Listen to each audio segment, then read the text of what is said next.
Volume 17. Chapter 1601, The Clan Leader's Request, 5. Chapter 1601, The Clan Leader's Request, 5.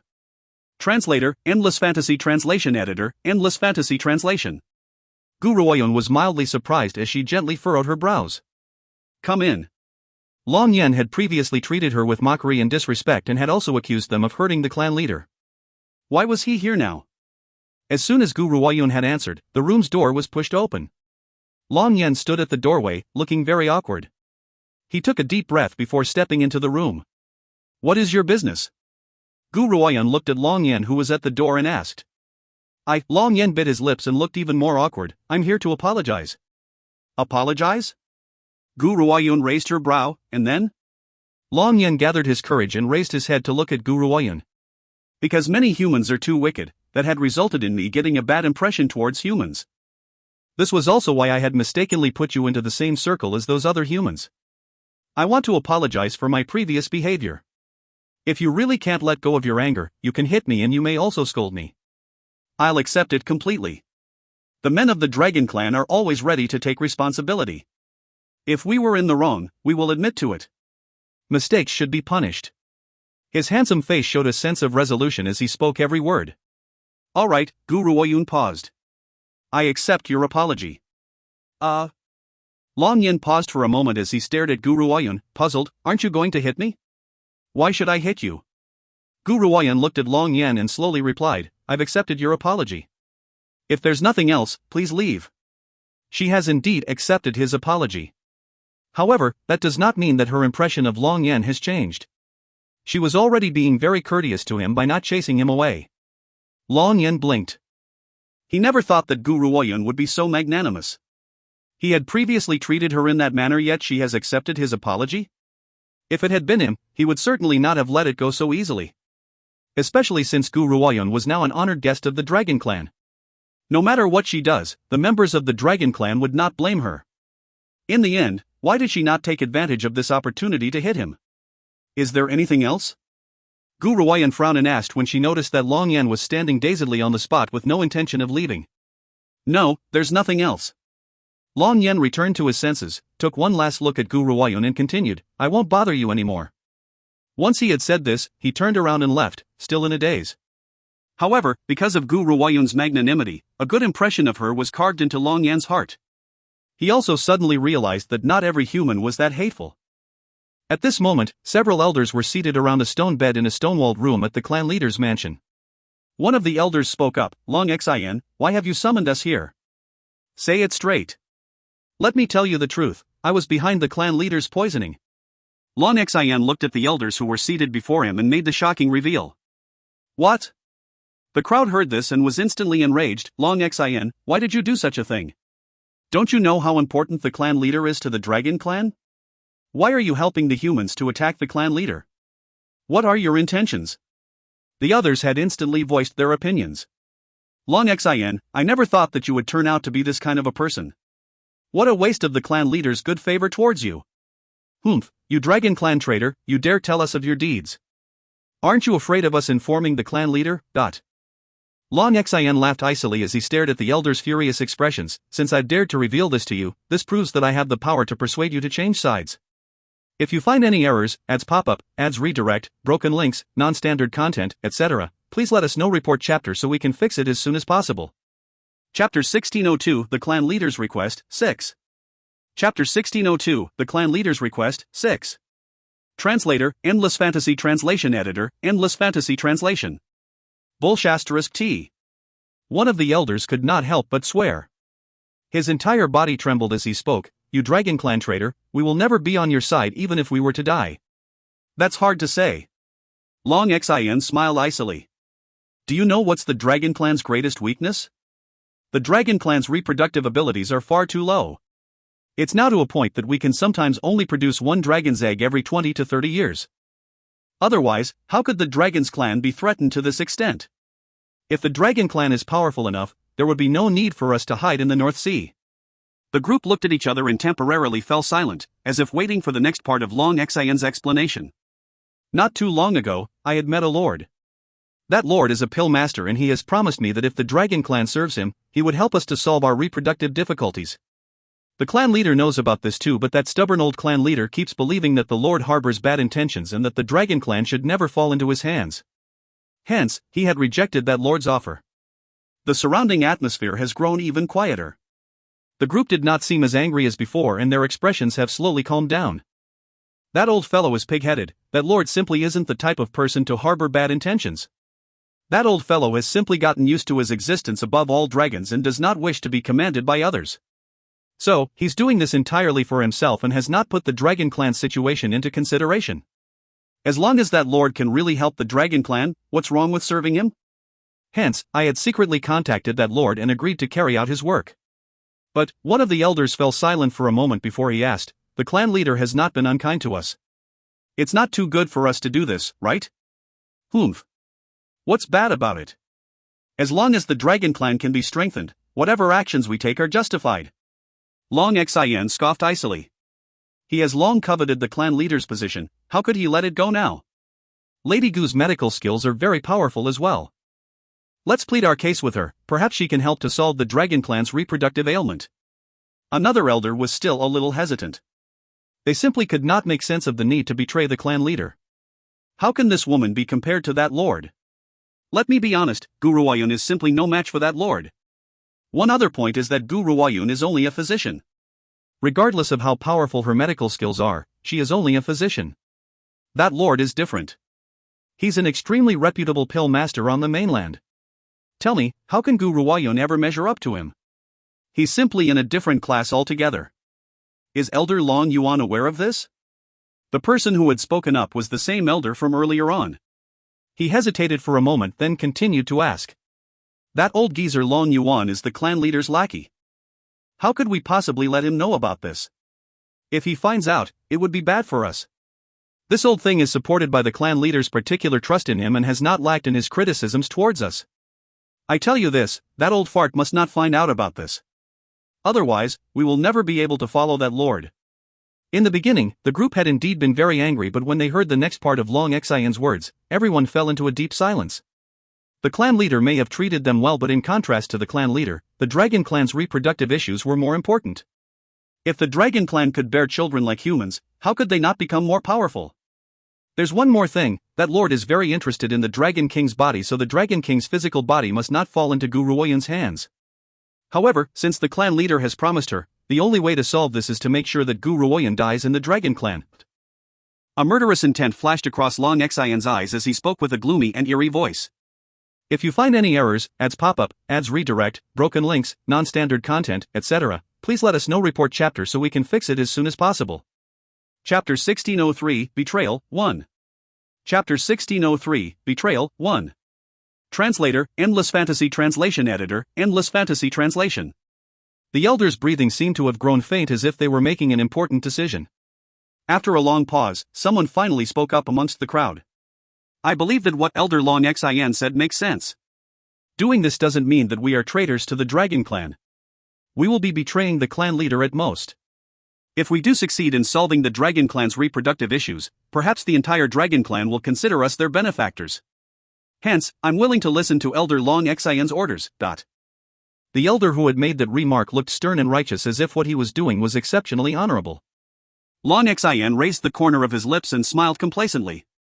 He had long been able to guess how these people would react. Elder Long Xian, we are willing to obey your words. As long as we can solve the Dragon Clan's difficulties, even if we commit the crime of betraying the clan leader, we won't regret it. Besides, everything we've done will be understood by the other members of the Dragon Clan. I believe that when the time comes, no one will blame us for our ungratefulness. Everyone else eagerly voiced their decision as well. It was undeniable that these people approve of what Long Xian had just said. To the Dragon Clan, nothing was more important than solving the Dragon Clan's reproductive issue. In a few days, those powerful cultivators will descend upon the Dragon Clan. Long Xian was very satisfied with their decision and nodded. When that time comes, you must all act together and open a path to the Dragon Clan for them with an avenue as big as the sky. Don't worry, Elder Long Xian, we won't let you down. The crowd was now filled with utmost trust towards Long Xian and did not even ask for proof over his words. After all, the reproductive issue in the Dragon Clan was far too important. Hence, their hearts had unconsciously trusted his words. Gu Ruoyan looked at Lan Gu, who had come to see her in a room filled with a simple and elegant fragrance. She raised her brow and asked, Lan Gu, the Dragon Clan finally recognizes your status now. Why aren't you reminiscing with your maternal grandfather? Why are you here to see me? Lan Gu looked a little hesitant. He fell silent for a moment before he replied, Lady Gu, you should be aware of the Dragon Clan's greatest threat. I'm aware. Gu Ruoyan looked at Lan Gu. Hasn't the clan leader mentioned it? He hoped that I could help him to defend against outside enemies, and I had agreed to do so. That's not what I'm talking about. Lan Gu shook his head. I'm talking about a different issue. He then raised his head and his gentle blue eyes stared at the woman standing before him. Since ancient times, there has been one fault in the Dragon Clan's existence: the Dragon Clan's birth rate is far too weak. Hence, even though the Dragon Clan's members have long lives, to this day, there are only several thousand dragons in total. If these thousands of dragons were to attack together, they could certainly cause an exceptional upheaval in one region.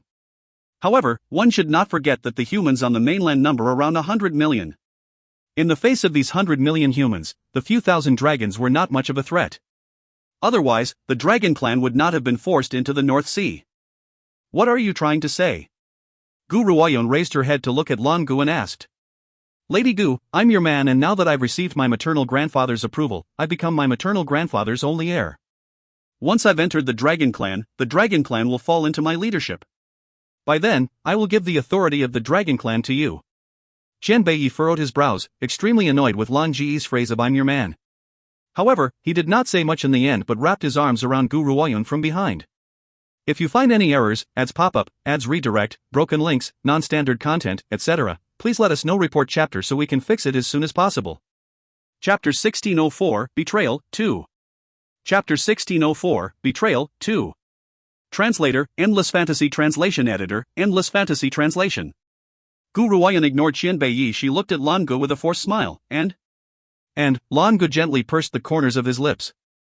He then looked as if he had made a decision and replied, I want to ask you, Lady Gu, to help solve the Dragon Clan's reproductive issues. When the Dragon Clan's leadership falls into your hand, and if the Dragon Clan was to grow more powerful, your power in the future will also become greater. Lan Gu had made this decision when the Dragon Clan had acknowledged him. He was Gu Ruoyan's subordinate, and no matter what power he has, he would hand it over to her without any regrets. Gu Ruoyan chuckled and spoke, if the Dragon Clan belongs to me, I will help the Dragon Clan to solve this problem. However, I won't do this before the Dragon Clan belongs to me. It wasn't that she does not trust Lan Gu, she simply does not trust the other members of the Dragon Clan. Her decision to help the Dragon Clan to defend against their enemies was to prevent the Dragon Clan, which Lan Gu resides in, from being encroached. More importantly, she does not want the Dragon Clan to fall into anyone else's hands.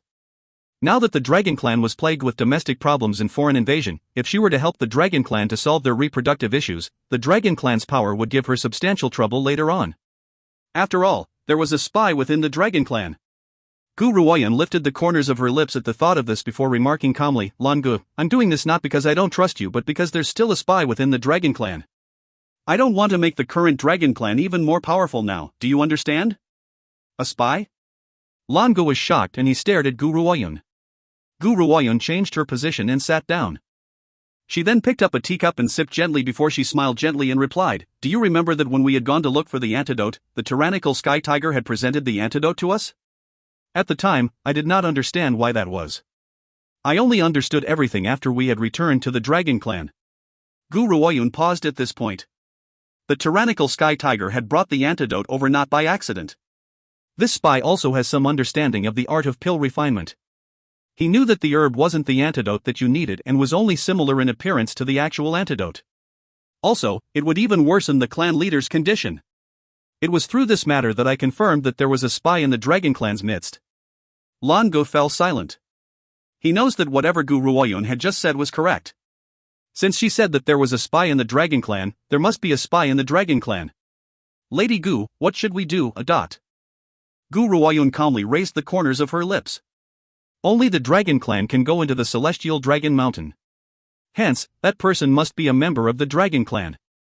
Because of this, she would not help to increase the Dragon Clan's power as she does not know the spy's true identity.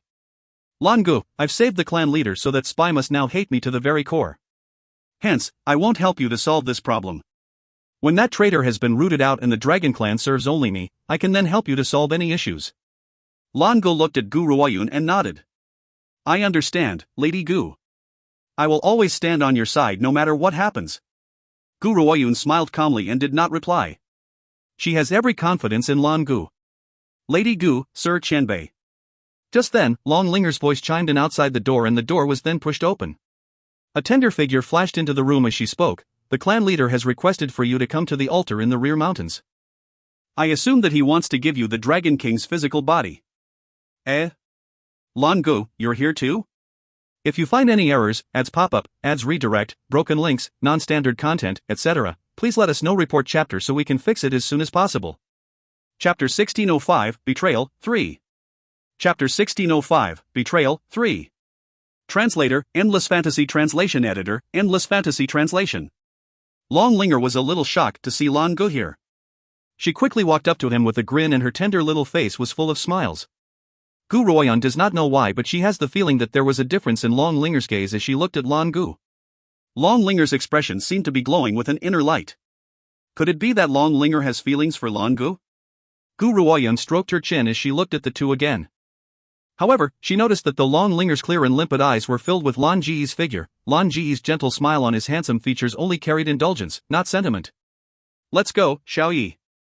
Gu Ruoyun fell silent for a moment before she calmly remarked. All right. Qian Beiyi smiled gently and slowly walked towards Gu Ruoyun. The Dragon Clan. Countless members from the Dragon Clan surrounded the altar at the back of the mountain altar. Even the Dragon Clan youth who had secretly fallen for Gu Ruoyun was amongst them. Very soon, the two figures led by Long Linger approached the altar. When they arrived, a flurry of strong opposition exploded from within the crowd instantly. Clan leader, I object to handing over the Dragon King's body to her. Long Xian then stepped out from the crowd with both arms behind his back.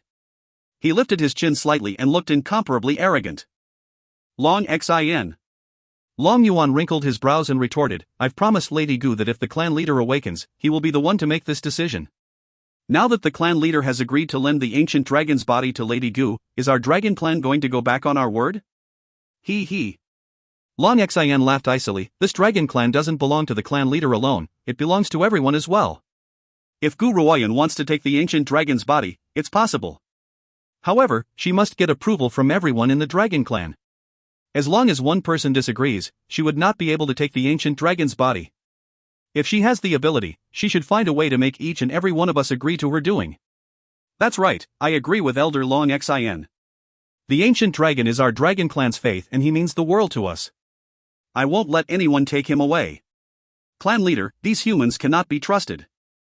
Even though she had cured your ailment, who can guarantee that she was not the one who had poisoned you then pretended to be a good person and healed you? What if her objective was to take the ancient dragon's body away all along? The elders who had ganged up with Long Xian to become traitors feverishly conveyed their opinions. They even made bogus accusations and pinned the crime of harming the clan leader onto Gu Ruoyun.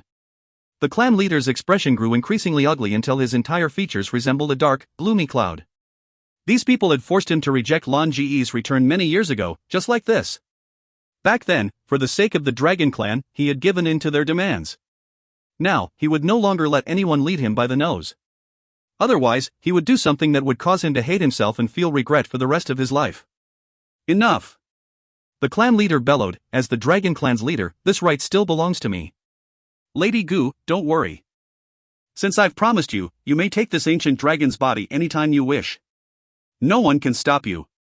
As he spoke, his stern eyes turned towards Long Xian and the warning in his glare was very obvious. Long Xian laughed. His laughter was filled with disdain and ridicule. Clan leader, you may be the Dragon Clan's leader but you are so biased towards an outsider. Can you justify this to the thousands of the citizens in the Dragon Clan? If these people insist on taking the ancient dragon away, they must first defeat us. Once he had spoken, Long Xian stood in front of the ancient dragon's body in a flash and glared coldly at the clan leader. The clan leader raised a trembling finger and pointed angrily at Long Xian. Long Xian, are you planning on harming the entire Dragon Clan? He bellowed angrily. If you find any errors, ads pop up, ads redirect, broken links, non-standard content, etc., please let us know. Report chapter so we can fix it as soon as possible. Chapter 1606, Betrayal, 4. Chapter 1606, Betrayal, 4. Translator, Endless Fantasy Translation Editor, Endless Fantasy Translation. Clan leader, the real person who has hurt the Dragon Clan is you. Long Xian laughed icily. He then lifted his head to face the crowd of Dragon Clan citizens and spoke in a loud and clear voice, "Everyone, you should know that not too long ago, a powerful pill master had offered to help the Dragon Clan to solve our reproduction issues. However, the clan leader had rejected the pill master's offer. He was afraid that if the Dragon Clan were to produce too many offsprings, a genius would appear in every 10,000 births and this would threaten his position. Do you think that a clan leader like this should have the right to reign over the Dragon Clan?" Gu Ruoyan gently crossed her arms as she watched the scene unfold. Her eyes carried a calm grin. "Xiao Yi, I seem to have found the traitor." In the beginning, she had been worried about how they were going to catch the traitor in the Dragon Clan. She never expected the betrayer to jump out on his own accord after a few days as if he believed that other people would not be able to figure out that he was that spy. Suddenly, a figure as sharp as a sword charged towards Long Xian. Before the figure could reach Long Xian, he was flung out of the way by a single slap. His body flew off and landed with a thud. Fresh blood began to sputter from his mouth, but he continued to glare angrily at Long Xian. "Long Yan." Long Linger was shaken for a moment before she quickly rushed to Long Yan's side.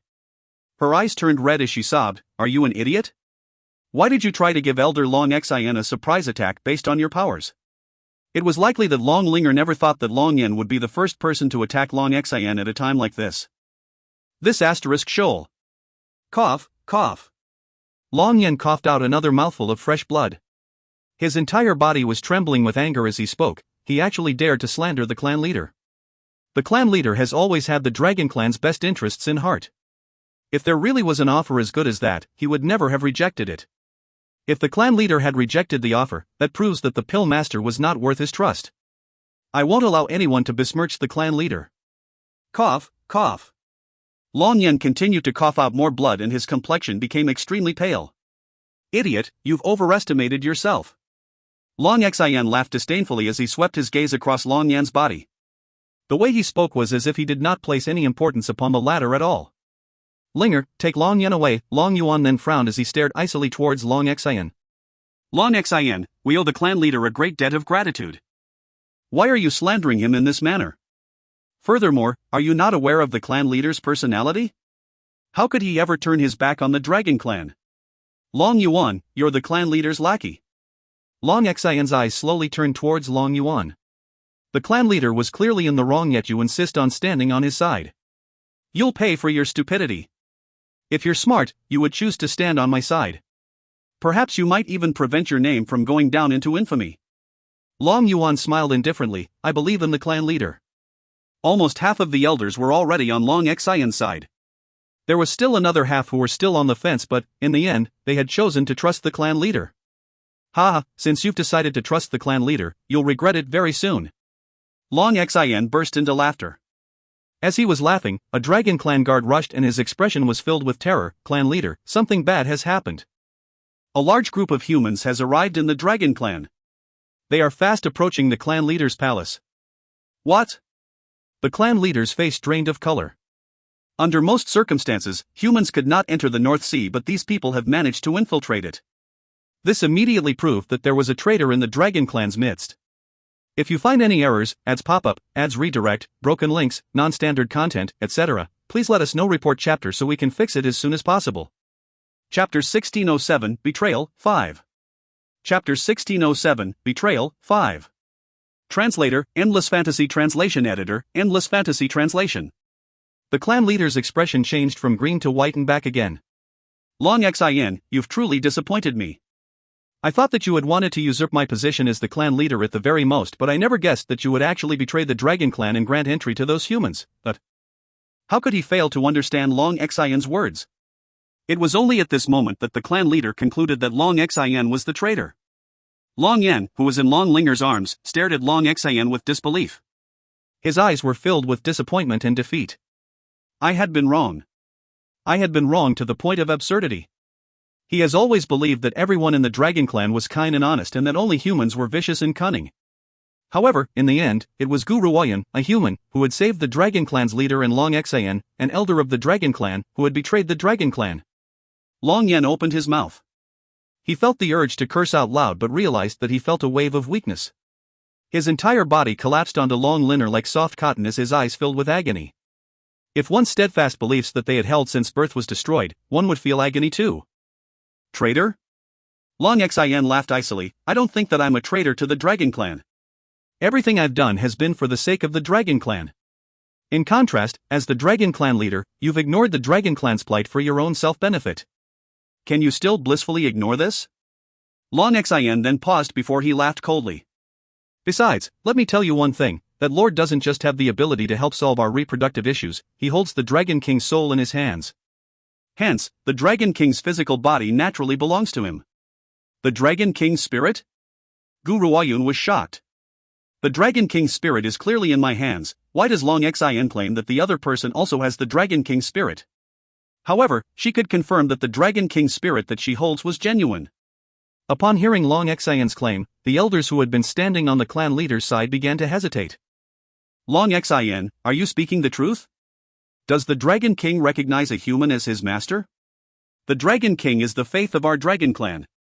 Even though our Dragon Clan was only left with his body, we have always maintained our respect towards him. If the Dragon King really is in that man's hands and has recognized him, then he can indeed control our Dragon Clan. The crowd's voices made the clan leader's expression turn increasingly ugly as he clenched his fists tightly. He never thought that Long Xin would raise such a fuss. If that person really has the Dragon King's spirit and received the Dragon King's approval, the Dragon Clan would certainly choose to stand on that person's side.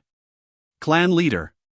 Long Yuan sensed the clan leader's anxiety and gently patted him on the shoulder. You had once said that humans seem to be sinister and cunning and definitely does not have any intentions of kindness, so I believe that the Dragon King would never recognize him. They are only trying to scare us. When he heard this, the clan leader's heart let down a little bit of his anxiety, but the crease in his brows grew even tighter. Xiaoyi, Gu Ruoyan turned towards the man by her side and asked, how many Dragon Kings are there? There is only one. A light flashed across Chen Beiye's eyes. That Dragon King is now residing within the Nine Emperor's body, so he can't possibly have appeared in front of anyone else. This also proves that the Dragon King in the opposition's hand is fake. Even a Dragon King can be faked? Gu Ruoyan was a little shocked, as if she did not think that the Dragon King could be impersonated. Chen Beiyi chuckled gently and pulled Gu Ruoyan into his arms. Yuner, you must know that there is nothing too bizarre in this world. It is not impossible to craft an imposter Dragon King.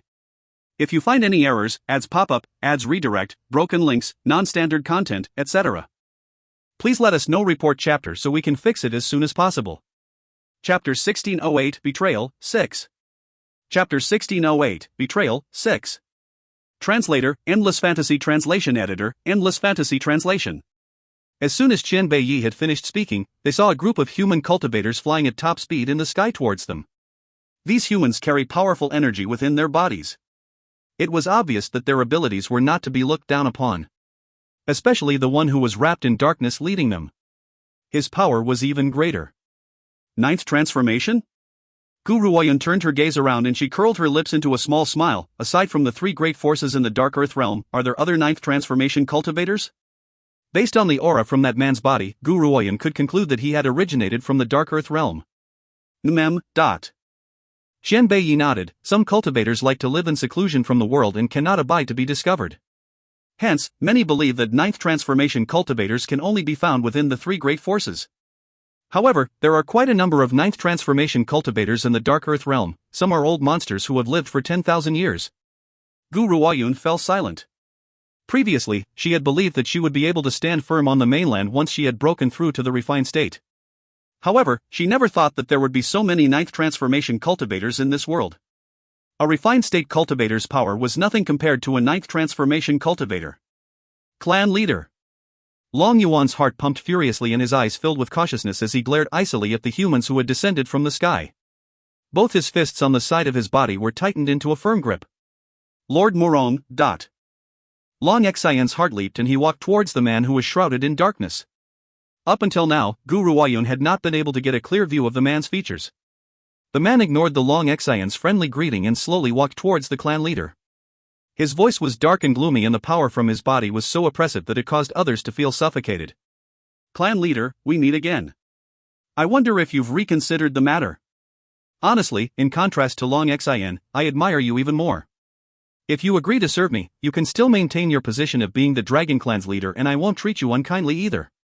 The clan leader laughed icily. Morong Xiao, I don't know what uses you have for the Dragon Clan, but I will never let you exploit us. The Dragon Clan will never fall into the hands of someone like you.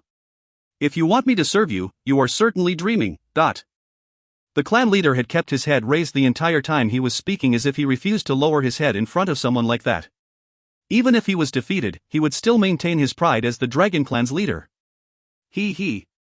Morong Xiao chuckled softly, and his smile caused the air to become even more suffocating. The crowd could not speak.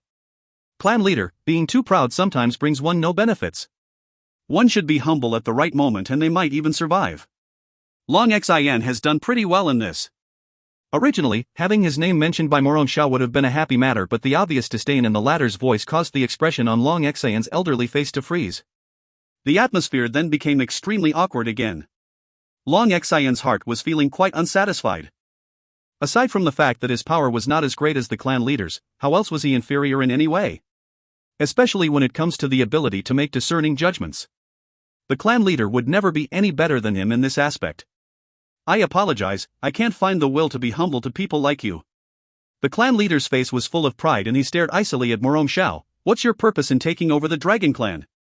Morong Xiao chuckled softly and the corners of his lips curled into a mocking angle. To help the Dragon Clan. Ha ha ha. The clan leader burst into laughter as if he has just heard a hilarious joke.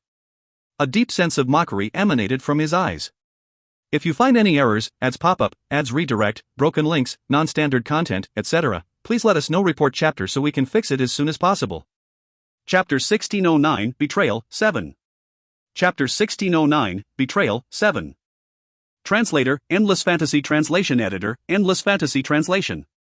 Do you really think I would believe these bogus stories of yours? Morong Xiao, I may not know what you plan to do, but I know that the Dragon Clan must not fall into the hands of someone as sinister and cunning as you. Otherwise, the Dragon Clan will be damned to eternal damnation. It was immediately clear to him that this person does not have good intentions. Otherwise, why does he hide his face? Hence, as long as the clan leader was alive, he would never allow anyone to covet the Dragon Clan. There are some matters which are beyond your control. Morong Xiao chuckled softly and lifted his head to look at the remaining citizens of the Dragon Clan.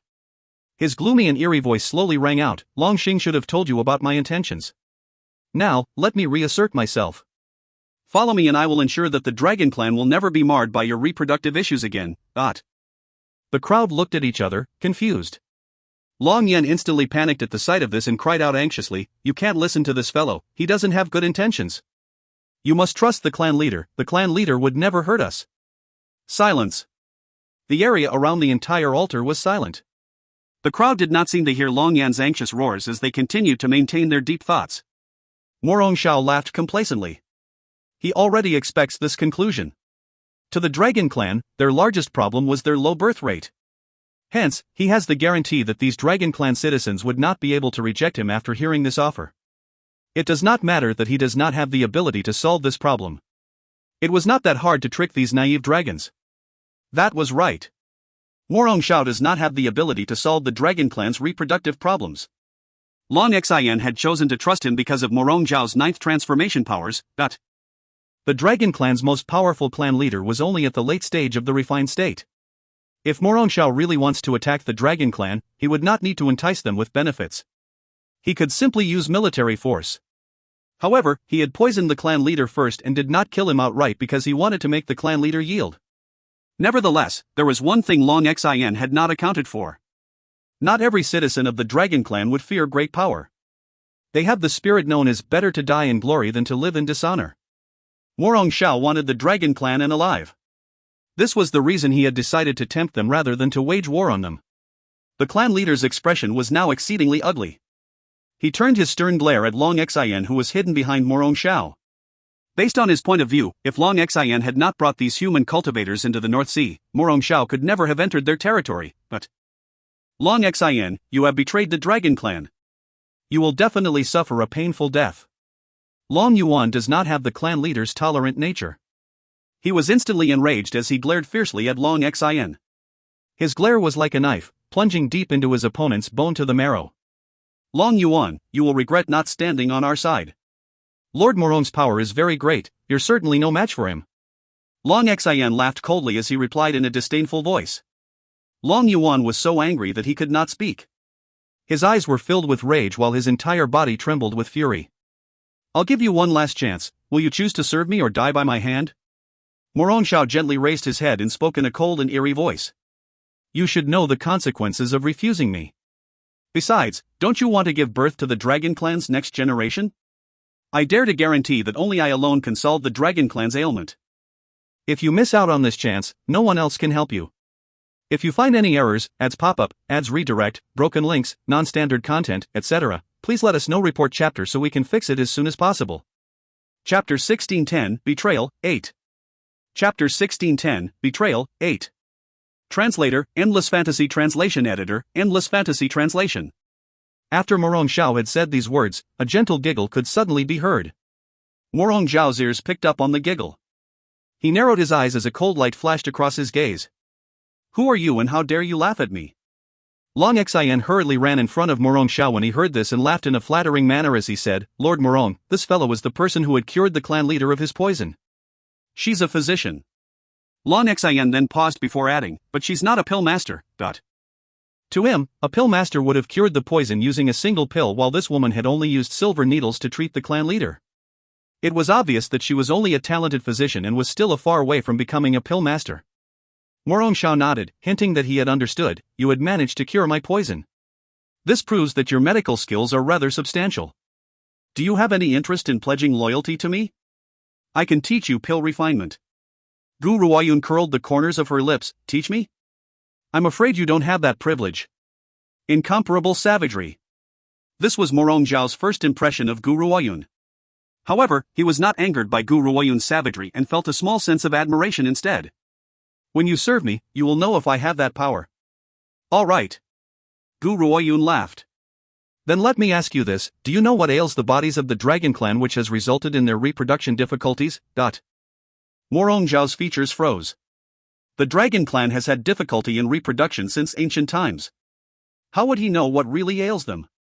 Hence, he fell silent for a moment before he replied, this is a curse. A curse? That's right, it's indeed a curse.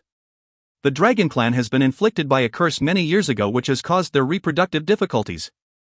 Otherwise, why should the entire Dragon Clan have this problem? This proves that it was not only caused by a single factor. If you say that this was caused by the North Sea, that's not possible. They've already been afflicted by this illness before they moved to the North Sea. Gu Ruoyun's smile deepened. A curse? Do you believe in things like curses? Are you someone who still believes that curses really exist? Morong Xiao's expression has turned slightly ugly. They have indeed been cursed and I have a pill that can break the curse. Once this curse has been broken, we can solve this problem, but... Are you certain that the pill you're going to give to them later is a pill that can break the curse? Gu Ruoyun raised her brows. Why don't you swallow this pill first? Woman, what are you getting at? Morong Xiao's expression darkened. The pill that I will give them is indeed a pill that can break the curse. However, only those who have been cursed can consume this pill. I'm not suffering from a curse. If I swallow this pill, it will harm my body. Really? Gu Ruoyun looked at Long Xian and replied with a forced smile, then let Elder Long Xian try it. Let's see if his curse really can be broken. Gasp. Long Xian's countenance has become very pale as he stared at Morong Xiao in horror. He had believed in Morong Xian at the beginning, but as he listened to the conversation between Gu Ruoyun and Morong Xian, his heart began to feel a little bit unsure. Under these uncertain circumstances, how could he have the courage to try this pill? Besides, he had decided to let the other Dragon Clan citizens try the pill first and see whether there would be any consequences after taking the pill. Who would have thought that Gu Ruoyun would throw this problem to him? If you find any errors, ads pop up, ads redirect, broken links, non-standard content, etc., please let us know. Report chapter so we can fix it as soon as possible.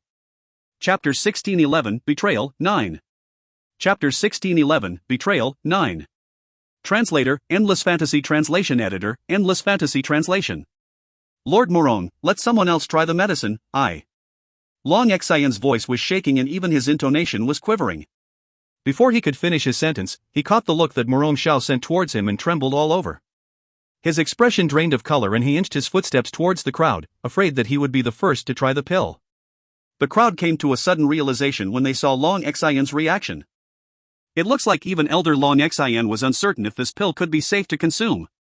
He had previously spoken with such great confidence that no one expected the truth to be unmasked and exposed so soon. Morong Xiao scoffed and he turned his gloomy and eerie eyes towards Gu Ruoyun. You are a physician, so can you determine the problem then? Since you claim that it's not a curse, you must know what's going on. Morong Xiao saw that the situation could not be fixed and threw the question back at Gu Ruoyan. Gu Ruoyan gently stroked her chin. I do indeed know the situation more than you and have identified one problem.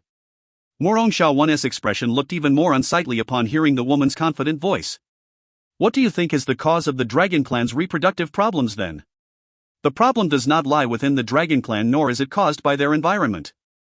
Gu Ruoyan calmly raised the corners of her lips before she pointed at the large purple dragon's body which was lying on the altar. The real problem lies with the Dragon King's body. The Dragon King had informed Gu Ruoyan through soul telepathy that while he was alive, the Dragon Clan's birth rate was the same as humans. It was after his death that such a change had occurred within the Dragon Clan. Hence, the greatest possibility was here. Ha ha ha. Morong Xiao burst into laughter and replied disdainfully, a corpse? You're actually claiming that the Dragon Clan's reproductive difficulties are caused by this corpse? Do you think of us as 3-year-old children who can be fooled by your explanation? Suddenly, Long Xian seemed to remember something and he spoke passionately. I know that Gu Ruoyan covets the Dragon King's body, so she must want to use this method to obtain it. If the Dragon Clan believes that the problem lies with the Dragon King's presence, she can then take this physical body away and not return it to us. He turned his fierce glare towards Gu Ruoyan at the thought of this. Gu Ruoyan, you are certainly despicable and shameless, a scum of mankind. Long Xian's accusations did not anger Gu Ruoyan, but it did infuriate Qian Bei Yi. Suddenly, Long Xian was attacked by an airy yet terrifying power. It crushed him like a gigantic mountain until it was difficult for him to even breathe. A strong hand seemed to be grabbing his neck, making it hard for him to gasp for breath. He assumed that this power had come from Morong Xian, so he did not dare to say another word. Qian Bei Yi's gloomy eyes looked at Long Xian, who had lowered his head. The corners of his lips were curled into a bloodthirsty murderous intent, and the aura from his body did not diminish. Instead, it increased and crushed Long Xian so strongly that he could not say another word. Gu Ruoyan ignored Long Xian and calmly replied, this corpse has lingered in the Dragon Clan for far too long. Even if it was taken away now, it would be useless. Humph. Morong Xiao scoffed coldly, how are you going to prove the truth in your words? As Morong Xiao was speaking, Gu Ruoyan slowly approached the corpse on the altar. Her eyes carried a somber air and ignored the skeptical stares around her. If you find any errors, ads pop up, ads redirect, broken links, non-standard content, etc., please let us know. Report chapter so we can fix it as soon as possible. Chapter 1612, Punishing the Traitors, 1. Chapter 1612, Punishing the Traitors, 1. Translator, Endless Fantasy Translation Editor, Endless Fantasy Translation. The crowd looked at each other, unsure of what Gu Ruoyan was about to do. Gu Ruoyan stopped in front of the Dragon King's body. Whoosh! A sharp longsword appeared in the young woman's hand from out of thin air. Without any warning, she slashed it at the Dragon King's body. At this moment, even though the crowd saw her action, it was too late to stop her. Stop! Morong Xiao's expression changed greatly, but it was clearly too late. Gu Ruoyan's sword plunged into the Dragon King's body. Even though the Dragon King's body has been laying there for a very long time, everyone could clearly hear the sound of the sword piercing through its skin. Rip! Gu Ruoyan did not hesitate at all as she aggressively cut the Dragon King's chest open. At that moment, a scarlet crystal-like item appeared before the crowd's eyes. What is that thing? Long Yuan was startled and stared in astonishment as Gu Ruoyan picked up the scarlet crystal. His eyes flashed with puzzlement. He never thought that such a strange object had existed in the Dragon King's body. Could it be that this object was the source behind the Dragon Clan's reproductive issues? This is a blood crystal fruit. On the outside, it looks like an ordinary crystal, but in reality, it's a type of medicinal ingredient. This medicinal herb can release a kind of enticement and tempt spiritual beasts into consuming it. If the spiritual beast swallows it, the blood crystal fruit will take over their body and create a deep impact in its surroundings for a 1,000-kilometer radius. Gu Ruoyan paused before she continued, that impact is difficulty in reproduction. It can even secretly influence and control other people's thoughts. Luckily, the Dragon Clan's mental powers are stronger. Otherwise, the Dragon Clan might have been taken over by the blood crystal fruit long ago. The crowd was dumbstruck when they heard Gu Ruoyan's explanation. What did she just say? This fruit can actually control us?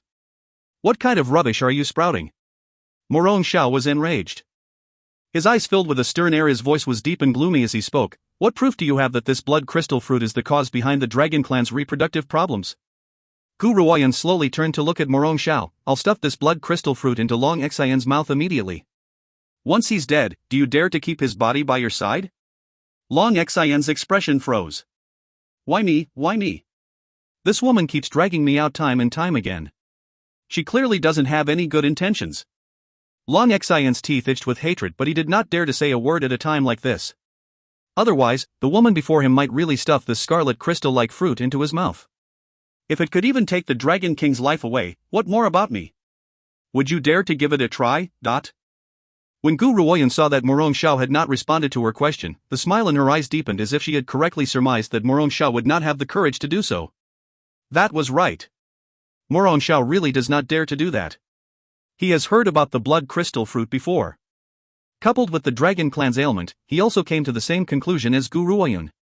As a result, he no longer dared to underestimate her as he had once done. However, that does not mean that he was willing to admit defeat either. Humph, I will vomit if you ask me to carry a corpse along with me. Hence, I don't agree to this. This toy isn't some blood crystal fruit. Your little show won't fool me. Gu Ruoyun raised her brow. She never expected that Morong Xiao would have this dead pig who was unafraid of using boiling water type of attitude. She paused before she replied, "It's fine if you don't believe me. As long as the other members of the Dragon Clan believe me, that is enough. Morong Xiao, if you want to conquer the Dragon Clan, I'm afraid that you're not powerful enough.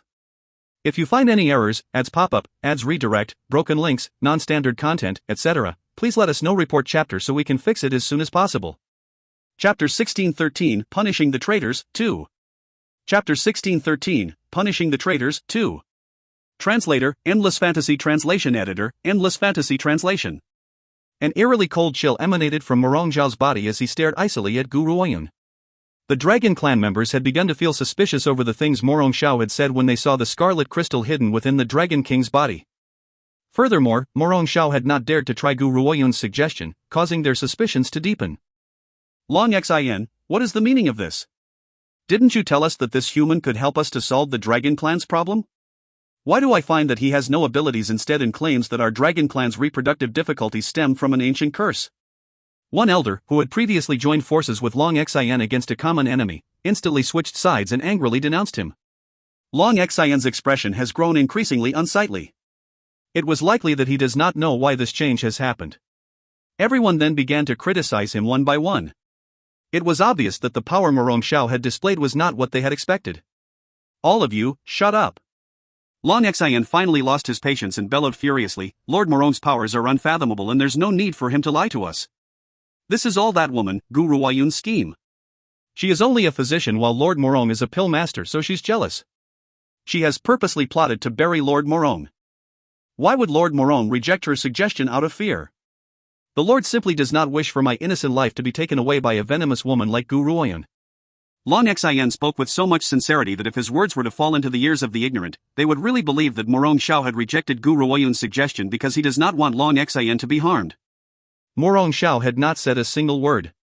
He was standing arrogantly in midair as if no matter how much the people beneath him debated, it would not change their fate. This Dragon Clan would belong to him. Bang! Suddenly, a powerful energy struck down from the sky and stopped the elders who had been angrily criticizing Long Xin. They stared fearfully at the man in the air who was masked in darkness. "Are you done?" Morong Xiao laughed coldly as his deep eyes stared at Gu Ruoyun. He raised his chin slightly and said, "Little girl, you have a slightly over-exaggerated view of your own abilities. There are also some people you should never, ever offend. Today, I'm going to give you a lesson that if you don't keep your temper in check, you will be fated to lose out on this mainland. Perhaps you might even end up with your bones crushed, consigned to eternal damnation." Gu Ruoyun chuckled softly. She then walked to Qian Beiye's side and sent the man in midair a sideways glance. "I will return these words to you. I will return these words to you." Gasp. Those who had felt Morong Xiao's powerful energy gasped as if they were shocked by Gu Ruoyun's assertiveness and confidence. The clan leader was the only one who had stayed still. His eyes glanced at the peerless man who was by Gu Ruoyun's side as he tried to guess when this man was going to act. However, that man only continued to smile as he stared tenderly at the woman who was standing by his side. There was a sense of indulgence in his smile. The clan leader does not know why, but when he saw how Qian Beiyi was behaving at this moment, he could not help but feel that Qian Beiyi was indulging Gu Ruoyun. That was right. He was indulging her. The clan leader was shocked. No wonder Gu Ruoyun had not accepted his offer when he had attempted to introduce the Dragon Clan's youth to her. With such a perfect yet indulgent man by her side, who else could possibly hold her gaze? If you find any errors, ads pop up, ads redirect, broken links, non-standard content, etc., please let us know. Report chapter so we can fix it as soon as possible. Chapter 1614, Punishing the Traitors, 3. Chapter 1614, Punishing the Traitors, 3. Translator, Endless Fantasy Translation Editor, Endless Fantasy Translation. Little girl, I've come here today because I have absolute certainty that I can make the Dragon Clan serve me. Initially, I had thought that helping them to solve their problem would be enough, yet you had emerged to cause trouble for me here. Morong Xiao scoffed coldly. In the beginning, he had only thought of a simple plan. The Dragon Clan was very naive, so he could easily make them trust him by fooling them. He would then use pills to strengthen them and make use of them for the rest of their lives. However, Morong Xiao never thought that Gu Ruoyan would appear and throw his plans off. I, Morong Xiao, have received the Dragon King's approval. If the Dragon Clan still recognizes this Dragon King, you must then listen to my order. Morong Xian lifted his head as he spoke coldly. Good thing he was prepared before he came here. He absolutely must have this Dragon Clan. The crowd was in an uproar as hesitation appeared in their eyes once again. They could not decide whether to believe this man or not.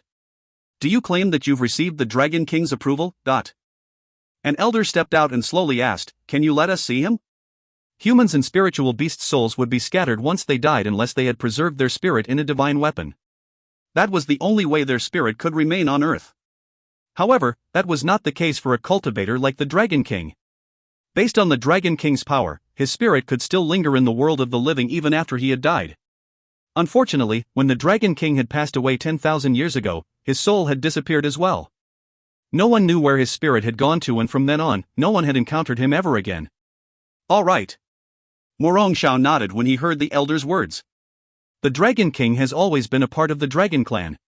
What's wrong with letting you see him? Roar. As soon as he had spoken, a loud, earth-shattering roar was instantly heard. A large purple dragon charged into the sky in front of the eyes of the crowd. However, its body was so transparent that it almost seemed as if it could vanish at any moment. The Dragon King, that really is the legendary Dragon King. Thud. Someone, it was impossible to determine who it was, instantly knelt to the ground. The other citizens of the Dragon Clan immediately followed one by one and knelt on the ground with a look of reverence on their faces. The clan leader struggled for a moment, but he had no choice but to kneel in exasperation. There's still one demi-beast human. Morong Xiao's eyes slowly turned towards Lan Gu and remarked creepily, Aren't you going to kneel after seeing the Dragon King? Lan Gu shuddered, but he made no move. Gu-er. The clan leader looked at Lan Gu anxiously. He may not approve of Morong Xiao, but when faced with the Dragon Clan's reverence, everyone has to kneel. My master is Gu Ruoyun alone. Lan Gu raised his previously lowered eyes and spoke up, his voice filled with absolute determination. If I'm going to kneel, I will only kneel for her. He recognizes Gu Ruoyun alone. He. Morong Xiao chuckled softly and his voice was just as creepy as ever. This demi-beast human is truly disobedient. There's no need for us to spare a disobedient existence. If the Dragon Clan wishes to serve me, kill this demi-beast human and give his body as a tribute to me.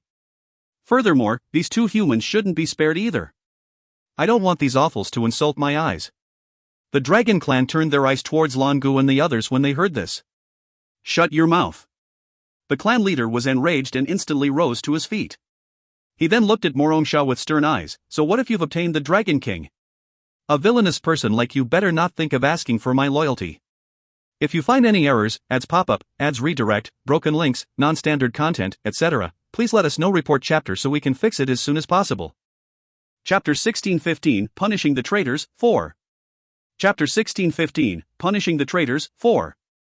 Translator, Endless Fantasy Translation Editor, Endless Fantasy Translation. Once the clan leader had said his piece, he turned towards the rest of the Dragon Clan and lamented bitterly, Everyone, you must have heard what Morong Xiao had said. He wants us to give Lan Ji's body to him.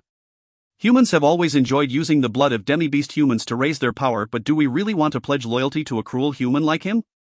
Just because he has the Dragon King? Even though the Dragon King's figure had only appeared for a short while, it has carved its image into everyone's minds.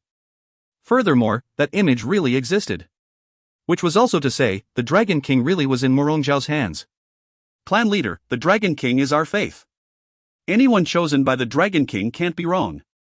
Besides, it was Lan Gu who had been rude first. Lord Morong isn't cruel. That's right, clan leader.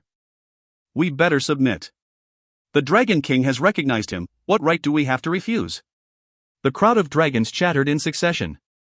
A smug look appeared on Morong Zhao's features when he heard their voices. However, because his entire body was shrouded in darkness, no one had noticed this look on his face. The clan leader's expression changed from green to white and back again.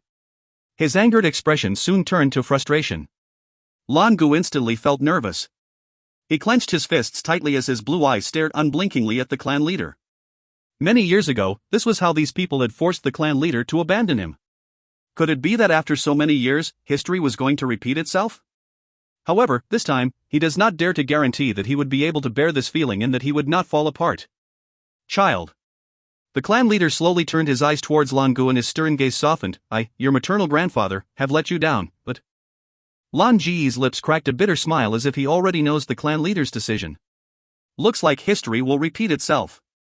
No matter how many years have passed, the person that the clan leader will abandon in the end is still me. You've suffered so much hardship in the world outside all these years and I've never been able to protect you. I had even declined your entry into the Dragon Clan. There was an unmistakable tremor in the clan leader's voice. However, there are mistakes that I won't repeat for a second time. You have recognized a good master and from now on, you should stay by her side. She will be able to ensure that you live on. Lan Ji's eyes widened in shock. He had thought that his maternal grandfather would abandon him again, but this time, he has actually. Grandfather! Lan Gu cried out, unable to stop himself. Tears welled up in his blue eyes. His voice caused the elders whose backs had been turned against him to stiffen. All they could sense was an endless desolation behind them. Dragon King, you are our Dragon Clan's faith and this is the truth. However, I don't see why you've been blinded into choosing someone like this. Clan leader.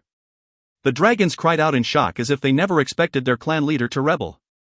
No matter what happens, I will never submit to you nor will I hand the Dragon Clan over to your hands. Today, even if I die, I will drag you down to hell with me. I will then have my soul destroyed as a price to ask the Dragon King for forgiveness. The clan leader's eyes were wide open, showing fine lines of red blood vessels. It was a heartbreaking sight. Gu Ruoyun did not say a word as she watched this. Instead, she silently waited to see how the Dragon Clan would manage this. She did not expect things to turn out this way. She had thought that the clan leader would abandon Lan Gu again. After all, he had done this before, but this time, the clan leader had chosen to sacrifice himself to save Lan Gu. If you find any errors, ads pop-up, ads redirect, broken links, non-standard content, etc., please let us know. Report chapter so we can fix it as soon as possible. Chapter 1616, Punishing the Traitors, 5. Chapter 1616, Punishing the Traitors, 5. Translator, Endless Fantasy Translation Editor, Endless Fantasy Translation. No. To be precise, the clan leader wants to save the entire Dragon Clan. You overestimate yourself. Do you think you can defy me with just your powers alone? Morong Zhao raised his head arrogantly as his disdainful eyes slowly swept across the clan leader's elderly features. All of you, attack and catch this old geezer. He commanded the Dragon Clan indifferently and looked as if he was watching an entertaining show. The Dragon Clan fell silent and no one made a move. A sinister light flashed in Long Xian's eyes when he saw this. If you aren't going to attack, I will attack first. The clan leader has offended the Dragon King, damn him. Whoosh! At that moment, Long Xian moved in a flash towards the clan leader and raised his hand, ramming it against the clan leader's chest. Wham! Long Yuan reacted and immediately stepped in front of the clan leader, raising his hand to stop Long Xian's attack. Pa! Long Xian's body was instantly pushed backward. He spat out a mouthful of blood and his pale white face was filled with malice. Long Yuan, so you want to help the clan leader? Long Xian's expression was rather unsightly as he gave Long Yuan a deathly glare. I believe the clan leader's words. Long Yuan scoffed coldly. Besides, the clan leader is right. You can see that Morong Xian is a vicious and merciless man from the way he wants to make use of Lan Ji's body to raise his powers. Someone like that will never lead the Dragon Clan to greatness but to ruin. I'm not doing this for the clan leader or for Lan Ji's sake. I'm doing this for the entire Dragon Clan's future. Long Yuan, you'd better stop denying it. You are the clan leader's dog. Long Xian responded viciously. He has never liked Long Yuan all the while. Now, with such a good opportunity on hand, how could he let it go? Long Xian looked at the unmoved citizens of the Dragon Clan and sneered, will you choose to listen to the Dragon King's order or the clan leader? If you betray the Dragon King, you will probably never want to experience the consequences. Long Xian was right. The Dragon King was their Dragon Clan's faith. When asked to choose between their faith and the clan leader, they would naturally choose the former. The members of the Dragon Clan looked at Long Yuan and the clan leader at the thought of this. Even Long Yen and Long Linger were surrounded by all of them. "Don't be afraid, Linger, I will protect you." Cough, cough. Long Yen wanted to comfort Linger but coughed out another mouthful of blood instead. He looked very frail. Long Linger did not speak. Her eyes were not as bright and quick-witted as before. Instead, they were dull and lifeless. It was obvious that the events of today have shaken her to the core. She did not dare to believe that the members of the Dragon Clan would turn out to be this way. "Clan leader, we're sorry, we have no other choice." One of the Dragon Clan's elders stared at the clan leader apologetically. "Why don't you obey Morong Shao like us? The Dragon King has approved of him, so we can't be mistaken in following him." The members of the Dragon Clan could not possibly betray the Dragon King. Poof. The clan leader scoffed coldly and turned around.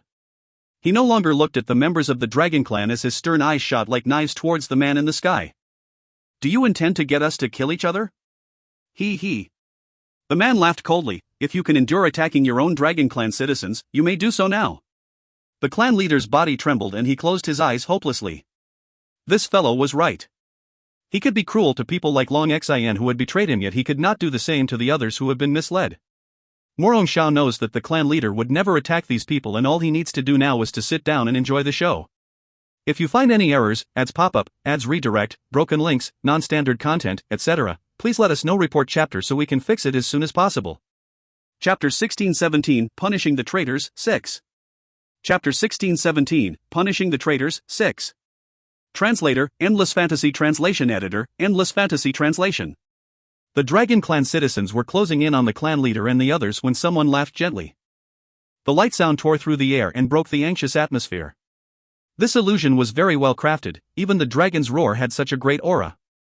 "I wonder if you can release this illusion once more so that I may see it again?" Morong Zhao's complacent expression froze instantly.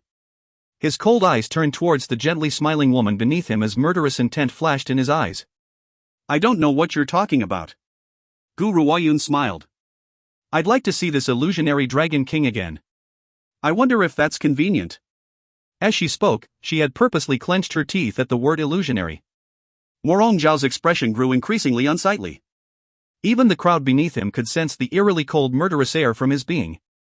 He, little girl, do you know what you're saying?" Morong Shao sneered. "Are you saying that the Dragon Clan's Dragon King is only an illusion? Perhaps the corpse he has left behind is a fake as well." Gu Ruoyun swept her eyes towards him when she heard this. "Do you not comprehend human language? When had I ever said that the Dragon Clan's Dragon King was a fake? What I said is that the one in your grasp is a fake. You had happened to see the Dragon King only once, so you had used an illusion to craft his likeness to use it to fool the Dragon Clan's members. Am I right?" Gu Ruoyun was indeed right.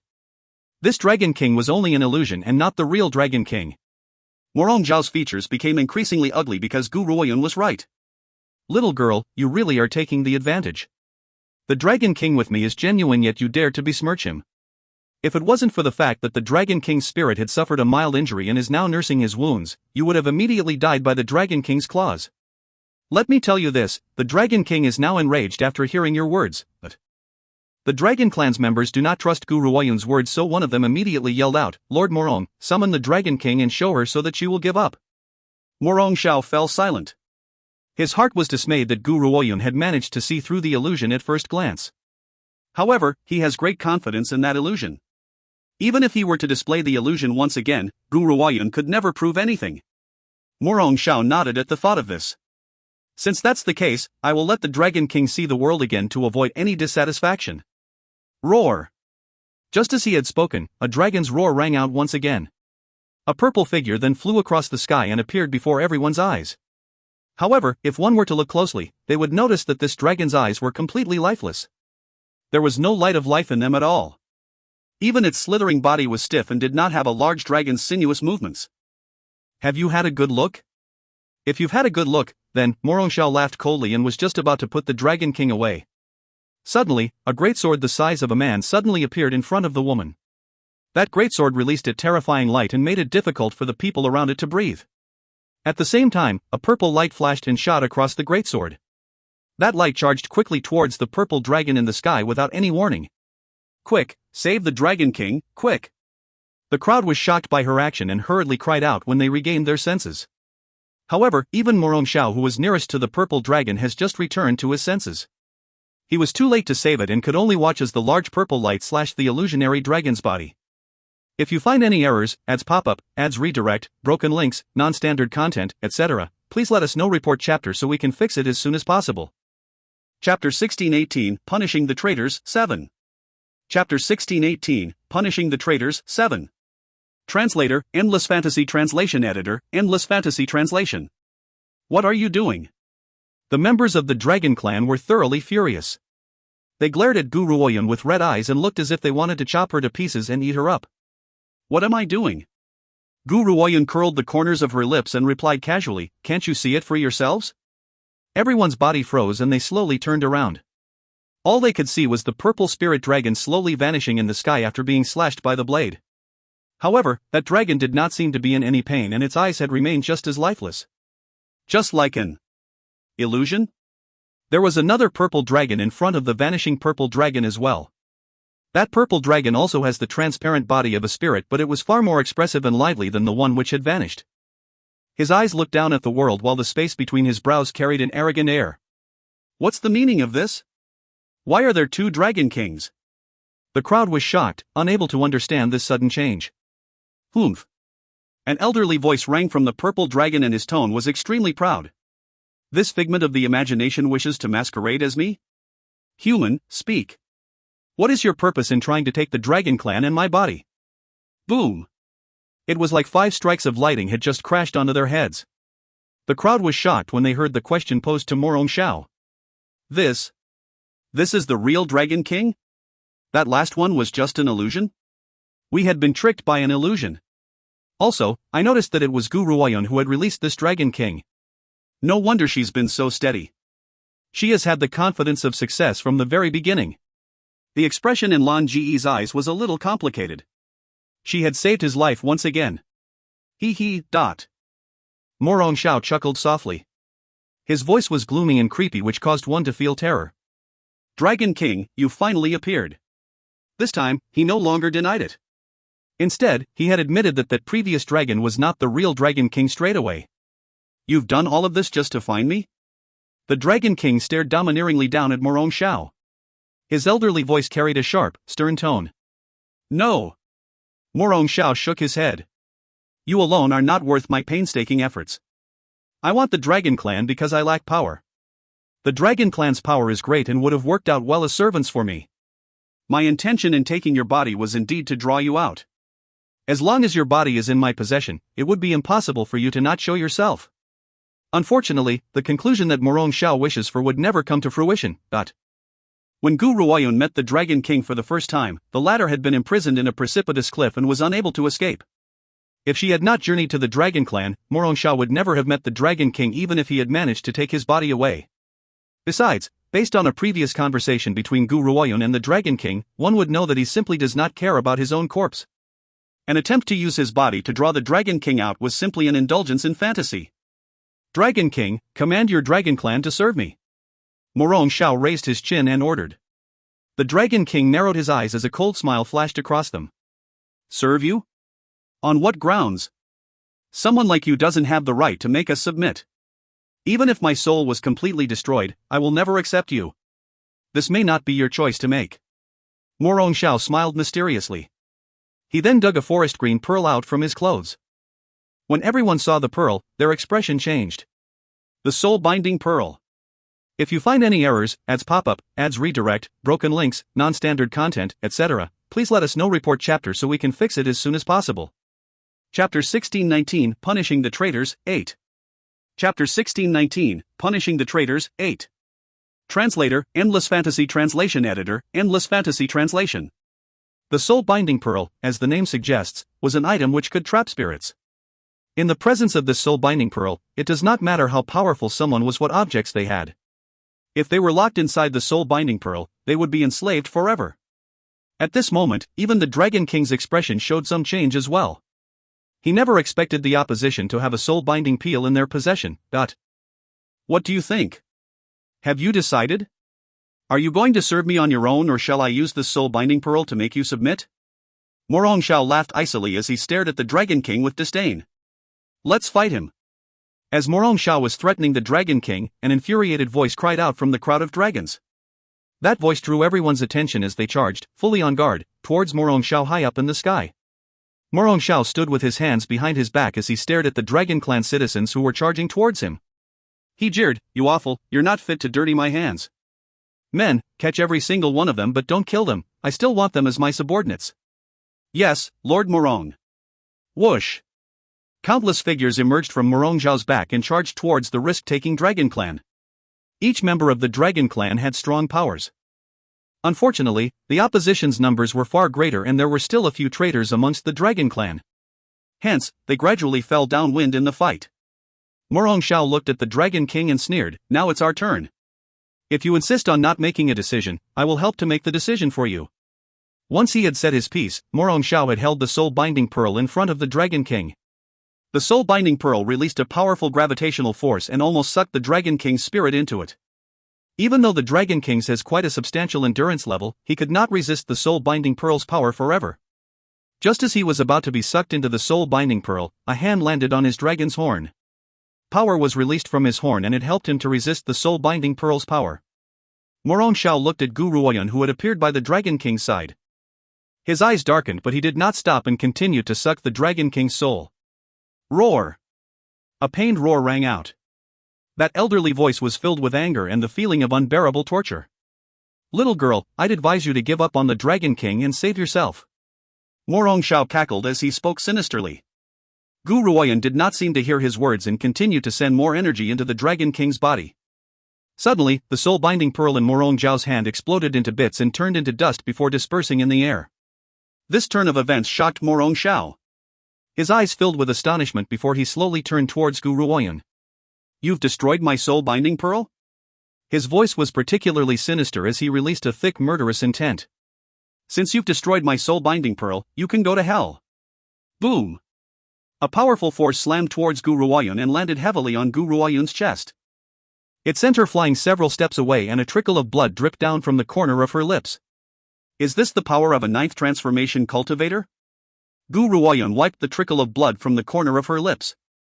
She then stared at Morong Xiao with a burning gaze as she said, "The power of a ninth transformation cultivator is far superior to that of a cultivator at the refined state, but I will never admit defeat. If you find any errors, ads pop up, ads redirect, broken links, non-standard content, etc., please let us know. Report chapter so we can fix it as soon as possible." Chapter 1620, Punishing the Traitors, 9.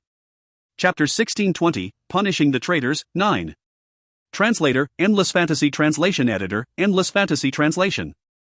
Now, there was only one conviction in Gu Ruoyun's heart. She must grow stronger. Only when she has grown stronger would she be able to face the dangers alongside Xiao Yi and not rely on him to save her at any time, However, if she wants to grow stronger, she would have to face danger head-on. "Sir Qianbei, aren't you going to help her?" The clan leader saw that Gu Ruoyun has been injured by Morong Xiao's attack and he had quickly turned towards Qianbei Yi. At this moment, no one noticed that the clan leader had addressed Qianbei Yi with reverence. Qianbei Yi curled the corners of his lips as his eyes stared at the chilly figure in the air. After a long moment, he slowly replied, "She can do it." He then paused before adding, "I believe in her." Before the fight started, Gu Ruoyun had warned Qianbei Yi to let her face this battle alone. This was why Qianbei Yi had held back and did not react. Gu Ruoyun needs to grow, and that meant that she has to face her own battles. These people would be her stepping stones into growth. In the air, Morong Xiao hit Gu Ruoyun's chest again and caused her to stumble backward. She held the enormous 9 emperors in her hand as she wiped the blood from the corner of her mouth and summoned, "Dragon King, return." Zoom! The Dragon King turned into a purple ray of light upon hearing this and instantly shot into the sword's blade. Once the Dragon King, the 9 emperors' weapon spirit, has returned into its blade, the sword released an enchanting glow. If my guess is correct, that thing in your hand must be a legendary divine weapon. A hint of greed flashed through Morong Xiao's eyes. A divine weapon of this class is wasted in your hands. How about this? I will take up the onerous task of accepting it. Don't worry, once I've accepted your divine weapon, I will also accept the Dragon King, its weapon spirit. Morong Xiao had immediately understood that the Dragon King has become the weapon spirit of Gu Ruoyun's divine weapon after witnessing him flying into the blade. Since that was the case, he would take this divine weapon. By then, be it the Dragon King or the divine weapon, both would belong to him. You want to take the 9 emperors away? I'm afraid that you don't have that capability. The 9 emperors has emerged. The heavens were moved. At that moment, the azure sea turned into a magnificent red like a sea of fire, attracting the attentions of others. The 9 emperors was like a crash that moved the heavens. When it danced, the sea of flames which enveloped the sky above them rushed towards the 9 emperors in Guru Oyen's hand. A dragon's roar sounded from the 9 emperors. Heaven was rendered asunder and the earth cracked as the entire ground shook. Wham! Guru Oyen finally made her move. A tremendous amount of powerful sword's energy followed by a murderous air flew towards Morong Xiao and slammed fiercely onto his chest. Morong Xiao raised his hand to block the sword's energy, but the push from the attack caused him to stumble backward. I've told you, this divine weapon is really wasted in your hands. Morong Xiao jeered. He looked at Guru Oyen's delicate features and clicked his tongue. Little girl, if my guess is right, you should be only 20 years of age? You haven't even reached the age of 30. However, you've already broken through to the mid-stage of the refined state at this age. I'm afraid that no one in this entire mainland can surpass your talent. What? Is this girl only slightly over 20 years of age? Most of them know that some people could maintain their youthful looks and stop aging once they reach a powerful stage of their cultivation. Now, however, Morong Xiao had just pointed out that Guru Oyen was only over 20 years old. If you find any errors, ads pop-up, ads redirect, broken links, non-standard content, etc., please let us know. Report chapter so we can fix it as soon as possible. Chapter 1621, Punishing the Traitors, 10. Chapter 1621, Punishing the Traitors, 10. Translator, Endless Fantasy Translation. Editor, Endless Fantasy Translation. Here was a cultivator at the mid-stage of the refined state who was only slightly over 20 years of age.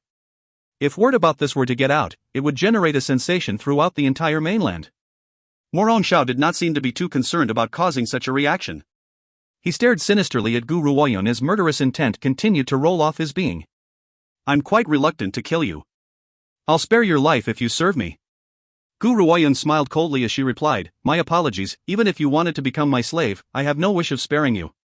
Arrogant. This fellow was truly arrogant. The opposition had only said one thing, he would spare her once she has pledged to serve him. However, she had replied that even if the former wanted to become her slave, she would not spare him at all. After all, Morong Xiao was a 9th transformation cultivator. No matter how powerful Guru Oyen was, she was only at the mid-stage of the refined state. What kind of power would give her the courage to say such a thing? The clan leader unconsciously looked at Qian Beiyi. Based on his observation, he thought that Guru Oyen had dared to act so impudently because she has Qian Beiyi backing her. After all, Qian Beiyi's power was also at the 9th transformation state. It was hard to tell who would win or lose. Humph, little girl, don't blame me for never giving you a chance. Since you want to dig your grave with me, I've got no room for you. Morong Xiao scoffed and no longer treated Guru Oyen with courtesy. His body flashed like a gust of wind and he quickly reappeared behind Guru Oyen. Lady Gu, watch out. Long Linger saw this and was so frightened that her heart nearly leaped out from her chest. She hurriedly cried out to warn Guru Oyen. As Long Linger shouted her warning, Guru Oyen reacted and swung the 9 emperors at Morong Xiao. The sharp blade carried an overbearing aura as it pressed towards him. Morong Xiao wanted to stop the attack, but it was too late. His fist landed on Guru Oyen's chest just as the blade shot towards him. However, as Morong Xiao had managed to dodge the attack on time, the blade had only slashed his arm. Fresh blood flowed down from the wound and dripped onto the ground. Not long after, the amount of blood pouring from the wound increased, turning into a ghastly sight. Cough, cough. Guru Oyen coughed out a mouthful of blood. She then stared at Morong Xiao imposingly. At this moment, her face was extremely pale but the corners of her lips carried a cold, mocking smile. Lunatic, you're AF * King Lunatic. Even a proud man like Morong Xiao could not help but curse out loud at this moment. I've never met a lunatic like you. Not only had you not tried to stop or dodge my attack, you had retaliated by attacking me at the same time, but... Guru Oyen raised the corner of her lips and rose from the ground. Do you know what my father's nickname is? What? Morong Xiao paused for a moment and asked. My father, Guru Oyen paused before she continued, he was called a lunatic by the world. As his daughter, I certainly have my father's blood in my veins, so it's natural that I would be a lunatic. Guru Oyen's mind had involuntarily drifted towards Grand Lord Hong Lian's grim yet handsome features. The smile in her eyes deepened. It has been a while since they had parted. Once this matter has been settled, it was time for her to head towards the Red Lotus territory to see her parents. And tell them about her big brother at the same time. Morong Xiao scoffed and his eyes turned even gloomier. Even if you are a lunatic, there's nothing else you can do. With the difference in our powers, you will never be able to defeat me. If you find any errors, ads pop up, ads redirect, broken links, non-standard content, etc., please let us know. Report chapter so we can fix it as soon as possible. Chapter 1622 Punishing the Traitors 11. Chapter 1622 Punishing the Traitors 11. Translator, Endless Fantasy Translation Editor, Endless Fantasy Translation. Morong Xiao charged towards Gu Ruoyun once again after saying his piece. Beneath the sky, two figures were battling continuously like two beams of light. Those who were at the lower range of cultivation could not even get a clear view of the confrontation. Jianbei clenched his fists tightly as his heart throbbed with pain. His peerless features were filled with worry. He believes in Gu Ruoyun. Only Gu Ruoyun would be able to follow through with everything that she has said. However, that does not mean that he could remain unaffected whenever he saw Gu Ruoyun being injured. Even if he believes in her and allowed her to fight and improve herself, he would still feel heartache at the sight of her wounds. He even felt the urge to transfer those wounds onto his body instead. The woman's clothes were torn and tattered and her green robes were drenched in blood. The 9 emperors in her hand was glowing loftily with a red light over the passage of time. Little girl, are you still not going to admit defeat? Morong Xiao laughed coldly. He then stepped up in the air and walked slowly towards Gu Ruoyun. Zoom! Gu Ruoyun made her move again and charged quickly behind Morong Xiao. The 9 emperors then slashed down towards the top of his head. At that moment, even the very air seems to have been sliced into two by her attack, creating a hissing noise. You overestimate yourself. Morong Xiao scoffed coldly as he turned to face Gu Ruoyun and raised his hand to block the attack. Suddenly, a powerful and crushing sensation exploded from Gu Ruoyun's body and a gigantic storm formed above her head. Break! A breakthrough? She had triggered a breakthrough as she was attacking someone else. The crowd was stunned as they stared at the woman who was continuing her assault. She did not stop even though she was in the middle of a breakthrough. Actually, during her days in the underworld, Gu Ruoyun had raised her power to the peak of a mid-stage refined state cultivator. Hence, she was only one step away from breaking through to the late stage of the refined state. The battle today just happened to be that small step to help her achieve a breakthrough. Boom! The enormous sword slashed downwards with immense power. She managed to gouge a hole in the ground. It was a ghastly sight. Morong Xiao was unable to evade this attack and lost an entire arm. Blood trickled down, followed by a heart-wrenching shriek. Grg. Morong Xiao let out a heart-rending scream. His expression has become terrified and extremely ferocious. His gloomy voice was hoarse as he spoke. Gu Ruoyun, you've injured me. I will have you sliced and diced one day. Once he had said this, Morong Xiao no longer hesitated as he covered his bleeding shoulder and turned around, preparing to escape into the distance. Abruptly, he paused in his footsteps and his eyes widened in shock as he looked at the crimson-robed man in front of him. The man's crimson robes fluttered and his silver hair danced in the gentle wind. His peerless face could bring cities to ruin and his red eyes carried a demonic light. At this moment, he was staring gloomily at Morong Xiao. Where do you think you're going? His voice was deep and low, but it carries a heavy sense of coercion. It caused Morong Xiao to tremble. Let me go. As long as you let me go, I guarantee that I'll never cause trouble for you. The man standing before him caused terror to grow from the bottom of his heart. Even just listening to his voice made his heart tremble. Only now does Morong Xiao realize how stupid he has been. Aside from the abnormal lunatic, Gu Ruoyun, there was also this terrifying man. If this man had attacked him earlier on, how long would he be able to endure that crisis? If you find any errors, ads pop up, ads redirect, broken links, non-standard content, etc., please let us know. Report chapter so we can fix it as soon as possible. Chapter 1623 Punishing the Traitors 12. Chapter 1623 Punishing the Traitors 12. Translator, Endless Fantasy Translation Editor, Endless Fantasy Translation. The bottom fell out of Morong Xiao's heart. Since you're here now, stay. The crimson-robed man slowly raised his hand and placed it on Morong Xiao's head. You're a threat. I won't allow anyone who threatens Yuner to exist. Morong Xiao's eyes widened in shock. After that, he felt as though his body was being inflated like a balloon as energy poured into it. The flow of energy did not stop as his body continued to expand. There was a loud popping noise. Jianbei finally took his hand away before gently wiping it on a handkerchief.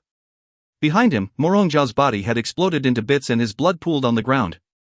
After Morongjiao's death, the others immediately gave up the fight and quickly tried to make a run for it. However, how could Gu Ruoyun possibly give them that opportunity? She had immediately ordered Meng Meng to devour those people. Not one person was spared. The altar has returned to silence. The remaining traitorous elders trembled as they tried to diminish their presence. Long Yan's expression was rather complicated. It was likely that on the day he had met Gu Ruoyun, he never expected that this human girl, whom he had treated with cold disdain, would save their dragon clan. Furthermore, she actually has the Dragon King in her possession. The Dragon Clan's members looked at each other at the thought of this. They immediately knelt to the ground in unison. Lady Gu, you have received the Dragon King's recognition. From now on, you are the leader of the Dragon Clan. The Dragon Clan will follow you obediently. The clan leader spoke with reverence as he half knelt on the ground. At that moment, he has completely yielded to Gu Ruoyun. Gu Ruoyun nodded. Since the Dragon Clan is willing to serve me, I won't treat you unkindly. Hence, I will solve the Dragon Clan's reproductive problems. Lady Gu, the clan leader's body shook as he stared in disbelief at Gu Ruoyun. What did you just say? You can cure the Dragon Clan's illness? That's right. Gu Ruoyun smiled calmly. I will give you a prescription straight away. Bring the medicinal herbs written on it to me and I will refine a pill for your consumption. Upon consuming the pill, the Dragon Clan's reproductive problems will be easily solved. Lady Gu, are you a pill master? The clan leader was shocked as if he never thought that this human girl would actually be a pill master. The elders who had been misled by Long Xian looked at him furiously. If it had not been for the fact that they want to try and keep a low profile, they would have beaten Long Xian up very fiercely long ago. Had he not said that Gu Ruoyun was only a regular physician? That she could not be compared to the pill master, Morong Xiao? Yet, in the end, not only was she a pill master, even the Dragon King approves her. They, on the other hand, would face punishment after making the wrong decision. The elders' faces looked like dead ash at the thought of this. I'm a pill master. At the same time, Lan Gu is a pill master as well. I will teach him the technique on how to refine this pill. By then, you can just ask Lan Gu to refine the pill for you. Gu Ruoyun smiled as she calmly replied. Lan Gu looked at Gu Ruoyun with gratitude. He knows that she was helping him and wanted to give him a higher position in the Dragon Clan. However, Lan Gu had gotten it all wrong this time. Gu Ruoyun wants to teach him the technique of refining this pill because she wanted to avoid the impending hassle. After all, there were more than 1,000 dragons in the Dragon Clan. She could not possibly stay here and refine pills for them, so why not give Lan Gu this task instead? If you find any errors, ads pop up, ads redirect, broken links, non-standard content, etc., please let us know. Report chapter so we can fix it as soon as possible. Chapter 1624, Punishing the Traitors, 13. Chapter 1624, Punishing the Traitors, 13. Translator, Endless Fantasy Translation Editor, Endless Fantasy Translation. Lan Gu is a pill master as well? The clan leader was even more shocked. Suddenly, he realized that he really does not know his maternal grandson at all. Gu Ruoyun smiled calmly but did not elaborate on it. Instead, she turned her gaze towards Long Xian and the others. Long Xian shivered when he saw the look in her eyes and unconsciously shrank towards the person beside him. His eyes continued to dart around as if he was thinking of some way to get out of this. The foreign aggressors have been dealt with, so how should we manage the domestic problem now? The clan leader shivered and frowned. Long Xian is an elder of the Dragon Clan after all. Have been too soft. You will be trapped again sooner or later. Gu Ruoyun cut the clan leader off before he could finish his sentence. She glanced at him again and said, I don't want any traitors to remain in the Dragon Clan. The clan leader's mouth was agape, but he was speechless. Even though Lan Gu has now been recognized by his ancestors, he won't be staying in the Dragon Clan for a long period of time.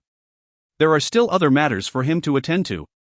Hence, once he has finished refining the pills for the Dragon Clan, he will leave the Dragon Clan. Gu Ruoyun paused before she continued, in the matter of punishing the traitors, I will find another person to manage this. The clan leader lowered his head and sighed. He knows that Gu Ruoyun was disappointed by his earlier conduct. However, each time he remembers how he has interacted with Long Xian and the others for so many years, he could not do it. Even though the clan leader had felt the urge to kill Long Xian when he had betrayed him, now that he has calmed down, he found that he could not bear to act. You are the strongest in the Dragon Clan, so you will still need to bear the responsibility as the clan leader. Gu Ruoyun naturally understood the clan leader's train of thought. She did not say much and her eyes searched through the crowd before landing upon Long Yen. Long Yen, you will become the hall master of the penal hall and watch over the Dragon Clan's criminals. Will you do it? Ah. Long Yen was shocked. He stared at Gu Ruoyun in astonishment as if he never thought that something as good as this would land on his head. Indeed, in contrast to the indecisive clan leader, Long Yen was fiercer in his convictions. Long Yen, Lady Gu is speaking to you. What are you dreaming about? Long Linger quickly nudged Long Yen as she saw that he has fallen into a daze. Long Yen instantly returned to his senses. A sense of joy flashed across his eyes as he vowed solemnly, Lady Gu, no, Lord Gu Ruoyun, don't worry, I won't disappoint you. I will take up the mantle of the penal hall's hallmaster and fiercely punish these traitors until they comprehend the meaning of a fate worse than death. Gu Ruoyun was willing to grant him this, so he must perform his duties well. Besides, Long Xian had nearly caused the entire Dragon Clan's destruction, so how could Long Yen let him get away with it so easily? If he did not skin him alive, his name would not be Long Yen, but I will stay for 3 more days in the Dragon Clan. During this time, I will teach Lan Gu and get him to refine the pills for you. I will depart after 3 days. Furthermore, I will be taking the Dragon King's body with me. Gu Ruoyun swept her gaze across the Dragon Clan as she slowly declared. Lady Gu, since the Dragon King has recognized you as his master, his body is naturally yours to take. The clan leader smiled and his eyes filled with reverence. It was obvious that Gu Ruoyun's previous behavior has subdued every single one of them. If you find any errors, ads pop-up, ads redirect, broken links, non-standard content, etc., please let us know. Report chapter so we can fix it as soon as possible. Chapter 1625, Punishing the Traitors, 14. Chapter 1625, Punishing the Traitors, 14. Translator, Endless Fantasy Translation Editor, Endless Fantasy Translation. The Red Lotus Territory. A man was standing at a window with his hands behind his back. His features were handsome yet grim, while an egotistical and domineering air exuded from his being. He was looking quietly out the window, but no one could tell what he was thinking. Brother Tian. A gentle voice rang out from behind him and softened the cold stiffness of his face. Brother Tian, are you waiting for Yuner? A woman dressed in white slowly stepped in front of Gu Tian and draped a red cloak over him. Her incomparably beautiful features carried a small smile as she said, Yuner only needs to find Shengxiao and she will come back to us in Red Lotus territory. Gu Tian nodded as he slowly turned around and pulled the white-robed woman into his arms. The sweet, simple and elegant fragrance from the woman's body caused the man's heart to soar. It was hard for him to hold back. Yuer, why don't we give Yuner and Shengxiao a little brother or sister? Brother Tian. Dongfang Yu blushed and pushed Gu Tian away. Her gorgeous features were tainted with pink and it was such a beautiful sight that one could not turn away. We're already so old now, how are we going to give them a younger brother or sister? Yuer, are you doubting my power? The man raised the corners of his lips as a confident smile formed on his face. As long as you are willing, we can give them a little brother or sister. Actually, I'm thinking of having another boy. This way, there will be 3 men protecting you too. Dongfang Yu's body melted into the man's arms. In the end, she was paralyzed in his embrace. Her face was filled with a blessed smile. This was a smile which had never appeared during her days of being shut away in the secret order for many years. Brother Tian, I will do as you say. Once she had said this, the peerless woman's face became even more bashful. However, her eyes were bright and lively. When Yuner comes back again, she'll get a surprise. Grand Lord Hong Lian bent down and swept the beautiful woman up into his arms. He then walked towards the bed with a smile lighting up his typical grim and stern expression. His eyes were looking passionately at the woman in his arms. The woman did not speak and clearly approves of his decision. Besides, she also wants to have a few more children with him. The Red Lotus Territory. Gu Ruoyun lifted her head to examine the city gate and gently stroked her chin. She smiled as she said, I've been reunited with father for such a long time, but this is the first time I've come to Red Lotus territory. I also had no idea how the territory looks like. Once she had said her piece, she slowly entered the territory. Meng Meng, who was being carried in Gu Ruoyun's arms, cautiously glanced at Qian Beiyi who was walking beside her. It pondered for a moment and decided to give up on burrowing into her robes. Otherwise, it was likely that it would be thrown away by this scary man once again, But it's been so long since I've touched Master's soft, snowy peaks. The little fellow felt more aggrieved as it thought about this, and its perverted gaze continued to float towards Gu Ruoyun's chest. Suddenly, a pair of eyes full of warning shot towards it and frightened it so much that it quickly tucked its head down, terrified of continuing its impudence. Big brother, that spiritual beast is so cute. Can you ask her if she would sell it to me? Suddenly, a voice rang out from the side and caused Gu Ruoyan to frown. The little fellow had heard this as well. It lifted its furry little head and glanced at the young girl who had been spying on it. A thick sense of disdain filled its eyes. If you find any errors, ads pop up, ads redirect, broken links, non-standard content, etc., please let us know. Report chapter so we can fix it as soon as possible. Chapter 1626, Punishing the Traitors, 15. Chapter 1626, Punishing the Traitors, 15. Translator, Endless Fantasy Translation Editor, Endless Fantasy Translation. Little sister, don't cause a scene. This is the Red Lotus territory and I've told you before your journey here that you mustn't cause a scene here. Otherwise, you will risk angering Grand Lord Honglian. A man dressed in a guard's uniform next to the young girl chided her with an exasperated look on his face. But big brother, I want that adorable little creature. Can you ask her if she will sell it? The young girl pouted as her eyes glanced at Meng Meng fondly. This little fellow may look like it has no attack abilities because of its adorable and soft appearance. She could not help but want to hold it in her arms and violently ravage it. Under the young girl's spoiled and cutesy act, the man in guard's uniform could not resist in the end and walked towards Gu Ruoyan's group.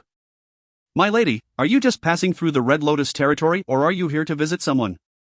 The guard smiled at Gu Ruoyan as he asked. Gu Ruoyan looked at him. I'm visiting someone. May I ask who you are looking for, my lady? Do you need my help? The guard's face carried a courteous smile as if he did not notice his little sister's anxious face. The young girl saw that the guard had not mentioned the objective at all and stomped her foot. She quickly stepped forward but her eyes had remained glued on Meng Meng the entire time. Meng Meng yawned and turned away in revulsion, unwilling to look at the young girl's possessive gaze. Big brother, hurry up and buy it for me. Any amount will do, I want it. The guard was a little embarrassed. He then looked at Gu Ruoyan and asked, My lady, will you sell this spiritual beast? It's not for sale. Her words were simple and direct. Once Gu Ruoyan had replied, she ignored the siblings and kept walking forward. The young girl instantly panicked and she kept stomping her foot in anger. Hey, this is the Red Lotus territory and my big brother is a member of Red Lotus territory. Aren't you being a little too rude by rejecting us just like that? Would you believe it if my big brother imprisoned you immediately? Schwerer. The guard's expression changed and he chided her sternly. How many times do I have to say this? Don't cause trouble in Red Lotus territory. I don't care, I want that spiritual beast. Big brother, snatch it away from me. The young girl's eyes had turned red after being scolded by the guard. She looks pitiful and pathetic. The guard sighed as his features became even more exasperated. These siblings had lost their parents at a young age and only had each other to depend on. Now that he has finally entered the Red Lotus territory, he wanted to bring his little sister over so that she could live comfortably here. Who would have thought that he had spoiled his sister from a young age and she has become far too undisciplined and out of control? She actually wanted to snatch someone's spiritual beast in the Red Lotus territory. However, he was simply powerless to say no. My lady, my sister really likes the spiritual beast in your hands. Will you resign yourself to part with your treasure and give it to me? As long as you are willing to give way, I'm willing to give you 1,200 gold pieces for it.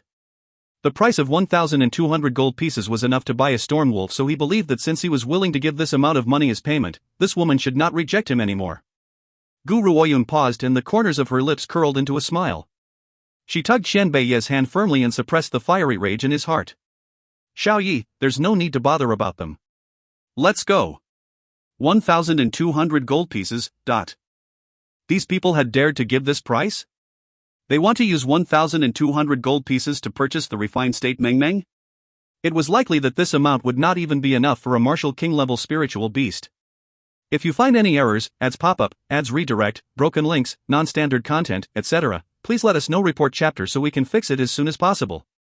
Chapter 1627, I want to bear the Grand Lord a child, 1. Chapter 1627, I want to bear the Grand Lord a child, 1. Translator, Endless Fantasy Translation Editor, Endless Fantasy Translation. You're not allowed to leave, you're not allowed to leave. The young girl grew anxious and she reached out to grab Gu Ruoyan's sleeve. However, before her hand could touch Gu Ruoyan's shoulder, the crimson-robed man beside her made his move. Kick. A leg planted itself firmly on the young girl's chest. Before the young girl could react, Shen Beiyi had kicked her away. He then spoke in a low and gloomy voice, causing the young girl to shiver violently. Scram! The young girl was so stunned that she even forgot about crying. Her large, bright eyes were filled with fear and she trembled as she lay on the icy cold ground. You too, even though my sister was in the wrong first, you shouldn't have attacked my little sister. The guard saw the frightened look on his little sister's face and his heart throbbed with agony. He gradually became enraged, or shall I say that you are a man who only knows how to hit a woman? A deep hatred filled his eyes when he stared at Qian Bei. Though this man was more beautiful than a woman, he had attacked a young girl unprovoked. He simply does not have the bearing of a gentleman. This person must be abnormal at heart. Touch her again and your sister might lose her arm next. Qian Bei's voice was monotonous in Chile as it slowly echoed through the streets. If it was not for the fact that they were in the Red Lotus territory and he has no intention of spilling blood in his father-in-law's territory, this little girl would have likely lost her hand on the spot. Why would he ever allow such a disgusting thing like her to try and touch Yuner? Forget about having a tender heart for the fairer sex or gentlemanly attitude to women. He does not have any of those qualities. In this life, he would only feel tenderness towards Gu Ruoyun alone. Other women were no different from snakes, mice, or ants in his eyes. Why should he be tender towards them? Let's go, Yuner. Qian Bei ignored the two as he returned to Gu Ruoyun's side. He then wrapped his hands around her and the gloomy look on his face was replaced by a magnificent smile. Xiao Yi, you can ignore these people. Why waste your time on them? In Gu Ruoyun's opinion, Qian Bei's earlier action was entirely a waste of time. As long as she does not wish to be touched, nobody would have been able to touch the corner of her robes. She had come too close to you. I was afraid that her breath would infect you, so I could not help but retaliate. Don't worry, I will pay more attention next time and not waste our energy on these sort of people. As the couple slowly moved further and further away, the young girl finally burst into wailing sobs. She used her little fists to hammer the guard's chest as she cried. It's all your fault, it's all your fault. Didn't you say that no one would bully us anymore now that you're following Grand Lord Honglian? I was bullied yet you had not dared to say a thing. A useless person like you isn't fit to be my big brother. The young girl's words were like a sharp sword which pierced deeply into his heart, tearing a deep gash which overflowed with blood. All these years, he had pitted his little sister who had lost both parents at a young age, so he had always spoiled her. Each time she was bullied, he would rush over and fight the bullies even if it was his sister who had been in the wrong. Unfortunately, she has developed such an undisciplined and out-of-control character due to his years of indulgence and pampering. Schwer, this is the Red Lotus territory. Grand Lord won't allow anyone to cause trouble here. I was the one in the wrong. If the Grand Lord finds out about this, I will certainly be punished. If you find any errors, ads pop-up, ads redirect, broken links, non-standard content, etc., please let us know. Report chapter so we can fix it as soon as possible. Chapter 1628, I Want to Bear the Grand Lord a Child, 2. Chapter 1628, I Want to Bear the Grand Lord a Child, 2. Translator, Endless Fantasy Translation Editor, Endless Fantasy Translation. The guard stared in grief and lamented at his own sister. At this moment, his heart felt like it was dripping with blood. You're talking nonsense. I've heard it before, the Grand Lord is a very defensive person. As a guard in his territory, he will certainly be on your side. However, you are too cowardly and don't even have the courage to stand up for me. If father and mother were still alive, they would never let me suffer to be bullied this way. 1. The young girl crawled up from the ground and her little face glared angrily at the guard. You're simply a coward.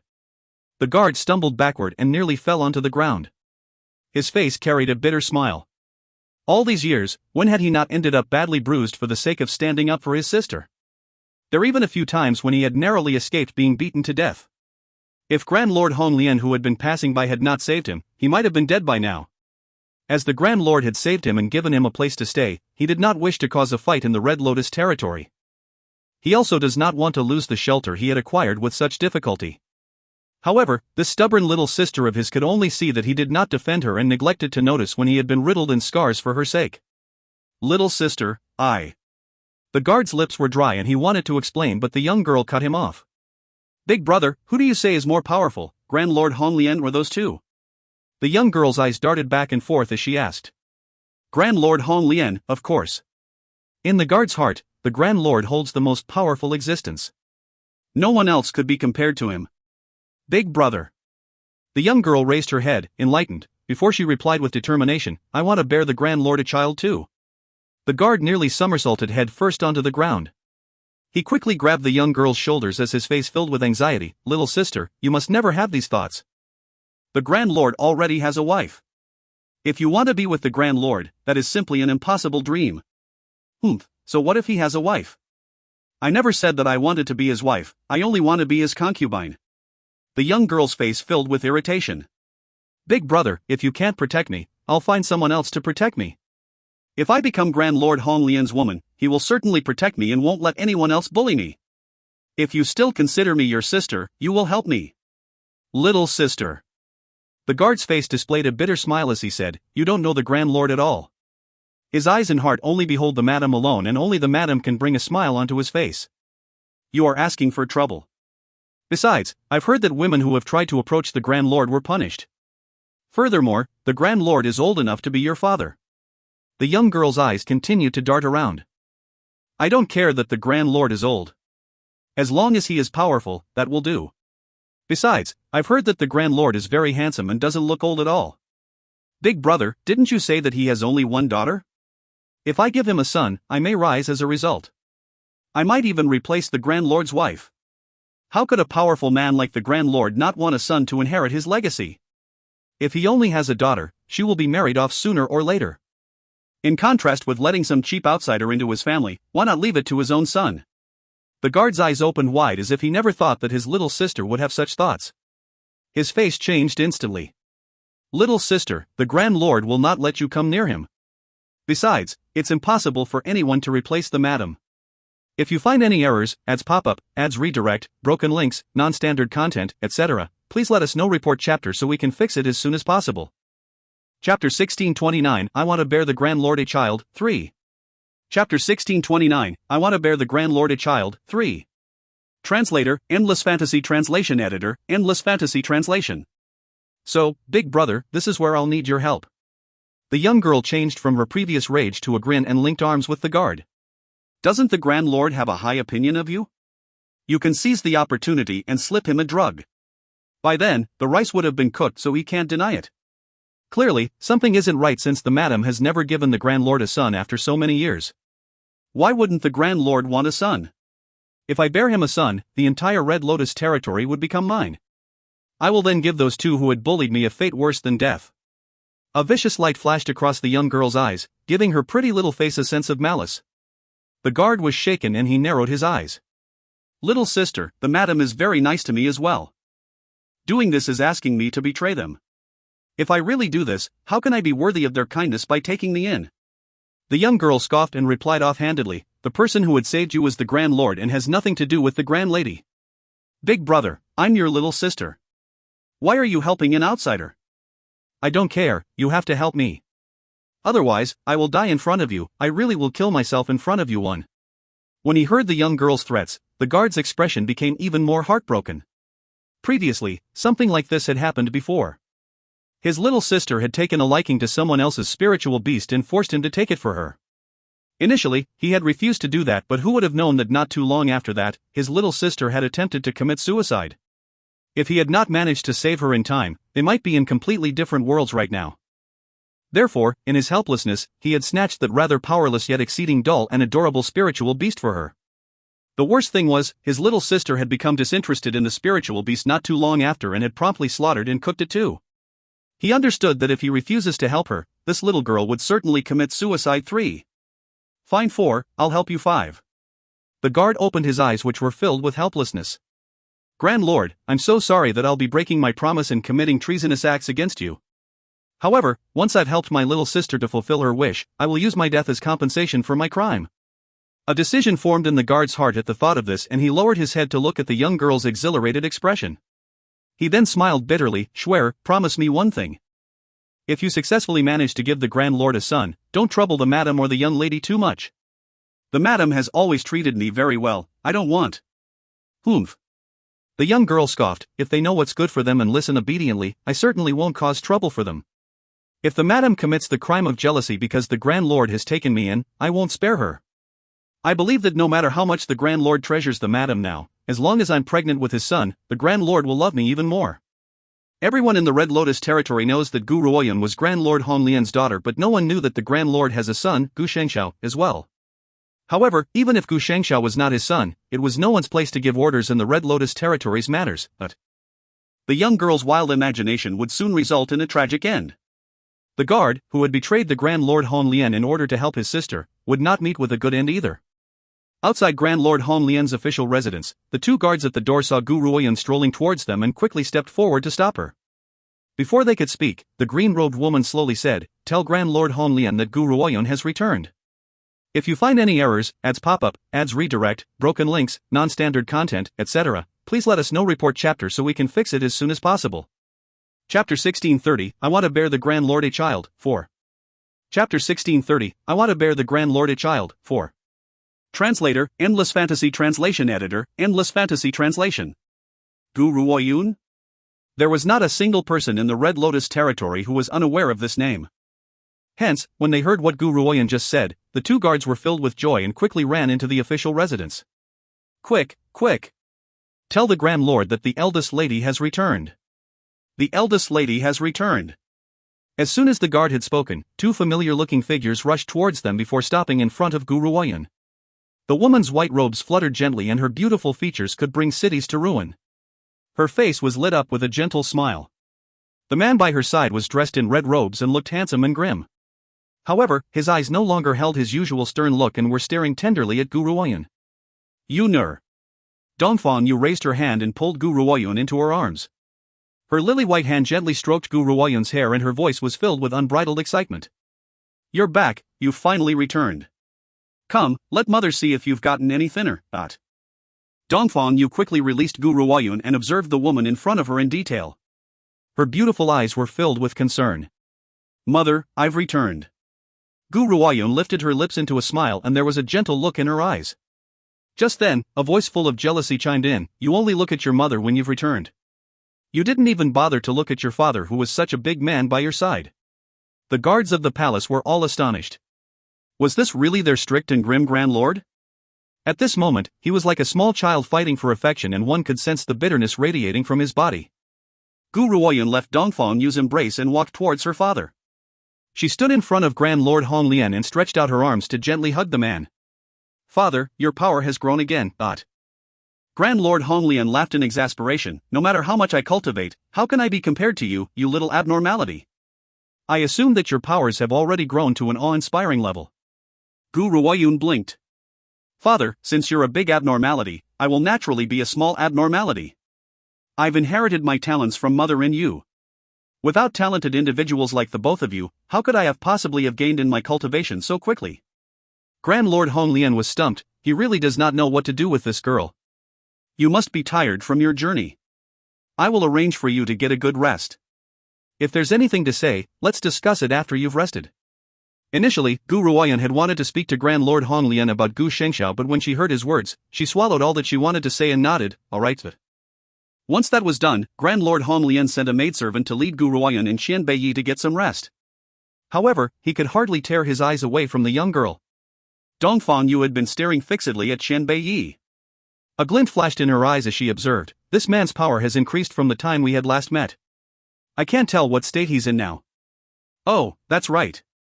I haven't asked, what is his relationship with our daughter?" "He's our future son-in-law." Grand Lord Hong Lian replied honestly. Even though he has not completely approved of Qian Beiyi yet. "Really? I like this man very much." Dongfang Yu's eyes lit up with a smile. "Firstly, he's powerful and his powers are greater than mine. He will have the ability to protect our precious daughter. Secondly, didn't you notice that his eyes are full of sweet love whenever he looks at Yuner? You can tell that he loves her to his very bones. Therefore, I won't allow you to cause trouble for him. I've made up my mind on this son-in-law." The sour taste in Grand Lord Hong Lian's heart increased. Not only has the damned kid captured his daughter's heart, even his wife was full of praises for him. If you find any errors, ads pop-up, ads redirect, broken links, non-standard content, etc., please let us know. Report chapter so we can fix it as soon as possible. Chapter 1631, I Want to Bear the Grand Lord a Child, 5. Chapter 1631, I Want to Bear the Grand Lord a Child, 5. Translator, Endless Fantasy Translation Editor, Endless Fantasy Translation. When a girl is of age, she must be married off. We shouldn't control her too much. Grand Lord Hong Lian sighed. You must be tired as well. Go and get some rest first. I still have some matters to complete. Dongfang Yu smiled gently. Alright, I'll go back to the room first. Don't tire yourself out. In reply, Grand Lord Honglian pulled Dongfang Yu into his arms and forcefully planted a gentle kiss on her lips. Wife, wait for me in our chambers. Once I'm done with work, I will come to find you. Dongfang Yu did not say anything more and only smiled at Grand Lord Honglian. She then headed towards their room. A young girl was staring at the lovey-dovey pair from not too far away and her eyes were filled with deep jealousy. Swear, I've told you that the Grand Lord and Madam have a great relationship. If you butt in like that, I don't care. The young girl sulkily raised her head with a stubborn expression on her face. I must give the Grand Lord a son, only then can I be above everyone else. Once I give birth to the Grand Lord's son, he will treat me the same way as the Madam. At this moment, the young girl remembered the scene when she had met Gu Ruoyun and the cloudiness in her eyes deepened. It goes without saying that these siblings have rotten luck. They had been one step too late, so they did not see Gu Ruoyun and Grand Lord Honglian's warm reunion. Hence, she continued to believe that as long as she gives the Grand Lord a son, she could make Gu Ruoyun and Qianbei kneel and apologize to her. Swear, even if we want to drug the Grand Lord, it will have to be at the right time. Besides, based on someone as powerful as the Grand Lord, it won't be that easy to plot against him. Give me a few days to make the preparations, okay? I should have known that you still don't agree with my idea. The young girl fiddled with the corner of her robes as her expression began to twist. Forget it, I'm not going to depend on you. Just introduce me to the Grand Lord. I will complete this matter myself. The guard sighed as he stared at the young girl's determined features. His heart felt uneasy as if something bad was about to happen. Grand Lord Honglian decided to hold a banquet to celebrate Gu Ruoyun's return and at the same time, to allow the Red Lotus Territory citizens to get to know their eldest lady. At this moment, Gu Ruoyun was informing her parents in the Grand Lord's official residence about recent events. As they listened, Grand Lord Honglian and Dongfang Yu fell silent. After a long while, the grim man in red robes lifted his head as his deep, dark eyes flashed with determination. Yuner, if Shengshao is in the first city, he might be on his way to the Wen family. I will send a trusted aide to scout the area near the Wen family. I believe we will be able to find him. Grand Lord Honglian's heart would spit with fury whenever he thought about how his son has been turned into a puppet. He has the great urge to storm into the Wen family home immediately and kill them all. However, he has no idea at this moment whether Gu Shengshao has fallen back into their clutches or not. Hence, he did not dare to act rashly and blindly. Not many will be able to hold out Big Brother at his current strength. The only people I'm worried about are the Wen family. Gu Ruoyun gently lowered her eyes. After a long moment, she lifted her gaze and said, however, the Wen family only managed to refine him into a puppet after much difficulty, so I don't think they would act rashly towards him. That's right. Grand Lord Honglian rose to his feet. Yuner, it's getting late and we should join the banquet. Let's go. If you find any errors, ads pop up, ads redirect, broken links, non-standard content, etc., please let us know. Report chapter so we can fix it as soon as possible. Chapter 1632, I Want to Bear the Grand Lord a Child, 6. Chapter 1632, I Want to Bear the Grand Lord a Child, 6. Translator, Endless Fantasy Translation Editor, Endless Fantasy Translation. Perhaps it was due to hearing about how Qianbei Yi had risked his life in the Dark Earth realm to save Gu Shengshao. Grand Lord Honglian's attitude towards him has undergone a great change to the extent that he has even accepted Qianbei Yi as their future son-in-law. Dongfang Yu was very satisfied with having Qianbei Yi as their son-in-law. She was like a mother-in-law who likes her son-in-law more and more each time she sees him. This describes Dongfang Yu's feelings entirely. This time, we won't just be introducing Yuner but Xiao Yi as well. Brother Tian, I can see that Yuner is now an adult and her powers are a cut above the rest. Why don't we give the Red Lotus territory over to them? Ha ha! Grand Lord Honglian burst into laughter. Not bad, this is a very good idea. Yuner, from now on, Red Lotus territory will be in your charge. Your mother and I will enjoy a world with only the two of us. Gu Ruoyun's mouth twitched. She never expected her own father to give the territory over to her just like that.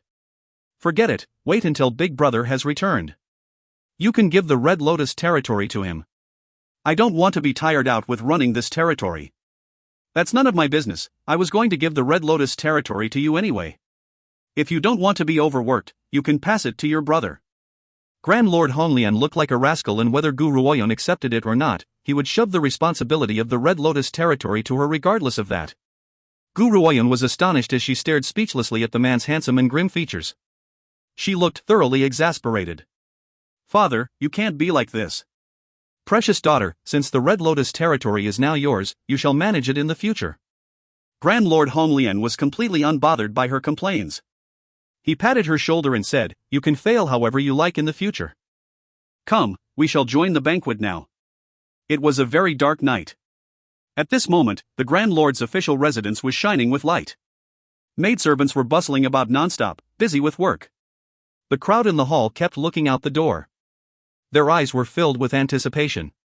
This banquet was organized to celebrate the eldest lady's return. I wonder what kind of person she is. However, the Grand Lord's daughter certainly can't be that bad at all. That's hard to say. What if she had not inherited any of the Grand Lord's good qualities? Shoo, the Grand Lord will be arriving soon, so you better stop your speculations. The Grand Lord loves the eldest lady deeply. What if you end up provoking the Grand Lord? You might invoke the cruelest punishment on yourself. In order for each and every person in the territory to get to know Guru Oyen, the Grand Lord's trusted aides and guards were attending the banquet alongside the other lords who wanted to curry favor from the Grand Lord as well. At this moment, Lin Shui's fists were clenched tightly as she stood in the crowd. Her expression was filled with jealousy. Shui'er. The young guard standing next to her was afraid that she would lose control of her temper and quickly reminded her with a whisper, "I will introduce you to the Grand Lord today, but you cannot be too rash. If you anger the Grand Lord, no one can save you." Lin Shui snapped impatiently, "I know. You're so naggy. I know how to behave properly and I don't need you to bother. I will definitely give the Grand Lord a son anyways." Just as she had spoken, two figures entered the hall under the chilly moonlight. They were walking side by side and would lower their heads to whisper to each other occasionally.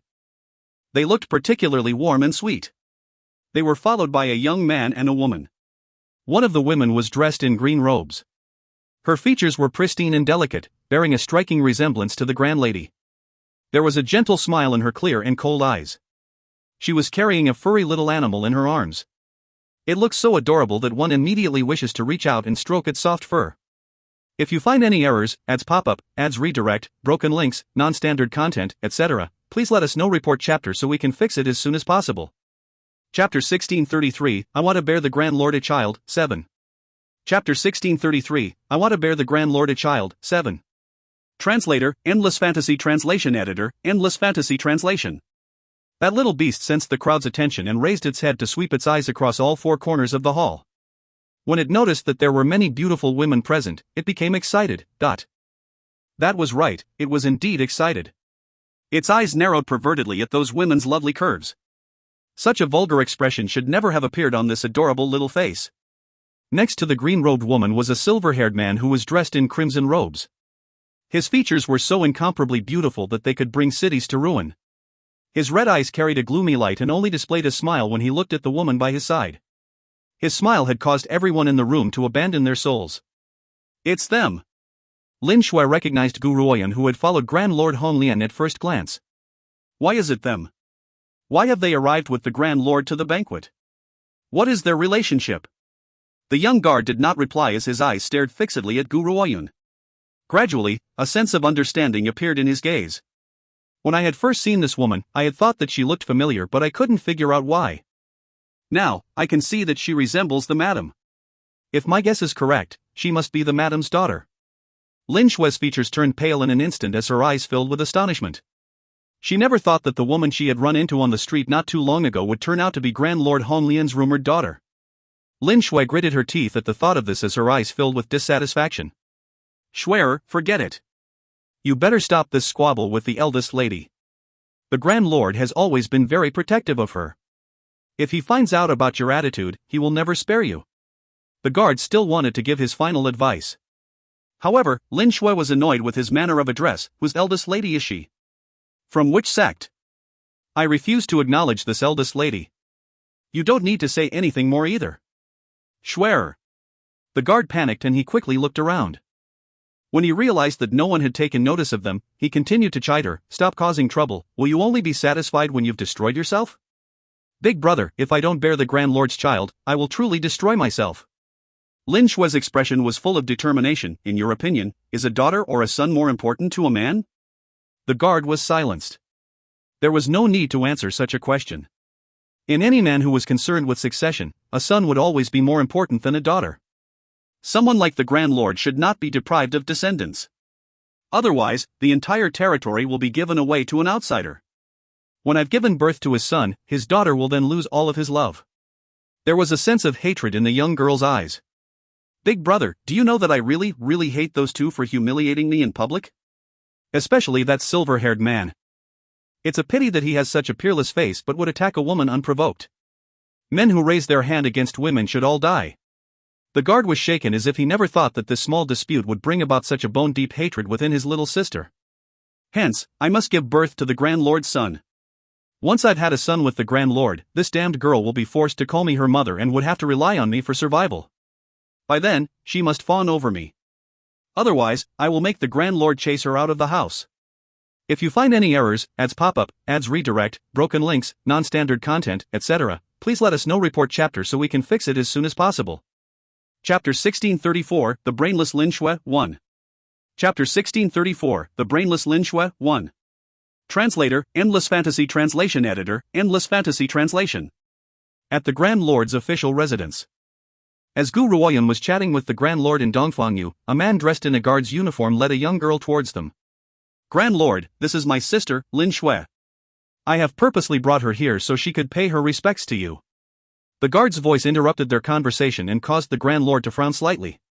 He turned around and his expression softened when he saw the man. Lin Yang, since she's your little sister, make sure that she enjoys her time in the territory. If money is short, you can have some transferred over from the Grand Lord's residence. Thank you, Grand Lord. Lin Yan joined his fists respectfully as a sense of helplessness flashed in his eyes.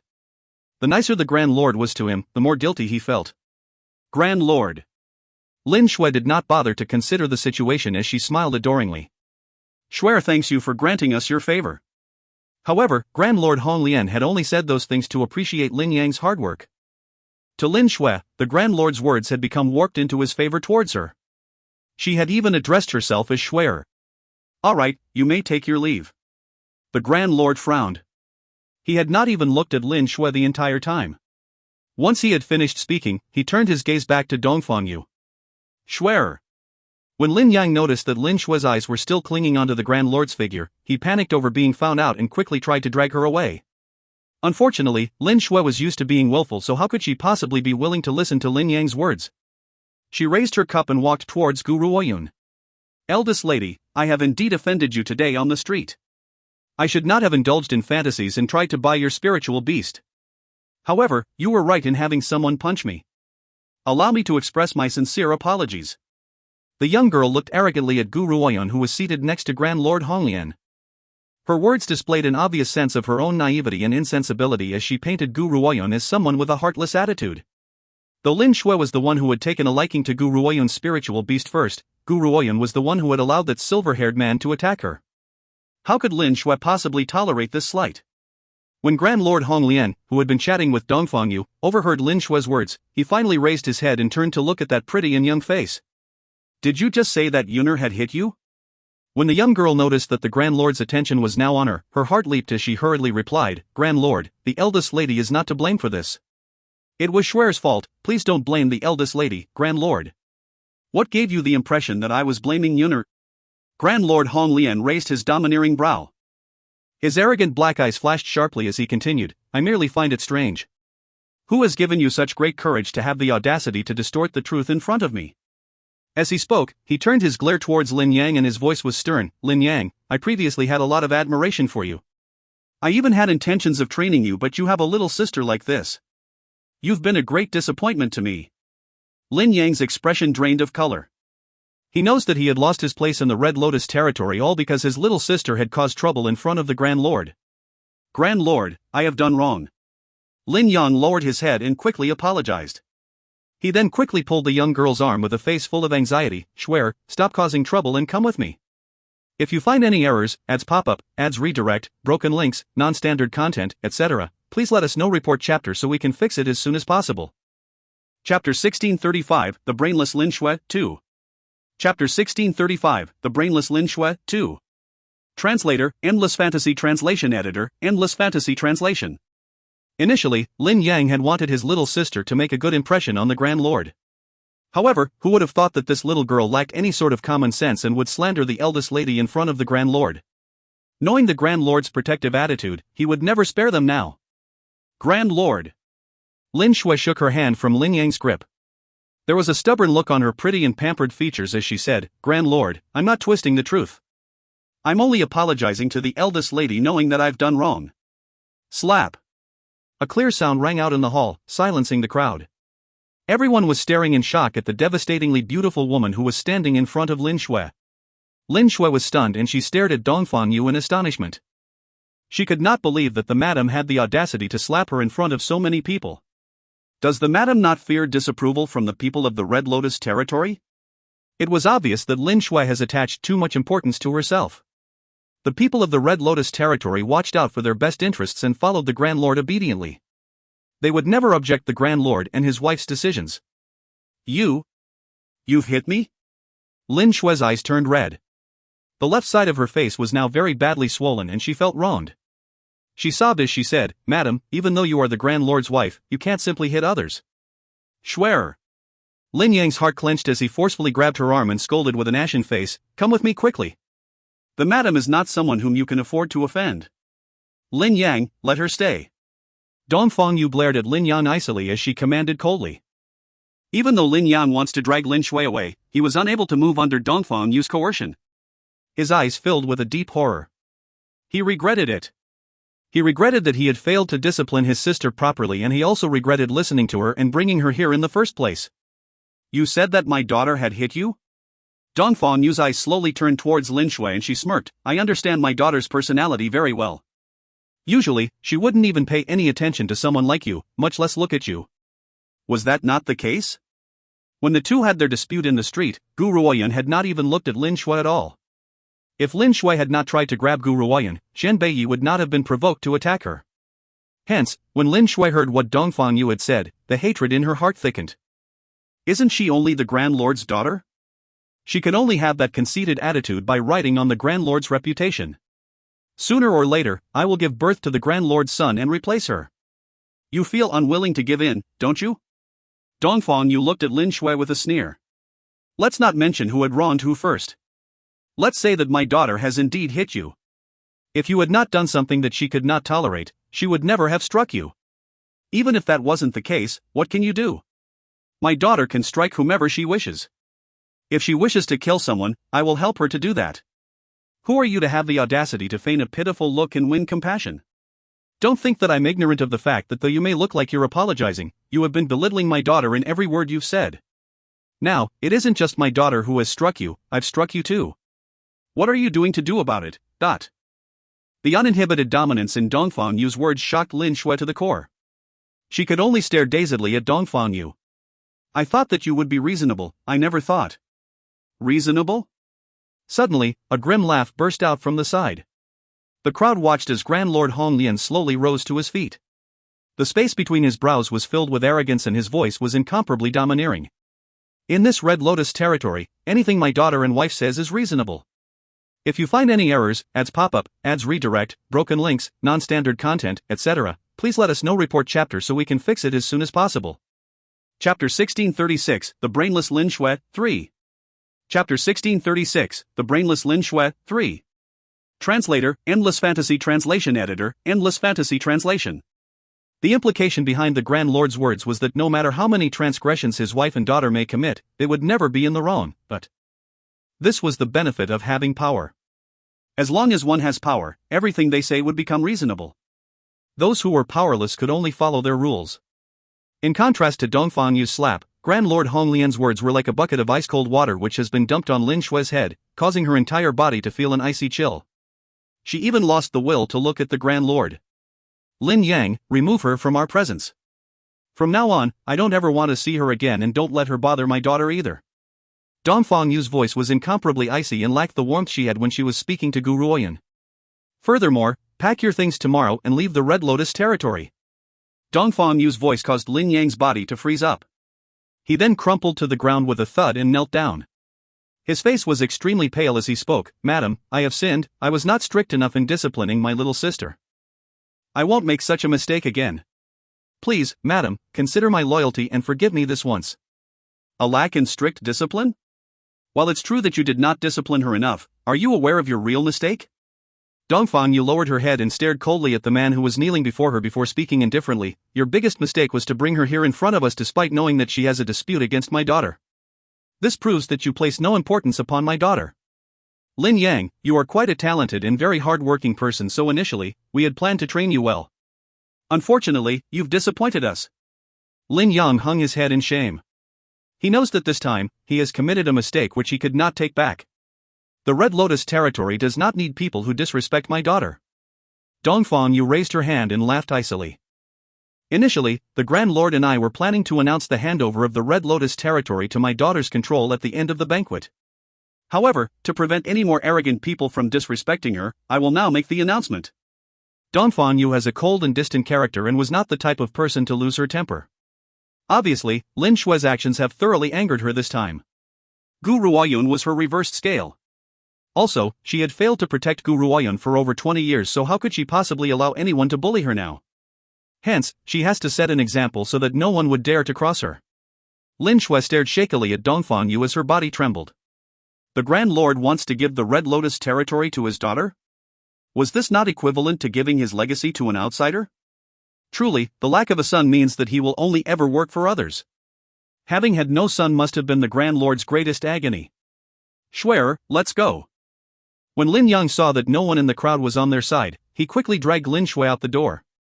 He walked swiftly, clearly eager to leave this quarrelsome situation. Perhaps Lin Shui also understood that the situation was not favorable towards them, as she had not resisted this time and allowed Lin Yang to drag her out the door. Big brother, I'm not satisfied. I can't accept that I've failed. I may not be as beautiful as the madam, but I'm not ugly either. Furthermore, there are many men who have courted me. Why doesn't the Grand Lord like me? After being with the madam for so many years, isn't he fed up yet? Lin Shui paused in her footsteps and whined indignantly under the night sky. Enough! Lin Yang's expression sank and he finally lost his temper. If had not been for you, I would not have been chased out of the Red Lotus territory either. Regardless of how unsatisfied you are, so what? The Grand Lord doesn't fancy you. No matter how young or how pretty you are, it's useless. If you find any errors, ads pop up, ads redirect, broken links, non-standard content, etc., please let us know. Report chapter so we can fix it as soon as possible. Chapter 1637, The Brainless Lin Shui, 4. Chapter 1637, The Brainless Lin Shui, 4. Translator, Endless Fantasy Translation Editor, Endless Fantasy Translation. Big brother, we will still continue with today's plan. I only need you to secretly help me to place the drug. As for the drug, I've already prepared it. Lin Shui remembered her plan and smiled complacently. Shuer, are you only satisfied if you throw your life away? Lin Yang's face flashed with anger. Are you still unaware of the Grand Lord's personality? He will kill you, he really will kill you. The Grand Lord is not the type of person to be merciful to women. I heard that there was once a woman named Bai Yin in the Grand Lord's residence. That woman had even fought by the Grand Lord's side for many years. In the end, the Grand Lord had killed her for the eldest lady's sake. Lin Shui pursed her lips in a nonchalant manner. They must have been too stupid and had not drugged the Grand Lord. The Grand Lord is a man who takes responsibility. As long as the rice is cooked, we need not be afraid of having him acknowledge the debt. Big brother, you will be chased out of the Grand Lord's residence tomorrow. We only have tonight. There's no time to waste. Shuer. Lin Yang stared at his stubborn and willful little sister in frustration. Why could she not see it based on the previous situation? The Grand Lord had paid her no attention at all. Even if her tactics worked, he would never take responsibility for her predicament. Perhaps he would have her killed after dealing with her. Big brother, if you refuse to help me, I will jump one. Lin Shui ran to the edge of the lake and turned to look at Lin Yang as she threatened to jump. I've told you, if I don't give the Grand Lord a child, I will kill myself in front of you. Lin Yang's heart trembled violently. He shut his eyes before opening them again after a long while. He looked at Lin Shui and said, I understand, I will help you, Shuer. I only hope that you won't be so willful from now on. Lin Shui smiled complacently as if she never noticed the pale look on her own brother's face. I have confidence that I will give the Grand Lord a boy. By then, the madam and eldest lady will depend on my will for survival. As for this Red Lotus territory, I will never hand it over to an outsider too. The Red Lotus territory's throne can only be inherited by a son. The banquet dragged on for quite a while before it ended. However, Grand Lord Hong Lian still had a number of tasks to complete. Hence, he had asked Dongfang Yu to retire and get some rest first while he settled these matters. After all, everything must be in order before he hands the Red Lotus territory to Guru Oyen. In the study, Grand Lord Hong Lian's head was buried in a pile of documents and his brows would furrow and relax from time to time. Suddenly, someone knocked on the study door. Grand Lord, the kitchen has sent over a midnight snack. May I enter? Come in. Grand Lord Hong Lian replied indifferently. A footboy entered the study. He was carrying a bowl of lotus seed porridge as he slowly made his way towards the Grand Lord. The Grand Lord picked up the spoon and carefully tasted it. He frowned at the first bite. Was this lotus seed porridge not prepared by the madam? Reporting to the Grand Lord, this had been prepared by a maidservant from the kitchen. I see. Grand Lord Hong Lian nodded and frowned. I was wondering why the taste of it was so different from the ones madam has prepared. I still prefer lotus seed porridge made by the madam, so I will reward this bowl to you. The footboy's face filled with joy. His happiness was not because of the lotus seed porridge but because this was a reward from the Grand Lord. It's getting late and I will retire with the madam. You may leave after you've finished eating the lotus seed porridge. After he had spoken, Grand Lord Hong Lian rose to his feet and left the study, closing the door on his way out. If you find any errors, ads pop up, ads redirect, broken links, non-standard content, etc., please let us know. Report chapter so we can fix it as soon as possible. Chapter 1638, The Brainless Lin Shui, 5. Chapter 1638, The Brainless Lin Shui, 5. Translator, Endless Fantasy Translation Editor, Endless Fantasy Translation. Big brother, are you sure that the lotus seed porridge has been sent in? A young girl was standing in a courtyard. Her face was full of joy while her eyes burned passionately. That's right. The Grand Lord enjoys having a bowl of lotus seed porridge prepared by the madam while he handles business. This has become his habit. It's about time. I think the Grand Lord should have finished the lotus seed porridge. You can go in now. Wonderful. The young girl jumped gleefully. The man's cold and handsome features flashed across her mind and a sense of shyness appeared on her face. Tice Grand Lord may be a little more advanced in age, but based on his features, you can't tell how old he actually is at all. Furthermore, he is very handsome. If I can have one night with him, I will be satisfied. Lin Yang shook his head in exasperation and said, Let's head over, Schwer. You must be careful and you can't let the madam see you. Otherwise, you will bring the disaster of your demise. Humph, as long as I become the Grand Lord's woman, would she dare to lay a finger on me? The young girl scoffed icily. In her heart, as long as she gives the Grand Lord a son, she would receive the highest authority in the Red Lotus territory. Let's go, brother. I'm afraid that the Grand Lord might leave the study if we drag things on for too long. Once she had spoken, she dragged Lin Yang and quickly headed towards the study.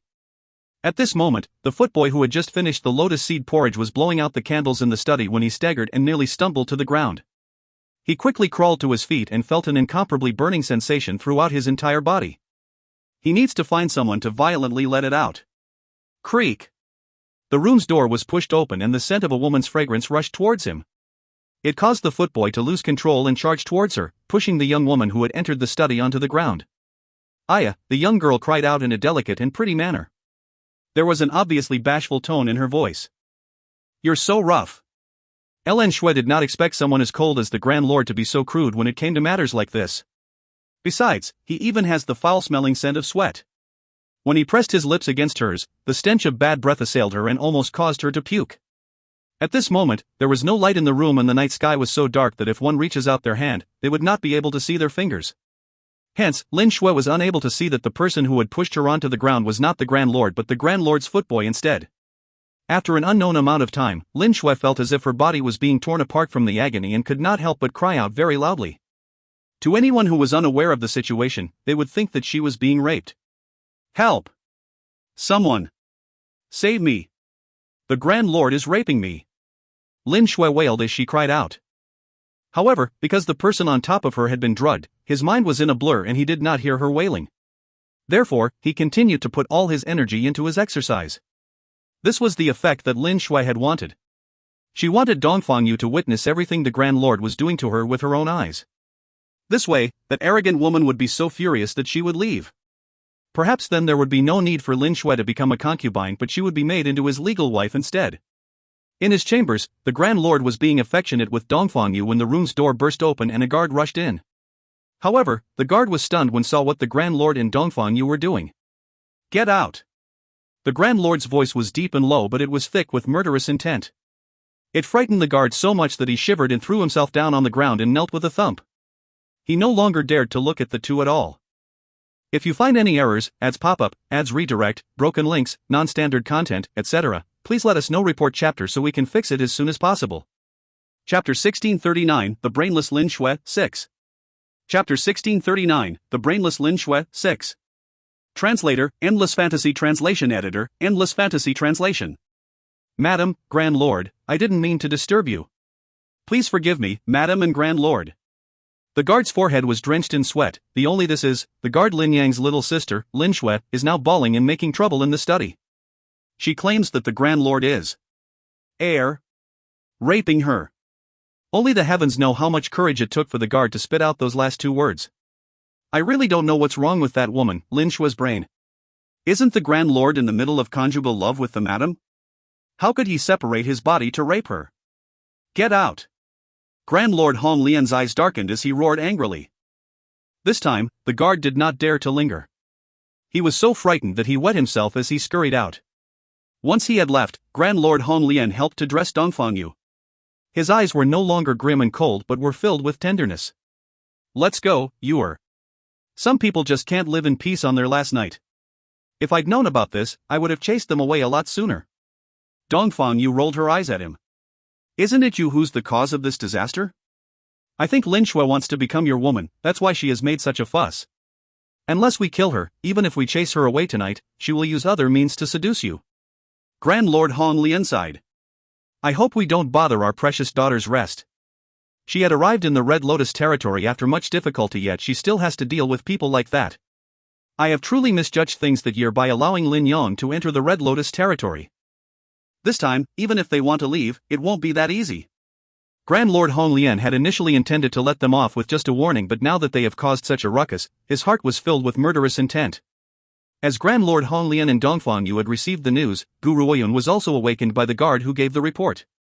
She raised her brow and turned towards the man next to her with a forced smile. Ever since the banquet, I could tell that she was conspiring against my father, but I never thought that she would use this method to frame him. What do you think? How should we deal with her this time? Gu Ruoyun was full of trust when it comes to Grand Lord Hong Lian, and she knows that her father would never betray her mother. Besides, based on her father's current measure of power, no one else could plot against him. This was why Gu Ruoyun had not mentioned the matter during the banquet. However, it seems that Lin Shui had only set her sights on my father but had not fallen for you. Looks like your charm isn't as powerful as my father's. Xian Beiyi smiled and pulled Gu Ruoyun into his arms. His eyes were filled with a grin. I only show my charms to you. In this world, as long as I have you alone, who holds me in her heart, that is enough. I don't care about anyone else. Gu Ruoyun knows it very well. Lin Shui had taken a liking to her father because of her father's status as Grand Lord Hong Lian. If Lin Shui were to find out about Qian Beiyi's power and background, it was likely that she would have clung onto him instead. Still, regardless of who she pursues, the conclusion would have remained the same. Come, let's go find out what Lin Shui has used to frame my father. Gu Ruoyun climbed up from the bed as she spoke to the man beside her. Lin Yang pursed his lips tightly outside the study. His face was filled with anxiety. He wanted to push the door open many times but had held back in the end. After all, the ruckus Lin Shui was causing was completely different from their plan. He could only play by ear now. As Lin Yang was waiting anxiously, he suddenly noticed a familiar-looking figure heading towards him. It shocked him to the core. Grand Lord? His expression turned incomparably pale as his eyes filled with terror. This is impossible. Why is the Grand Lord coming from that direction? If the Grand Lord is coming from the bedchamber, who's that in the study? If you find any errors, ads pop up, ads redirect, broken links, non-standard content, etc., please let us know. Report chapter so we can fix it as soon as possible. Chapter 1640, The Brainless Lin Shui, 7. Chapter 1640, The Brainless Lin Shui, 7. Translator, Endless Fantasy Translation Editor, Endless Fantasy Translation. Before Lin Yang could make sense of it all, Grand Lord Hong Lian was already right in front of him. The Grand Lord curled his lip into a cold and grim angle under Lin Yang's horrified gaze and ordered in a domineering manner, "Are you going to open the door or shall I do it myself?" His voice carried a murderous air and caused Lin Yang to shiver. He finally returned to his senses and knelt to the ground with a thud, crying out anxiously, "Grand Lord, please consider my loyalty in all these days towards you and spare my little sister's life. I will be extremely grateful." Grand Lord Hong Lian lowered his head and stared coldly at the kneeling Lin Yang. A cold and grim smile appeared on the corners of his lips. Once, I had saved you from death and given you a place to stay. However, you indulged your sister in her outrageous behavior. Now, you dare to speak of your loyalty towards me? Lin Yang's body shuddered. His behavior today was a clear betrayal of the Grand Lord's trust towards him. How could he speak of loyalty now? When Lin Yang thought about what his little sister was about to face, his heart filled with horror. This was also the first time he thoroughly regretted not disciplining his sister. Slam! Grand Lord Hong Lian no longer bothered with idle chit-chat and instantly lifted his leg to kick the study room's door open. He then coldly spat, "Light the candles." "Yes, Grand Lord." Lin Shui, who was intertwined with the footboy at the moment, suddenly heard a familiar yet cold voice. It shocked her so much that her body shook. After that, someone said the words Grand Lord and sent shockwaves through her mind. Her body stiffened. Impossible. How could the person who has arrived to catch us in the act turn out to be the Grand Lord? Since that person who was just arrived was the Grand Lord, who was the man pressed up against her? A sense of dismay overtook Lin Shui's heart, and it was so unbearable that she nearly suffocated. It was also at this moment that the candles in the dark study were lit. She immediately saw an ugly and vulgar face above her in the candlelight. Especially since that ugly person was still doing his exercise on top of her. "Don't look, Yuner." Qian Beiyi quickly reached out to shield Gu Ruoyun's eyes. At the same time, he turned his head, afraid that the couple's naked bodies would taint their eyes. "Schwerer." An unbearably distressed voice chimed in. The crowd watched as Lin Yang staggered towards Lin Shui. When he saw the man who was pressed down against Lin Shui, his vision blackened and he nearly fainted. How can this be? Why did the person doing these things to Schwer turn out to be the footboy? Get off my sister. Lin Yang angrily reached his hand out and punched the man on top of Lin Shui out of the way. He then quickly helped Lin Shui up as his face filled with anxiety. Schwer. Lin Shui's face was as white as snow and her lips were trembling slightly. After a long time, she abruptly returned to her senses, ran to one side and puked. Blurg. She propped her hand on a wall as her entire face twisted in agony. Each time she thought about how that ugly freak had kissed her with his bad breath, her stomach would feel as though it was churning with an overwhelming force. She felt the urge to throw up all the food she had eaten over the past few days. Once she has finished puking, she immediately rushed to Grand Lord Hong Lian's side and knelt to the ground. Grand Lord, you must back me up. You must back me up. This ugly freak has raped me and I want to kill him. I must have him killed. Her first time was supposed to be dedicated to the Grand Lord. She never thought that an ugly freak has taken it instead. How could the arrogant and proud Lin Shui possibly bear this? Therefore, she has already mentally torn that ugly freak into shreds. If you find any errors, ads pop up, ads redirect, broken links, non-standard content, etc., please let us know. Report chapter so we can fix it as soon as possible. Chapter 1641, The Brainless Lin Shui, 8. Chapter 1641, The Brainless Lin Shui, 8. Translator, Endless Fantasy Translation Editor, Endless Fantasy Translation. Grand Lord Hong Lian laughed icily as he turned his disdainful glare towards Lin Shui who was in front of him. I've heard the guards report. It says that you were causing a racket and claiming that I was raping you? The man's tone carried an obvious and powerful murderous intent. How could Lin Shui resist such a powerful aura? Her body trembled and she nearly fell flat onto the ground. Grand Lord, Schwer had initially come to the study to apologize to you and to say goodbye. Who would have thought that when I entered the study, tears streamed down Lin Shui's face as she denounced the unconscious footboy hatefully. This fellow had charged towards me and behaved immorally. Schwer had believed that only you, Grand Lord, was alone in the study, so I had misunderstood the situation. Schwer is truly innocent. Please, Grand Lord, grant me your support. When the Grand Lord saw how Lin Shui was explaining herself, his eyes grew even colder. Qinglin, wake him up. Yes, Grand Lord. A guard by Grand Lord Hong Lian's side walked towards the footboy before raising his hand to slap him fiercely on the back.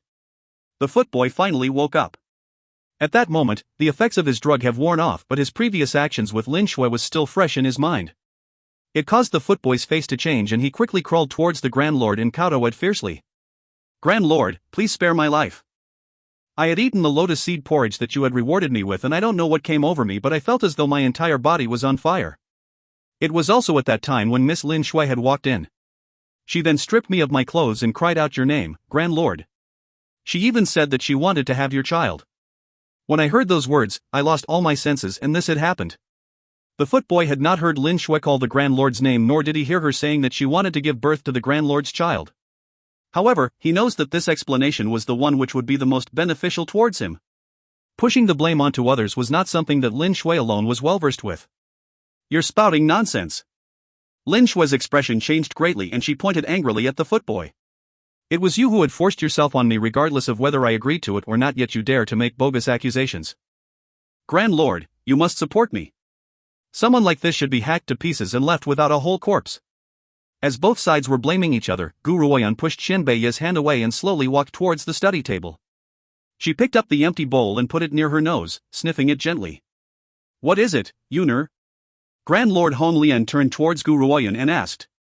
Gu Ruoyan put down the bowl and replied calmly, "It contains the residue of the Happy Union herb." The Happy Union herb. One only needed to hear the words Happy Union to understand what it meant. Lin Shui's face turned from white to green and back again.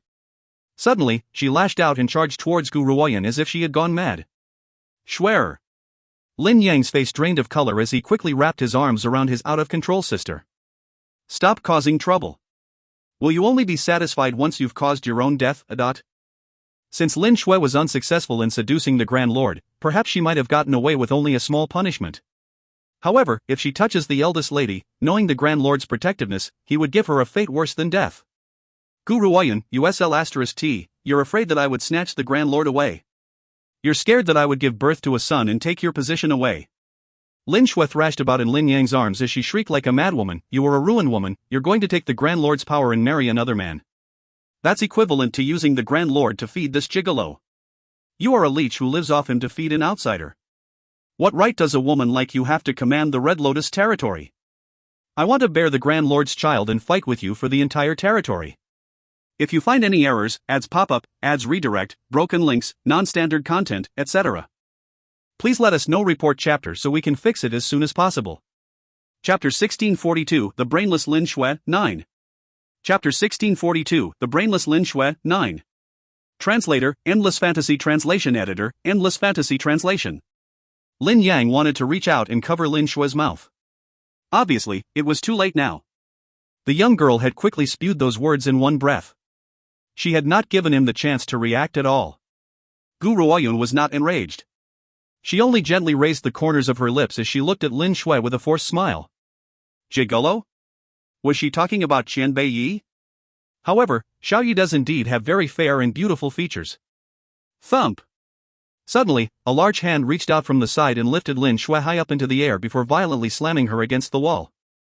Her head collided with the wall and blood trickled down, dyeing the snow-white wall red. Lin Shui was in a daze as she stared at that cold and handsome man who looked like the god of death. She felt as if a sharp weapon had pierced through her heart. Grand Lord, the madam is useless. She can't give you a son, but Schwerer can do that. Schwerer only doesn't wish for the world you fought for to fall into the hands of an outsider. Lin Yang shut his eyes, no longer able to bear watching this scene. He knows his sister's character very well. Perhaps bringing her to the territory had been his biggest mistake. Who told you that I don't have a son? Grand Lord Hong Lian seemed to have emphasized these words to cause Lin Shui even more pain. Lin Shui's entire being froze before she shook her head profusely. Impossible, I've never heard that the Grand Lord has a son. You must be lying to me. That's right, you're lying to me. Lying to you? Grand Lord Hong Lian scoffed icily, what part of you is worth my lies? My son is Gu Shangxiao and is also Yuner's big brother. However, I'm not the sort of person who values males more than females. What's the difference between having a son or a daughter? The person I will give the Red Lotus territory to is my daughter. Even if Shangxiao does not exist, it's certainly not your place to have any opinions. Lin Shui's heart was like dead ashes. Her eyes were dazed and vacant as an endless agony chewed on her heart like ants. Grand Lord, a daughter married is like water spilled. By giving the territory to your daughter, it means that you're destined to give this power to an outsider. Lin Shui spoke as she stared dazed at Grand Lord Hong Lian. She hates Gu Ruoyan. No matter what, she does not wish for Gu Ruoyan to inherit this power. Hence, she was using all of her energy to persuade the Grand Lord too. You say that Xiao Yi is a gigolo? Gu Ruoyan walked towards Lin Shui and curled her lips into a smile. Her smile did not reach her eyes and her gaze was as cold as ice. I can tell you that Xiao Yi has given me an engagement gift as big as the sky. The organization he has built can conquer the heavens and earth. Now, it has become my engagement present. Besides, Gu Ruoyun paused as her clear and cold eyes flashed with murderous intent. You had tried to seduce my father. By doing so, you have already violated my taboo, so I'm now wondering how I should punish you.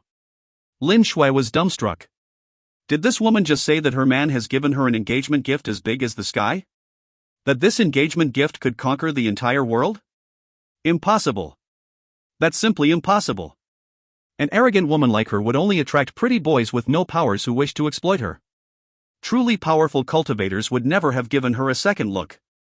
Yuner, I never thought that you two would have progressed so quickly. 3. You've even accepted the engagement gift. Grand Lord Hong Lian's entire face was full of resentment. He looked at Qin Beiyi, who was next to Gu Ruoyun, and said, furthermore, if my guess is correct, this fellow's power has already broken through the refined state. Am I right? Hasn't he reached a level above the refined state? If you find any errors, ads pop up, ads redirect, broken links, non-standard content, etc., please let us know. Report chapter so we can fix it as soon as possible. Chapter 1643, The Brainless Lin Shui, 10. Chapter 1643, The Brainless Lin Shui, 10. Translator, Endless Fantasy Translation. Editor, Endless Fantasy Translation. The rank above the refined state was the 9th transformation state. Everyone living on the mainland was aware of this. Hence, when they heard Grand Lord Hong Lian's statement, the Lin siblings' hearts stiffened as their eyes filled with disappointment. They had assumed that Qian Beiyi had approached Gu Ruoyun for the sake of gaining the Red Lotus territory. However, they never expected him to not have any intentions for the Red Lotus territory at all. He even views fighting over this organization with disdain. Lin Shui, you will be punished for the attempted seduction of my father and making false accusations against a footboy of the Grand Lord's residence. You've even behaved without propriety. Gu Ruoyun fell silent for a moment and looked at the ashen-faced Lin Shui with a forced smile. Why don't we cripple her powers and marry her off to the footboy? Since they've already had conjugal love, let us bring this romance to a happy ending. However, Lin Shui's status isn't fit for a footboy's wife, so let her be made into the footboy's concubine instead. Lin Shui's heart was already filled with hopelessness, and when she heard Gu Ruoyun's declaration, her body stiffened and she nearly fainted. She's going to make me live with this ugly freak with bad breath. Furthermore, she even said that I'm not fit for a footboy's wife? That I'm only fit to be his concubine? Lin Shui, has never had to endure this kind of insult. However, Lin Shui did not expect that more despair was still to come. Not only was this footboy ugly, he also has a perverted addiction. That addiction was that he enjoyed sadomasochism. Lin Shui has such delicate skin, how could she bear such abuse? Hence, after Lin Shui had become the footboy's concubine, she ended up being abused to death not too long after. Her death was so cruel, and one could tell how much pain she had endured when she was alive. Thank you very much, my lady. The footboy's eyes lit up as he looked gratefully at Gu Ruoyun. As for Lin Yang, he had covered up for his sister and also wallowed in the wire. His crime can be considered to be on the same level, so... Before Gu Ruoyun could finish speaking, the footboy quickly spoke up. Eldest lady, I have something to inform you. Actually, both men and women are to my taste. I like both men and women. May I ask if you're willing to sentence him to me? I guarantee that I can let them both enjoy an agony that they will never forget in this lifetime. The footboy has long been drooling over Lin Yang's handsome good looks. He was unwilling to let this good opportunity go to waste, so he had quickly appealed to Gu Ruoyun. Both men and women are to his taste? Gu Ruoyun was shaken for a moment. She never thought that so many talented individuals would be hidden in the Grand Lord's residence. There was actually someone who enjoys both men and women. Alright, since that's the case, I will give Lin Yang to you as a concubine as well. Thank you, eldest lady. The footboy's heart rejoiced. He never thought that he would have such good luck to obtain 2 beautiful concubines in one night. No! Lin Yang cried out as he stumbled back with a pale face. I don't want to go with him. Kill me, just kill me. I don't want to follow him back, and I certainly don't want to endure this kind of humiliation. Grand Lord, please consider my past loyalty to you and kill me. To him, death was a better option than to be a man's concubine. Grand Lord Hong Lian did not even look at him as he replied grimly, I don't care whether you were once loyal to me or not, I only care about my daughter's feelings. As long as she is happy, that is good enough. As long as my daughter is happy, that is good enough. When Lin Yang heard those words, his complexion turned extremely pale. His knees gave way and he crumpled onto the ground, full of despair. No, I won't become a man's concubine. If you won't kill me, I'll kill myself. I refuse to accept this humiliation no matter what. Once he had spoken, Lin Yang drew his longsword and pointed it at his neck. However, before he could commit suicide, he was stopped by a wave of energy and his body was flung violently out of the way. If you find any errors, ads pop up, ads redirect, broken links, non-standard content, etc., please let us know. Report chapter so we can fix it as soon as possible. Chapter 1644, Returning to the Secret Order, 1. Chapter 1644, Returning to the Secret Order, 1. Translator, Endless Fantasy Translation Editor, Endless Fantasy Translation. Gu Ruoyan slowly lowered her hand as she stared coldly at Lin Yang's ugly expression. I've not given you permission to die. You're certainly not allowed to die. Under most circumstances, Gu Ruoyan would never have used such methods to deal with Lin Yang. However, Lin Yang had helped Lin Shui to frame and seduce her father. This violated her taboo, which was why she had reacted so cruelly. Nothing was more important to her than her parents. Even though Lin Shui's efforts had been unsuccessful, she would not tolerate it either. Father, send someone to watch over them later in case they try to commit suicide. But Gu Ruoyan did not look at Lin Yang anymore as she turned around to face Grand Lord Honglian. Don't worry, Yuner, leave this matter to me. Grand Lord Honglian's gaze was tender when he looked at Gu Ruoyan. When he turned to address the Lin siblings, his gaze turned cold and grim again. I had given you a warning, but, unfortunately, you've willfully acted on your own, so don't blame me for being cruel. You, take these two away. Yes, Grand Lord. The guard who was standing next to Grand Lord Honglian stepped forward and escorted the now demented-looking Lin siblings away. After they had left, the study reverted back to silence. Only the torn and tattered clothes scattered around remained as proof of everything they had experienced. Yuner, it's late now, you should go and get some rest. Grand Lord Honglian looked at Gu Ruoyan and his grim features turned gentle with smiles. I will deal with everything after this. Gu Ruoyan nodded and did not add anything else as she left the study with Qian Beiyi. After they had left, Grand Lord Honglian held Dongfang Yu in his embrace as they also headed towards their bedchamber. Gu Ruoyan stayed for almost half a month in the Red Lotus territory. During this half a month, Zhou Shangchen had sent over the last medicinal ingredient she needed to lift the puppet's body from her brother. He, however, had not appeared. This gave Gu Ruoyan a very bad feeling and she felt uneasy. Furthermore, Grand Lord Honglian had insisted on handing over all of Red Lotus territory to Gu Ruoyan, but she had rejected him. In the end, Dongfang Yu suggested making Gu Ruoyan the young Grand Lord instead. Gu Ruoyan did not object to this. On this day, Dongfang Yu and Gu Ruoyan were in the middle of a conversation when a guard rushed in. His face was full of anxiety as he exclaimed, Madam, we have news of the young master. What? Dongfang Yu instantly rose to her feet as her beautiful face lit up with excitement. Qinglin, you say you have news of Shangshao? That's right. The guard named Qinglin nodded. Our men have been scouting around the area surrounding Wen family home. We've just received definitive news that the young master has been spotted in the Wen family home. However, the young master was not looking too good. I understand, Qinglin.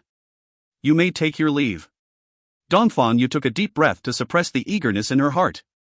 She then turned to look at Gu Ruoyan and said, Yuner, we must go to the Wen family home this instance. Agreed. Gu Ruoyan nodded. Mother, father is not in the residence now. Why don't you wait for him to return and then come to the Wen family home together? Xiao Yi and I will make our way there first. Take good care of yourself. Both their hearts were filled with excitement over this news. Though Dongfang Yu wants to follow Gu Ruoyan to the Wen family home immediately, she understood that she has to wait for Grand Lord Honglian to return first. If you find any errors, ads pop up, ads redirect, broken links, non-standard content, etc., please let us know. Report chapter so we can fix it as soon as possible. Chapter 1645, Returning to the Secret Order, 2. Chapter 1645, Returning to the Secret Order, 2. Translator, Endless Fantasy Translation Editor, Endless Fantasy Translation. Furthermore, based on Gu Ruoyan's current rank of power, it was unlikely that the Wen family could do anything to her. At the Wen family home, the bedchamber was filled with an elegant fragrance. A woman was seated in front of the window daydreaming as Wen Ye entered the room. Wen Yu, the Wen family has found you such an outstanding son-in-law, so why aren't you happy? Have you really fallen for Gu Shengshao? Wen Yu's body stiffened. She then gently lowered her eyes and remained silent. Yuer, the Lord-left emissary thinks very highly of you. Even while he was serving his sentence in the secret order, he has been thinking about you all this time. You should be honored to have such an outstanding man who desires you as his wife. Tomorrow is your wedding day, I hope that you're ready. Wen Ye had wanted to give Wen Yu more advice, but she saw the latter turn away from her. Wen Yu's action stirred up trouble within Wen Ye, and her voice slowly grew colder. Wen Yu, let me tell you this.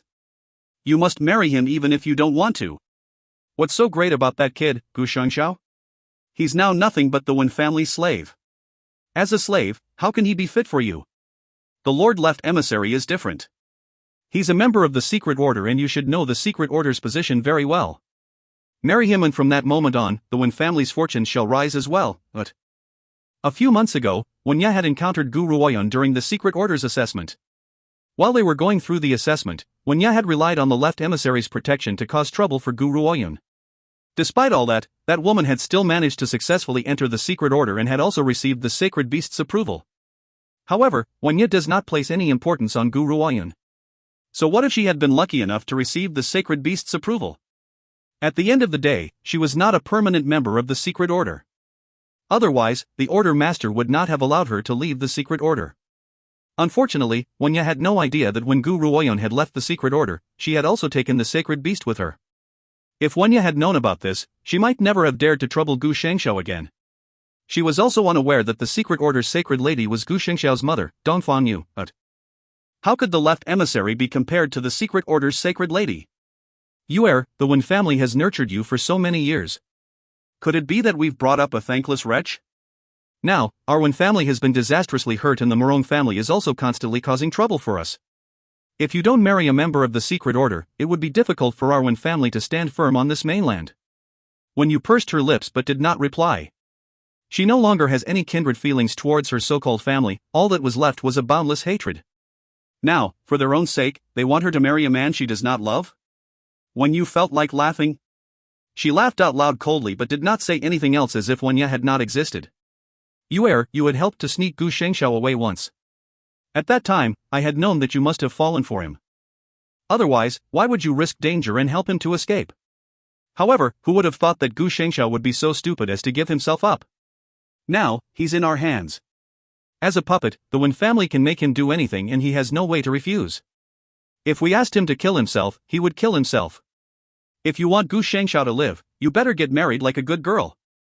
When you finally spoke, you have turned Big Brother Gu into a puppet, and now his powers are so great.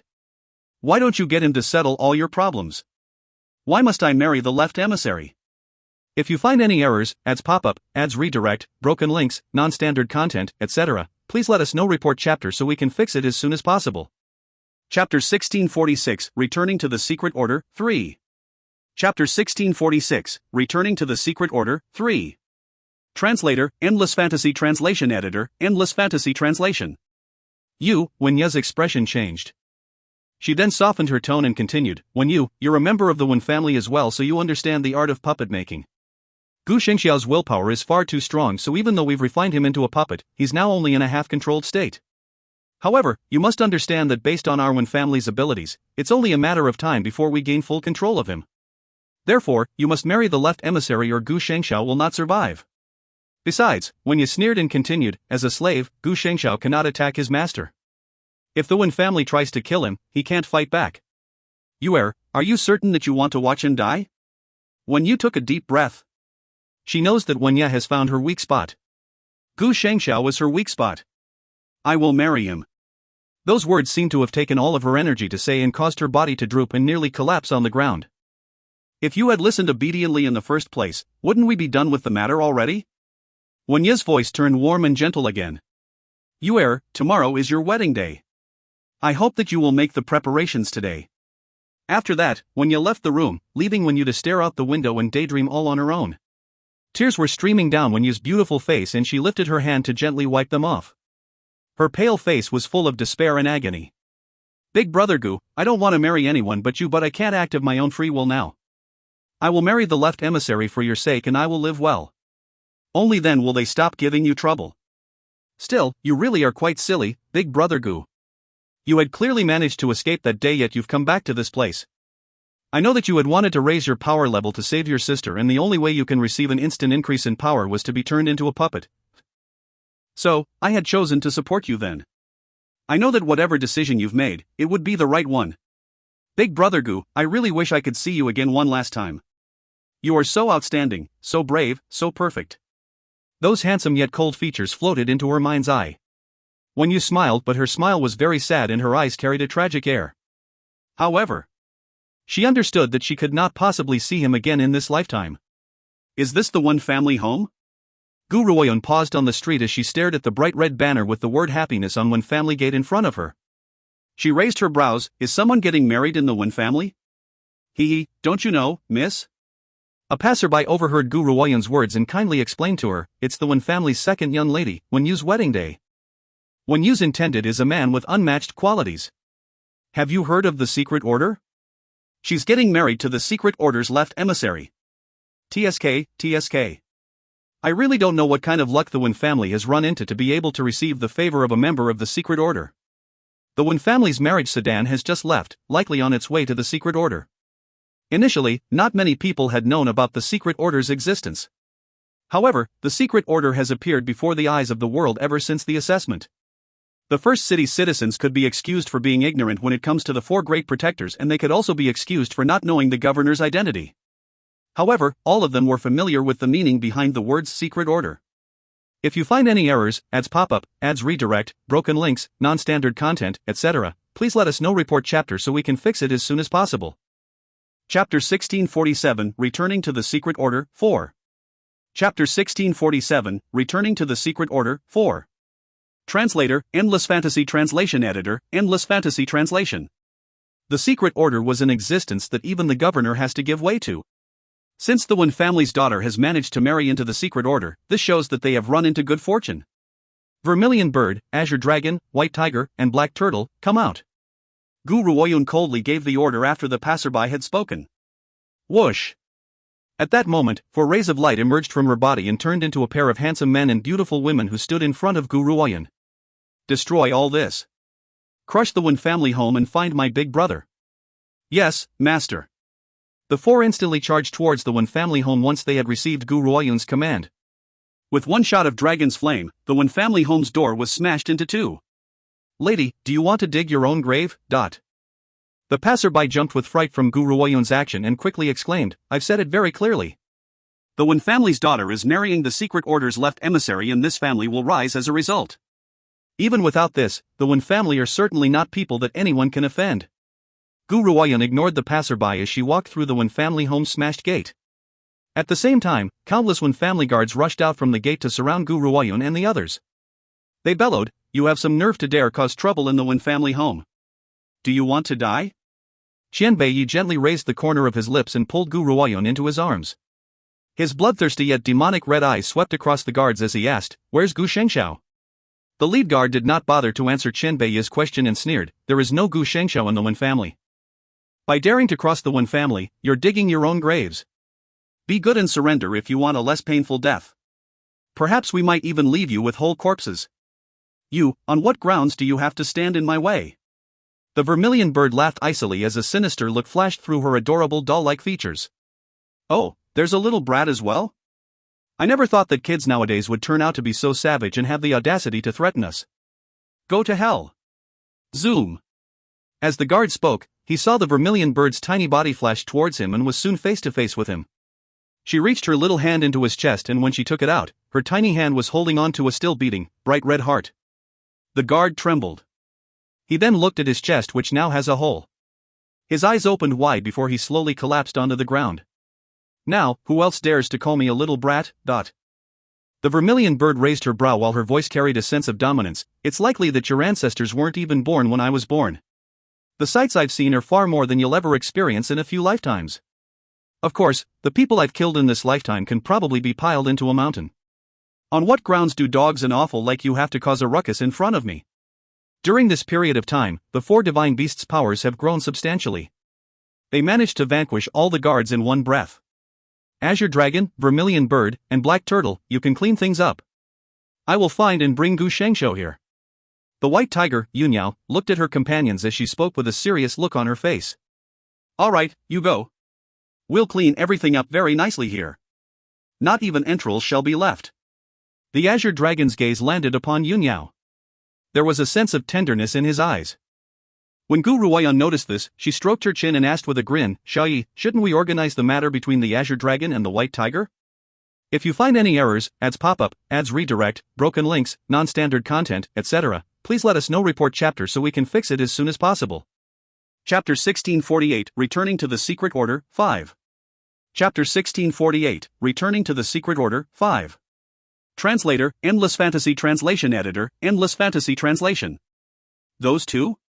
Qianbei thought for a moment before replying, let's get married first, then we'll talk. He does not want the Azure Dragon and White Tiger's wedding to affect them. Gu Ruoyun did not say anything more. Instead, she directed her gaze towards the courtyard. The Wen family guards were not very powerful. The Azure Dragon and the others did not need to expend too much energy to dispatch them. After a while, the White Tiger returned carrying a disoriented man in black. Big brother. Gu Ruoyun quickly rushed forward when she saw that man. After she had attended to the wounds all over the man's body, a thick murderous intent exploded from her body along with an Armageddon-like aura. The Wen family. She clenched her fists tightly as she spat, if I don't destroy you, I, Gu Ruoyun, am not human. Once she had said those words, she quickly took out a healing pill and popped it into Gu Xingxiao's mouth. At the same time, she also fed him with the pill which could lift him out from the puppet state. Once that pill had entered his mouth, it melted into a clear liquid which enveloped the man's heart. Gu Ruoyun waited anxiously as the unconscious man's eyelids trembled before he slowly opened them. Little sister? A delicate and pretty face entered the man's sight. The man was mildly dazed when he saw her face. He then murmured, what are you doing here? Big brother, Gu Ruoyun raised the corners of her lips and smiled, I'm here to bring you home. I'm here to bring you home. Those words touched Gu Xingxiao's heart greatly and he opened his mouth to speak but could not say a word. His throat was very dry. Big brother, don't worry, I've helped you to break away from their control. From now on, you are no longer a puppet and you won't have to listen to anyone's orders. Gu Shengxiao moved slightly and his dark eyes were clearly brighter than it had previously been. After a long pause, he laughed bitterly and said, I had become a puppet to help you. I never thought that I would end up dragging you down in the end. You can help me now too. Gu Ruoyun looked at Gu Shengxiao and blinked. Father insists on handing the Red Lotus territory over to me, but I already have too many organizations in my hands. If I were to add the Red Lotus territory into the list, it would be too strenuous to manage them all. Hence, I've decided to hand the Red Lotus territory over to you. If you really feel that you've troubled me, you can manage this territory for me. Besides. She paused before she continued, though you've broken free from the Wen family's control, your level of power has been maintained. Based on your current abilities, you are capable of controlling the entirety of the Red Lotus territory.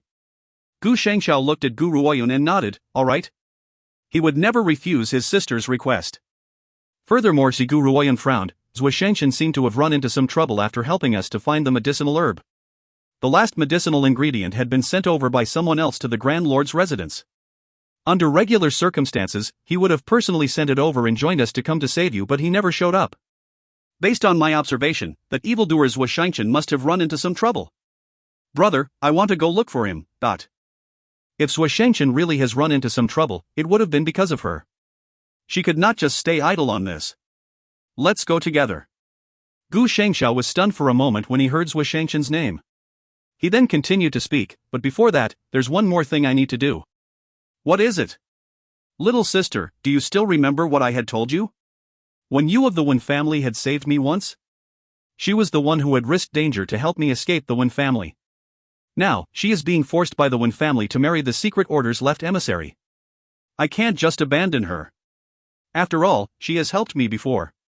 If you find any errors, ads pop-up, ads redirect, broken links, non-standard content, etc., please let us know. Report chapter so we can fix it as soon as possible. Chapter 1649, Returning to the Secret Order, 6. Chapter 1649, Returning to the Secret Order, 6. Translator, Endless Fantasy Translation. Editor, Endless Fantasy Translation. Gu Ruoyun fell silent for a moment before she gently nodded, let's go to the Secret Order together. Gu Shengxiao smiled. He then seemed to have remembered something and stepped in front of Qianbei. His voice was dry and hoarse as he spoke, thank you. Even though he knows that Qianbei had saved him for his sister's sake, that man had still saved him. Therefore, Gu Xingxiao's heart was filled with gratitude towards Qianbei at this moment.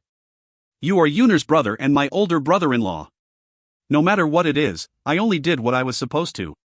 Qianbei curled the corners of his lips as a light flickered in his demonic red eyes. Azure Dragon, I want you and the others to stay here. Gu Ruoyun fell silent for a moment before she turned towards the four divine beasts. My parents will be arriving here soon. When they do, inform them that we're making our way towards the secret order. Master, you can go ahead with no worries. The vermilion bird grinned, we will wait for your parents here and take care of the rest. Gu Ruoyun turned around and said, let's go. Meng Meng grew excited when it heard that they were going to the secret order. It had originated from the secret order, so it feels a great sentiment towards the secret order. Now that it was going back to its hometown, how could it not feel excited? Unfortunately, whether they were human or a spiritual beast, both were liable to make mistakes when they get excited. As Meng Meng was far too excited, it accidentally touched Gu Ruoyun's breasts with its paws. When it returned to its senses, it suddenly felt a powerful coercion from the man next to it. Yuner, this fellow is too much of a pervert. Let's not bring it along. Shen Bei Yi then picked it up and threw it at the azure dragon. Squeak, squeak, squawk. The little fellow cried out in rage. Its eyes were filled with extreme grief like an abandoned wife. At the end of the day, this little fellow had originated from the secret order, so we have to bring it to the secret order. How about this, I'll let it stay in the ancient divine pagoda and I'll only call it out when we need to. Gu Ruoyun scooped the little fellow up from the azure dragon's arms. She ignored its pitiful little face before cruelly throwing it into the ancient divine pagoda. Now, we can leave. She shrugged as she said. The secret order. The whole place was decorated with lanterns and colored banners, and the entire mountain was filled with celebration. The disciples of the secret order knows that this was the secret order's left emissary's wedding day. As the order master and Elder Tianren have been in closed-door cultivation over the past few days, the left emissary's master, Elder Bai, was the one who organized this wedding. The first bow to the heavens and earth. The master of ceremonies' spirited voice rang out in the great hall and brought everyone's emotions along with him. The left emissary gazed at Wen Yu warmly as his eyes filled with tenderness. As Wen Yu's face was covered by a red wedding veil, he could not see her expression. However, the left emissary believes that Wen Yu must be as excited as he was one at this moment. The second bow to the parents. Elder Bai, who was seated upright in the great hall, looked in satisfaction at the newlyweds below him as he accepted their kowtow. Thirdly, enter the bridal chamber. When the last syllable was uttered, Wen Yu clenched her fists as her eyes filled with agony. Her features were extremely pale. Yuer. The left emissary walked to Wen Yu's side and whispered into her ear, you are now finally bound to me. You can say that we are lovers who have finally gotten together. From now on, no one can stand in our way at Ut. If you find any errors, ads pop-up, ads redirect, broken links, non-standard content, etc., please let us know. Report chapter so we can fix it as soon as possible. Chapter 1650, Returning to the Secret Order, 7. Chapter 1650, Returning to the Secret Order, 7. Translator, Endless Fantasy Translation Editor, Endless Fantasy Translation. Lord Left Emissary. Wen Yu rose to her feet at the sight of the left emissary's love-filled gaze. Her light yellow robes made her look very noble while her face displayed a graceful smile. Yuer has been anticipating today's wedding ceremony. She has even said many times that she will never marry unless her husband was you, Lord Left Emissary. Now, her wish has been granted. I only ask that you treat Yuer well, Lord Left Emissary. Don't worry. Yuer is my wife and I will never let her suffer any grief, nor will I allow anyone to take her away from me. The left emissary's gaze was tender as he stared lovingly at the woman in front of him. Yuer, from now on, you are my wife. He held Wen Yu's hand as he spoke with certainty. Wen Yu could not help but stiffen when she felt his large hand on hers. There was a bitter smile on her lips. At this moment, she dearly wished to tell the left emissary that she was in love with someone else and wishes to marry someone else. However, she could not do this. Otherwise, those people would end up torturing Gu Shangxiao to punish her. Elder Bai, Gu Ruoyun. Gu Ruoyun, she's here and she has fought her way in. Just then, a figure rushed hurriedly into the hall and announced with an anxious look on his face. Gu Ruoyun. That person was no stranger to the secret order. That day, it was this woman who had subdued the secret order's sacred beast and received the order master's approval. She had also received the right to claim the secret order's inheritance. However, Gu Ruoyun had failed to receive the secret order's inheritance. Ever since her failure, she had left the secret order and never returned. Hence, the secret order's disciples guessed that her failure had angered the order master, who had then chased her out. These people do not know what the actual inheritance was. All they had seen was that Gu Ruoyun's power has not increased, so they had believed that she had failed to receive the inheritance. Therefore, when she returns to the secret order, she must be stopped at the door. However, Gu Ruoyun did not treat the secret order with courtesy this time and had stormed in right away. Gu Ruoyun? She dares to cause trouble in the secret order? The left emissary's expression was ugly beyond compare. He looked at Elder Bai, who was seated above the high hall, and said, "Master, Guru Oyun was the one who had slandered me in front of Elder Tianran and caused Elder Tianran to put me in solitary confinement." It looks like the left emissary had not repented his past actions and instead took advantage of the order master in Elder Tianran's absence to push all the blame onto Guru Oyun's head. "Humph." The protective Elder Bai scoffed coldly and spoke in an expressionless manner. "What kind of place does she think the secret order is? Is this a place where she can trespass whenever she pleases? Since she has the audacity to come here, there's no need for her to leave." Wenya did not speak, but the smile of her face betrayed her. She has been mulling over how to deal with Guru Oyun, but she never expected Guru Oyun to serve herself up on a silver platter. Now, Guru Oyun has even provoked Elder Bai. No one could save her this time.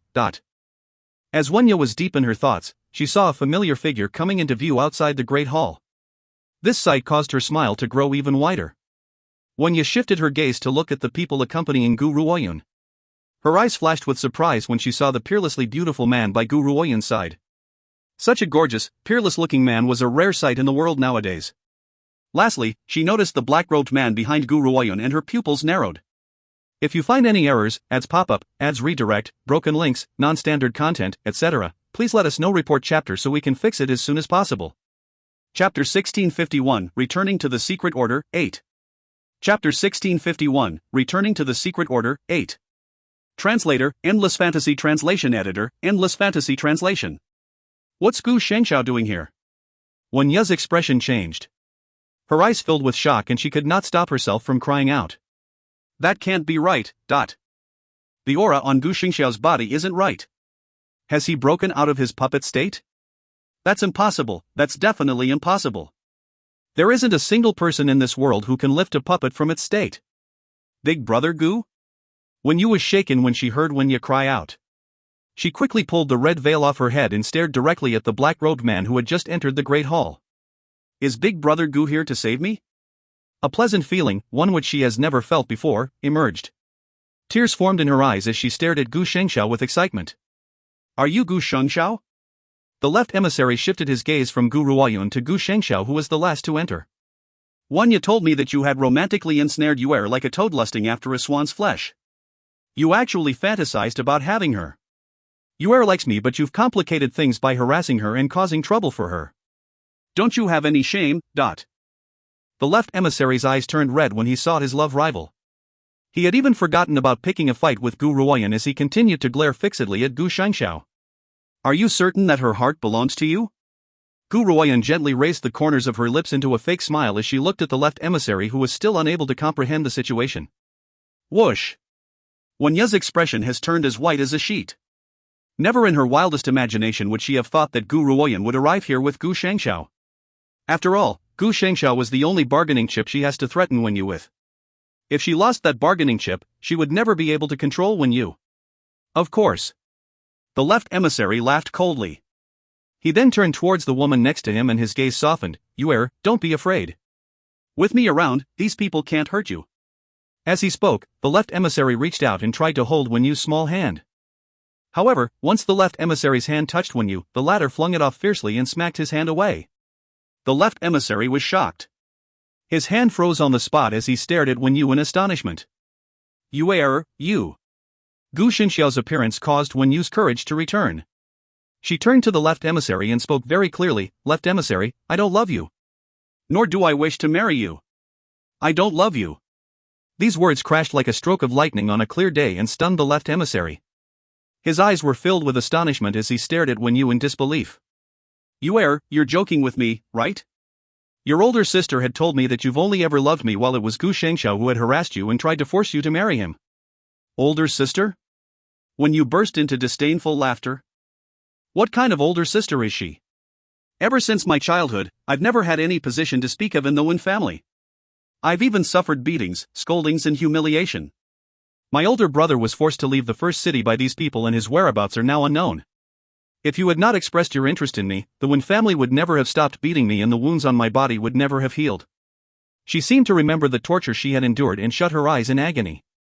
Wenya panicked and cried out in an attempt to stop Wenyu's exposé. However, Wenyu ignored her completely and kept her eyes on the left emissary. I don't like you. The person I love is Gu Shengxiao. It was the Wen family who had threatened to take Gu Shengxiao's life to force me to marry you. Now that big brother Gu is safe and sound, there's naturally no need to become your wife. If you find any errors, ads pop up, ads redirect, broken links, non-standard content, etc., please let us know. Report chapter so we can fix it as soon as possible. Chapter 1652, Returning to the Secret Order, 9. Chapter 1652, Returning to the Secret Order, 9. Translator, Endless Fantasy Translation. Editor, Endless Fantasy Translation. The left emissary stumbled backward and nearly fell onto the ground. His eyes were filled with agony and an endless struggle. Yuer, have you really never loved me? Never. Wen Yu's reply was very matter-of-fact and left no leeway for misunderstanding. This one word was the final straw which broke the camel's back. The left emissary lost all control as he crumpled onto the ground. Suddenly, he burst into mad laughter. Lord Left Emissary. Wenya was panicking, afraid that the left emissary would cause trouble for the Wen family. However, the left emissary paid no attention to them. His gaze was only fixed on Wen Yu. Yuer, I don't care who you love. We are now married and there's no way for you to go back on your word. Left emissary, you said that you hate men who force women the most. Why have you turned into someone who is just like them? Wen Yu was distressed. How is this attitude of yours different from an animal's? The left emissary laughed icily. He then crawled to his feet and lowered his head to look at the woman in front of him. His eyes were full of cruelty. When this kind of things happened to someone else, it was easy for me to judge the situation as a bystander. However, once this matter has happened to me, I understood that if I truly love a woman, I have to use everything I have to get her. If I can't have her, no one else can. Wen Yu, I will never allow you to be with anyone else. Hence, you will never leave the secret order again. Each time the left emissary thought of Wen Yu lying next to another man, he would feel a heart-wrenching agony. Hence, so what if he has to become like an animal? It was better than bowing and surrendering her to someone else. The left emissary turned towards Gu Shengxiao at the thought of this and declared with an expressionless face, Gu Shengxiao, fighting with me over my woman will only bring dire consequences. You've come to cause a disturbance at my wedding today, so I'll make sure that you'll never leave. He then turned towards Gu Ruoyan and sneered, Gu Ruoyan, Elder Tianren who admires you isn't here so no one can save you today. If you had received the inheritance that day, I would not have dared to touch you at all. However, I heard that you failed to receive the inheritance. Therefore, you are useless to the secret order. Even if I kill you, Elder Tianren will not avenge you. He would only punish me at the very most. Wen Yu's words have driven the left emissary to the point of madness. He does not have any other objective. All he wants to do was to kill the Gu siblings. Xiaoyi, there's no need for you to deal with these people. Gu Ruoyan raised her hand when she sensed Qianbei Ye's aura and stopped him. She then curled her lips indifferently, even if all of these people attack at once, I have nothing to fear. She was no longer the same person who had entered the secret order back then. Now, she was at the late stage of the refined state and was only one step away from the 9th transformation state. Even if she has to face the secret order's order master, there was nothing for her to worry about. All right. Qianbei Yi curled the corners of his lips. If you don't want to dirty your hands dealing with these people, I can fight in your stead. The supercilious conversation between the two thoroughly angered the left emissary. His eyes were spitting fire in his fury as he glared fixedly at Gu Ruoyan. Gu Ruoyan, I never thought that you would still be as savage as ever even after so much time has passed. On what grounds do you have to have the audacity to cause a ruckus in the secret order? You even talk a lot of nonsense. Soon, I will make you understand the true meaning of despair. If you find any errors, ads pop up, ads redirect, broken links, non-standard content, etc., please let us know. Report chapter so we can fix it as soon as possible. Chapter 1653, Returning to the Secret Order, 10. Chapter 1653, Returning to the Secret Order, 10. Translator, Endless Fantasy Translation. Editor, Endless Fantasy Translation. Once the left emissary had said his piece, he turned to look at the silent elder Bai and said, Master, you've heard what she just said, she does not respect the secret order at all. I've decided to teach this woman a lesson. When the order master asks about this, you must back me up. It was this woman who had provoked me first, I'm only acting for the secret order's sake. Elder Bai nodded. Such a savage little girl should be given a lesson. Do it. I will bear witness in the order master's place. Yes. The left emissary turned towards Gu Ruoyan when he heard this. You're only at the late stage of the exceptional state yet you dare to challenge a refined state cultivator like me. You will soon understand the difference between the both of us. A few months ago, Gu Ruoyan had indeed been at the late stage of the exceptional state. However, only a few months have passed, so the left emissary still thinks that her power has not grown by very much. Left emissary. Wen Yu panicked. She tried to reach out and stop the left emissary, but she was restrained by Wen Yu. You're really stupid. What's so great about Gu Shengxiao? He has no status and no background. How is he any more powerful than the might of the secret order? This decision of yours is a whole other level of stupidity. You would insist on looking at Gu Shengxiao while you refuse such an outstanding man like the left emissary who is right in front of you. Let go of me. Wen Yu's expression changed. Even though Gu Shengxiao's power has increased substantially, he still could not be compared to a powerhouse like the secret order. Hence, how could Wen Yu not worry for their safety? You sit right here and watch. Watch how the intruders of the secret order meet their end. Wen Yu held Wen Yu's shoulders with a firm grip and sneered, "Those who oppose the secret order will never meet a good end." There was one more thing she had not mentioned. Those who oppose the Wen family would face dire consequences as well. Big brother Gu, forget about me. All of you, run. Wen Yu's expression was full of anxiety and her eyes were filled with deep worry. Gu Shengxiao looked at her grimly. "I won't drag anyone down over my business. I won't drag anyone down over my business." Those words poured like a bucket of ice water onto Wen Yu's heart, filling her with pain. This cold and heartless man was saving her not because he could not endure the thought of her marrying the left emissary. His only motivation was that he did not want to drag others down because of his business. She would never exist in his heart. Even so, she does not wish for him to lose his life here, nor does she want him to risk his life for her. Left emissary, let them go. As long as you let them go, I will marry you willingly. Wen Yu bit her lip and used all her might to spit out those words. In the beginning, she had thought that as long as Gu Shengxiao was safe, she could confess her feelings and the left emissary would let her go. However, she had been wrong. Regardless of who she loves, the left emissary would never let her go, but since that was the case, why not use her lifetime of happiness to exchange it for the safety of the man she loves? It's too late. The left emissary smiled sinisterly. You must marry me while these people will still die. Especially you, Gu Ruoyan. You had the audacity to disrespect the secret order, so I will end your life here. Wen Yu's body trembled as she stared at the left emissary as if he was unrecognizable. This might be the first time she realized how vicious and merciless this man actually was. If you find any errors, ads pop up, ads redirect, broken links, non-standard content, etc., please let us know. Report chapter so we can fix it as soon as possible. Chapter 1654, Returning to the Secret Order, 11. Chapter 1654, Returning to the Secret Order, 11. Translator, Endless Fantasy Translation Editor, Endless Fantasy Translation.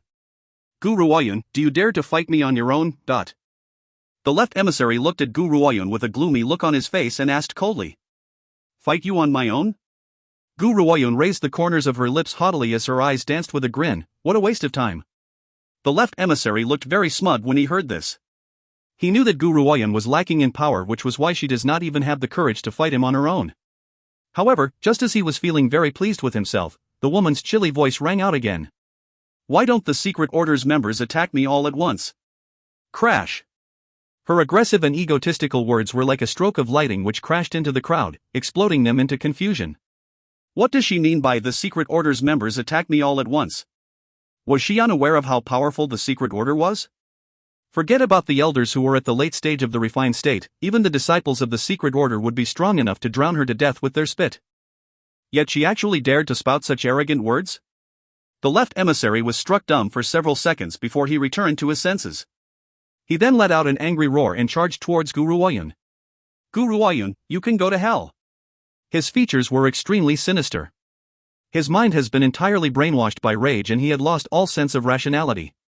At this moment, he only had one thought in mind, to kill the Gu siblings. His anger could only be appeased by killing them. Despite facing the left emissary who was charging towards her, Gu Ruoyan did not move a single muscle. She remained standing on the same spot like a fool. It's over. When Wen Yu saw the left emissary's sword poised to drive through Gu Ruoyan's chest, she shut her eyes, unable to bear the sight of it. She gasped internally, but there was one thing which confused her. Big brother Gu has always adored his little sister. Why isn't he making a move when his sister is in danger? Clang, dot. A clear noise suddenly rang out, causing Wen Yu to open her eyes. When she turned to look, she was shocked. The left emissary's blade was pressing against Gu Ruoyun's chest, but her body seemed to be made out of cast iron. Not even her clothes had been torn. It was as if the long sword had landed on a steel plate. When the left emissary saw this, his face finally showed a change as his eyes filled with horror. "I've told you, fighting against you alone is such a huge waste of my time." The woman's clear and cold voice slowly rang out and caused the left emissary's heart to tremble. He was about to pull his sword away when he noticed that the woman in front of him was slowly raising her hand. Twack! A gentle slap landed on the left emissary's face. The sound was loud and clear as it echoed throughout the hall. However, Gu Ruoyun had only used one light slap to send the left emissary, who was mid-stage refined state cultivator, flying out of the way. When he crashed onto the floor, he was still unable to grasp the situation and his face was full of shock. Wen Yu was in also a daze. Hadn't the left emissary said that Gu Ruoyun's power was only at the late stage of the exceptional state? Has anyone ever seen a late-stage exceptional state cultivator defeating a mid-stage exceptional state cultivator in 1 second? Gu Ruoyun, you've got some nerve to cause trouble in the secret order. Elder Bai's expression changed instantly as his body flashed and reappeared in front of the crowd. If you obediently apologize to my disciple, I will let you leave this place. If you don't apologize, once our order master emerges from his closed-door cultivation, your days are numbered. Elder Bai knows that he was no match for Gu Ruoyun, so he had used the order master's name to intimidate Gu Ruoyun. He believes that regardless of what state Gu Ruoyun's power was at, she was definitely no match for the order master, but if you find any errors, ads pop-up, ads redirect, broken links, non-standard content, etc., please let us know. Report chapter so we can fix it as soon as possible. Chapter 1655, Returning to the Secret Order, 12. Chapter 1655, Returning to the Secret Order, 12. Translator, Endless Fantasy Translation Editor, Endless Fantasy Translation. Elder Bai. Wenya was afraid that Wen Yu's action has offended Elder Bai and quickly spoke up. This matter has nothing to do with the Wen family. You aren't you going to help the left emissary to his feet? Wenya quickly nudged Wen Yu with her elbow as she spoke and her face was full of anxiety. Wen Yu did not reply. Furthermore, she did not even look at the left emissary at all. It was as if the left emissary does not exist to her. Humph. Elder Bai scoffed when he saw this and replied with an expressionless face, if it had not been for the Wen family, these people would never have come here. Therefore, you too must take responsibility for my disciple's wounds. Wenya's expression changed again and she glared at Wen Yu. If it hadn't been for this girl's last-minute mutiny, things wouldn't have turned out like this. You, come here. Gu Ruoyun ignored Elder Bai as she turned her gaze towards Wen Yu and calmly called out. Wen Yu hesitated for a moment before she walked towards Gu Ruoyun. Wen Yu. Wen Yu wanted to grab Wen Yu, but when her gaze met Gu Ruoyun's eyes, she could not help but shiver. Her outstretched hand hung stiffly in the air, afraid of bridging the gap to touch Wen Yu. In the end, Wen Yu could only cry out in a panic, you better think this through. If you stay with the Secret Order's left emissary, no one will dare to abuse you again on this mainland and the Wen family will rise as a result. Compared to this, what can Ji Shangxiao even offer you? Wen Yu's footsteps were sluggish, but she did not stop as she walked towards Gu Ruoyun automatically. Wen Yu. Wen Yu panicked once again. If Wen Yu could get into the left emissary's good graces, the Wen family would not be implicated any further. However, Wen Yu did not think that Wen Yu would be so willful and ignore the Wen family's fate. At this moment, Wen Yu had forgotten how the Wen family had treated Wen Yu all these years.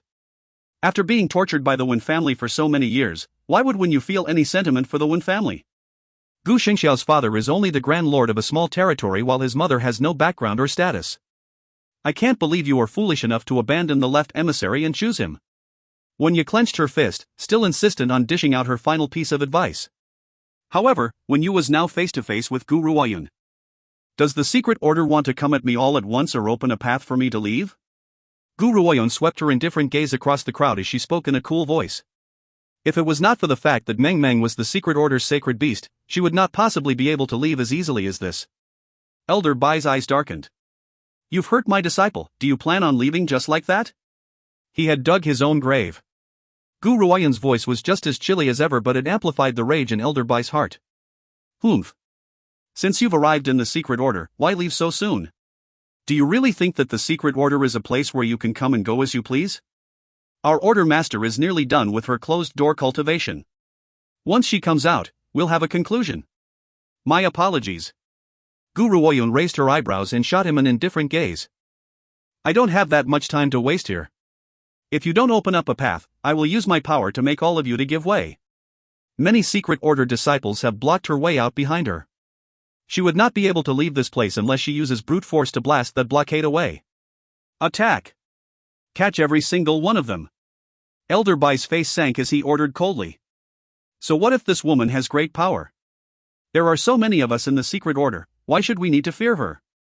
If you find any errors, ads pop up, ads redirect, broken links, non-standard content, etc., please let us know. Report chapter so we can fix it as soon as possible. Chapter 1656, Returning to the Secret Order, 13. Chapter 1656, Returning to the Secret Order, 13. Translator, Endless Fantasy Translation Editor, Endless Fantasy Translation. Let's see which of you dares to lay a hand on my daughter. Suddenly, an icy voice rang out from the air and caused the crowd to freeze. A snow-white figure then appeared before their eyes. She was an incomparably beautiful woman and her features bore a striking resemblance to Gu Ruoyan's. However, in contrast to Gu Ruoyan's chilliness, this beautiful woman's face was as cold as ice. No one dared to take a second look at her. Next to the woman was a handsome and grim-looking man. His eyes were very pronounced and they were haughty and unruly. His crimson robes were as magnificent as flames, giving him the addition of a domineering air. Gu Xingxiao's body stiffened when he heard the woman's voice. He then slowly turned around and his gaze landed upon the couple who had stepped out of thin air. You nur. Dongfang Yu quickly stepped down and walked towards the woman in front of her. She then checked her daughter all over with concern. How are you? Are you all right? Did those people hurt you? Gu Ruoyan shook her head. I'm fine. People like these can't hurt me.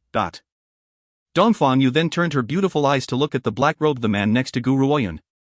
Her gaze softened as she said, You're Shangxiao, right? Gu Shengxiao's throat felt a little dry and he could not make a sound. He only stared wide-eyed at Dongfang Yu as his dark eyes filled with excitement. You, boy. Grand Lord Honglian subsequently walked over as well, patted Gu Shengxiao on the shoulder and burst into laughter. What? Aren't you going to address your parents? This kid does look a lot like me, he's exactly like me especially around the nose and mouth. No matter how the Grand Lord looked at him, he felt that Gu Shengxiao looks a lot like him. In reality, their similarity lay only in their personality. Father, mother. Gu Shengxiao moved his lips and finally called out to them. How many years has it been? How many years had I last seen my parents? Now that they were in front of him, he did not know what to say. Kid, is this little girl the one who had helped you before? Grand Lord Honglian raised an eyebrow and turned towards Wen Yu. Don't worry, little girl, you had helped my son so I'll definitely make sure you stay safe. Tell me who has bullied you and we will vent your frustrations for you. Wen Yu blushed and replied shyly, Uncle, saving Big Brother Gu was a matter that I was perfectly happy to do. Regardless of that, you had saved my son.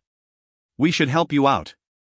Dongfang Yu changed her previously ice-cold demeanor and her face lifted with a gentle smile as she looked at Wen Yu kindly. Wen Yu bit her lip and said, It was Wen Yu. Wen Yu had forced me to marry the left emissary and I had no choice but to comply. When Big Brother had arrived here, I had wanted to back out of the marriage but the left emissary refused and insisted that I can only be his wife.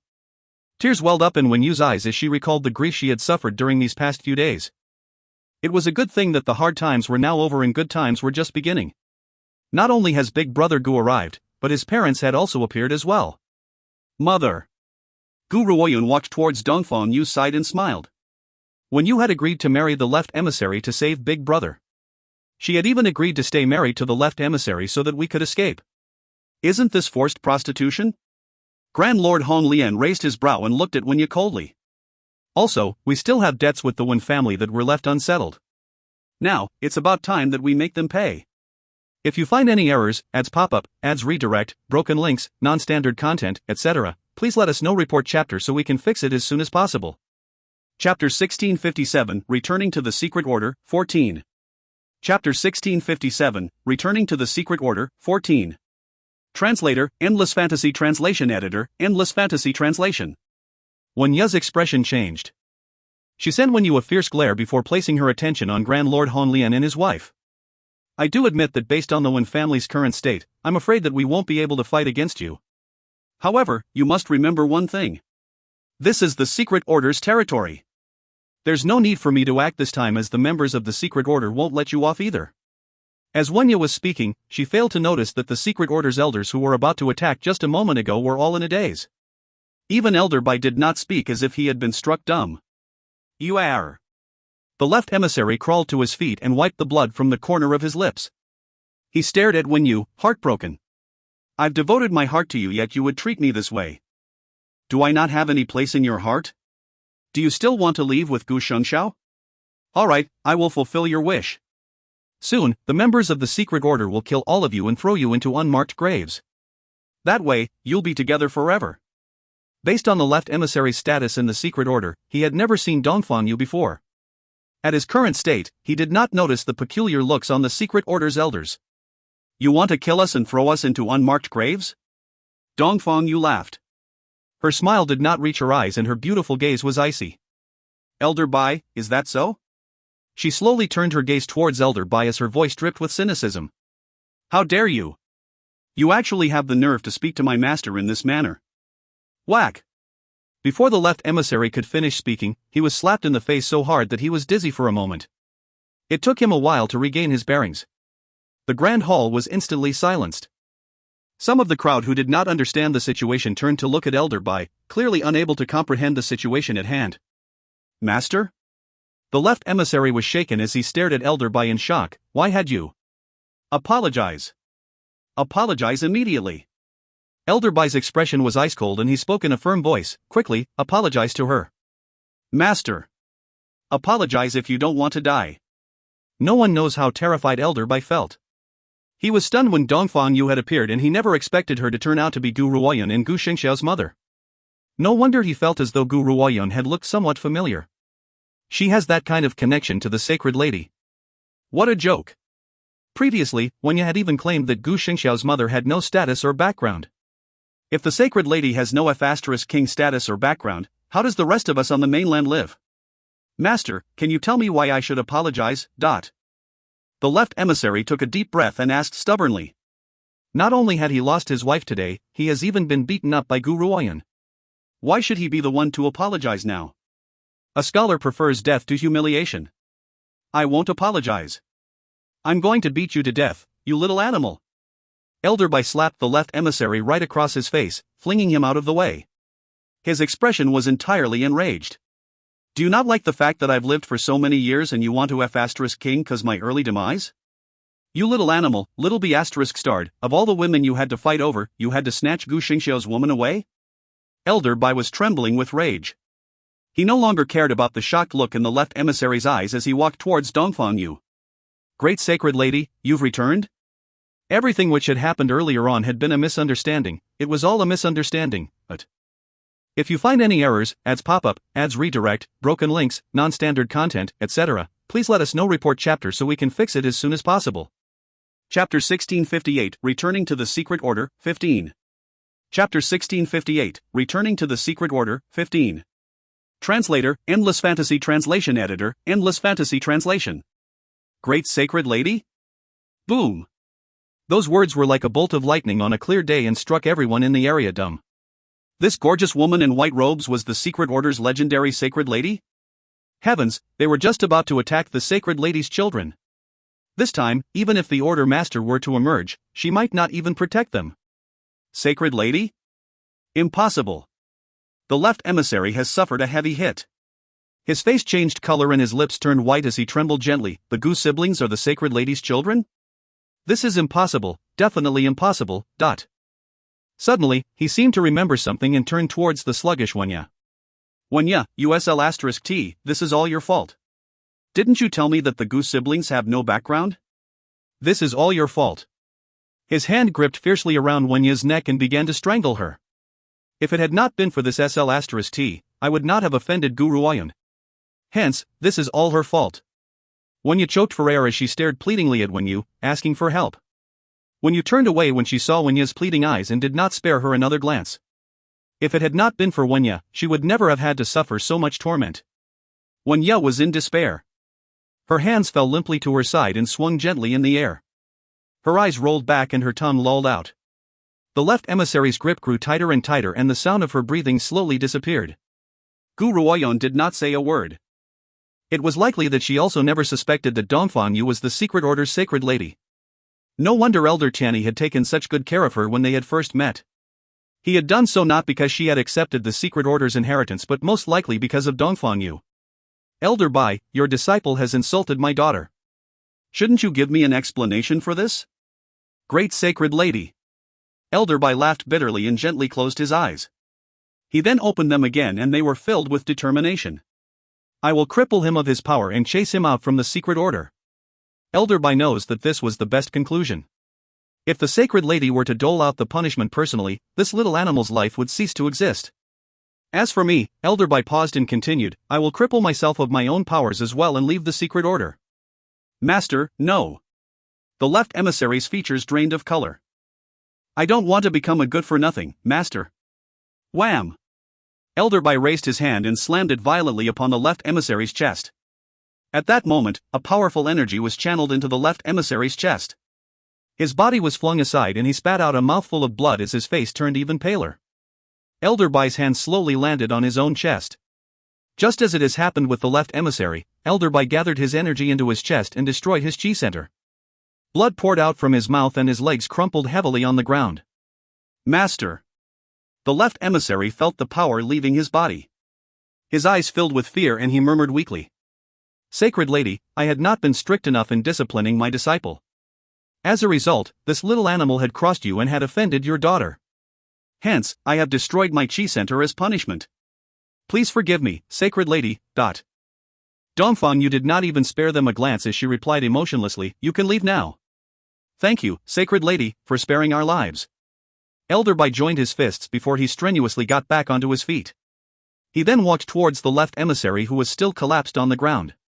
If you find any errors, ads pop-up, ads redirect, broken links, non-standard content, etc., please let us know. Report chapter so we can fix it as soon as possible. Chapter 1659, Returning to the Secret Order, 16. Chapter 1659, Returning to the Secret Order, 16. Translator, Endless Fantasy Translation Editor, Endless Fantasy Translation. At that moment, Elder Bai seemed to have aged 10 years. His once straight back was now hunched. Master, what will become of us? What should we do next? The left emissary had lost his powers and has been chased out of the secret order. He felt as if his whole life was over. Don't worry, I will feed and clothe you even if I have to beg.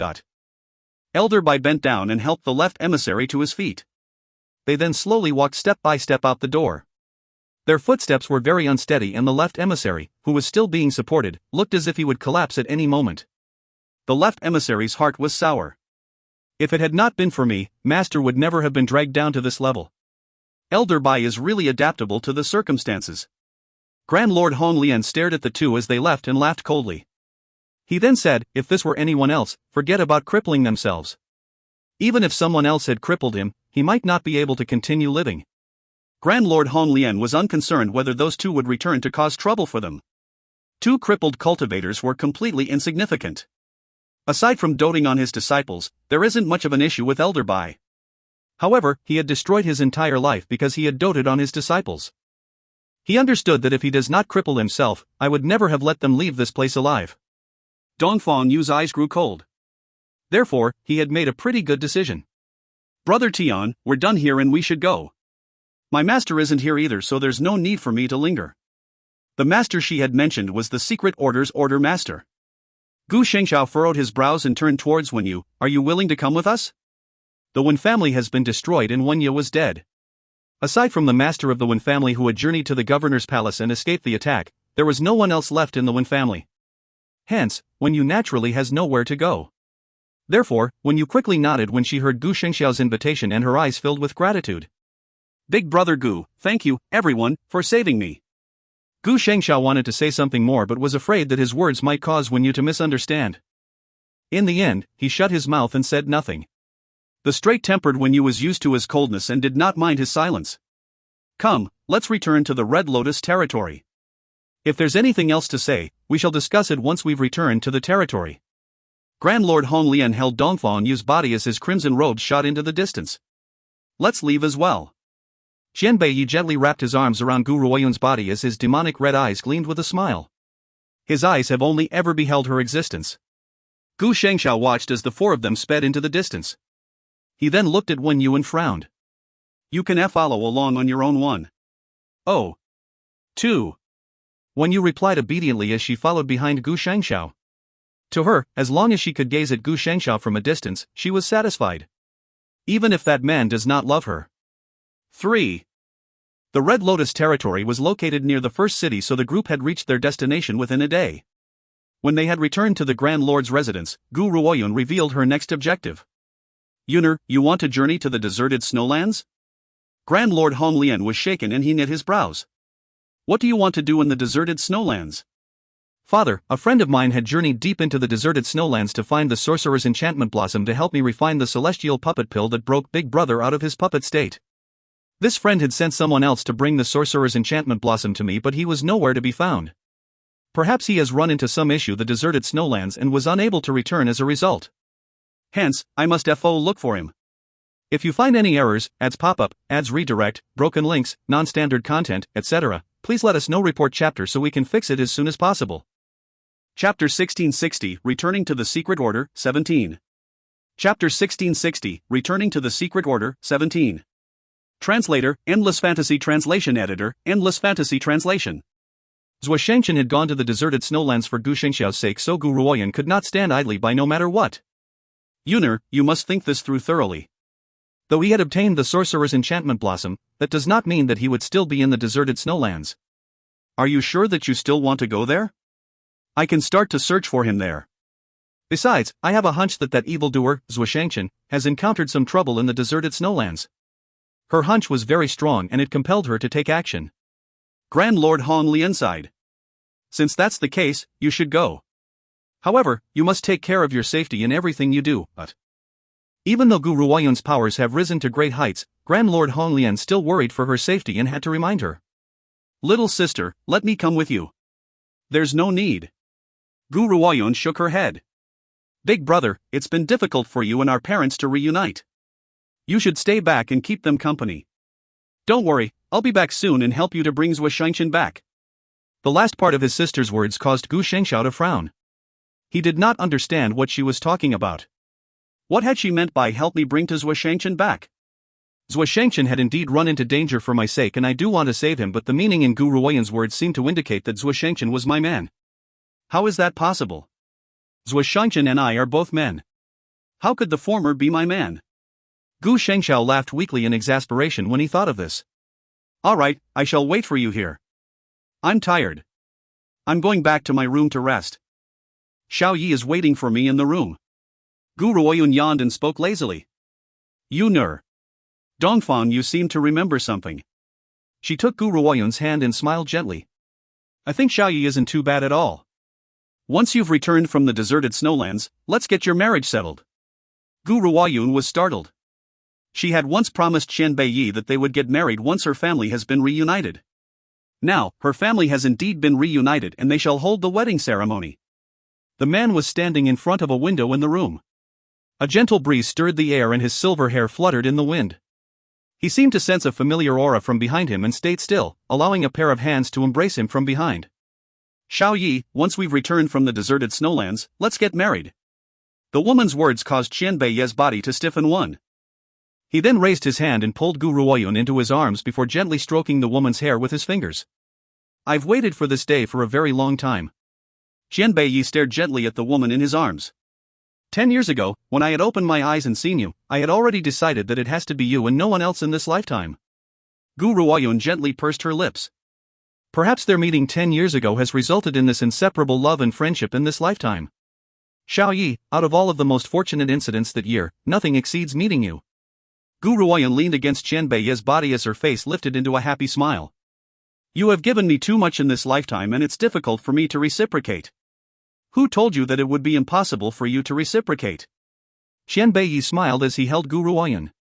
His eyes flashed with a teasing smile. When we return, we will get married. You will then give me a son and a daughter. This is the greatest reciprocation. If you find any errors, ads pop-up, ads redirect, broken links, non-standard content, etc., please let us know. Report chapter so we can fix it as soon as possible. Chapter 1661, Returning to the Secret Order, 18. Chapter 1661, Returning to the Secret Order, 18. Translator, Endless Fantasy Translation Editor, Endless Fantasy Translation. Gu Ruoyun shivered slightly and turned towards Qian Beiyi.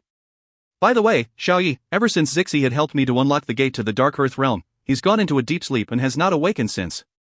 Has something happened to him? Don't worry, he'll be alright. Besides, the longer he sleeps means that once he awakens, the power he will have regained will be even stronger. Xian Bei scoffed, even though I don't like him, I can't deny that the only love rival I fear is him alone.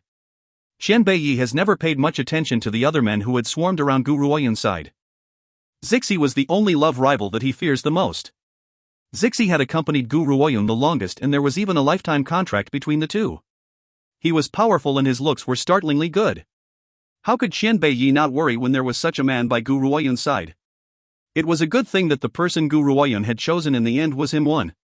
Zixi is my friend and he will always be my friend. Gu Ruoyun's voice was filled with determination. Besides, once the dust has settled in all our matters, I will set Zixi free so that he can find his own happiness. I have no right to force him to stay by my side. Xian Bei smiled gently. Yuner, trust me, Zixi would never agree to dissolve his contract with you. Dissolving a lifetime contract would require agreement from both sides, so you cannot give him his freedom. Gu Ruoyun did not say anything more when she had heard this. She only turned her gaze to the sky outside the house. Xiao Yi, when our last enemy has been defeated, let's find a quiet place and live in seclusion, alright?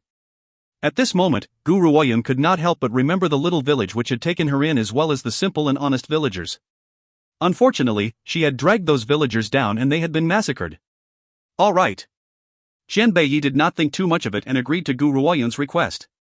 Wherever you want to go, I shall follow even to the ends of the earth. You'd better not think of casting me aside. After he had said that, he tightened his embrace around Gu Ruoyun and felt her return the action. Wife, it's getting late now, shouldn't we start our baby-making operation? He grinned as his peerless features inched closer to Gu Ruoyun. Before Gu Ruoyun could say her agreement, he scooped her up into his arms and walked towards the bed. Gu Shengxiao was seated on a bed in a simple yet clean room with his eyes closed in meditation. A moment later, someone knocked on the door. Come in. His eyes darkened as he replied in a deep, husky voice. Creak. The room's door was pushed open and the pale yellow glow of the setting sun streamed in. A woman with dignified and graceful features stepped in and stood in front of Gu Shengxiao as if she was gathering her courage. She then stammered, Big brother Gu, there's something I need to tell you. What is it? Gu Shengxiao furrowed his brows and his features were as grim as ever. It was likely that he would only show a smile when he was in front of Gu Ruoyun. Big brother Gu. When you gripped her robes nervously with a slight blush on her face. Do you believe in love at first sight? Ever since I had seen you for the first time in the Wen family home, I had fallen in love with you. From then on, my mind was only filled with the thoughts of you.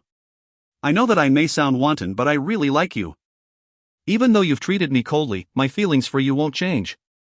If you find any errors, ads pop up, ads redirect, broken links, non-standard content, etc., please let us know. Report chapter so we can fix it as soon as possible.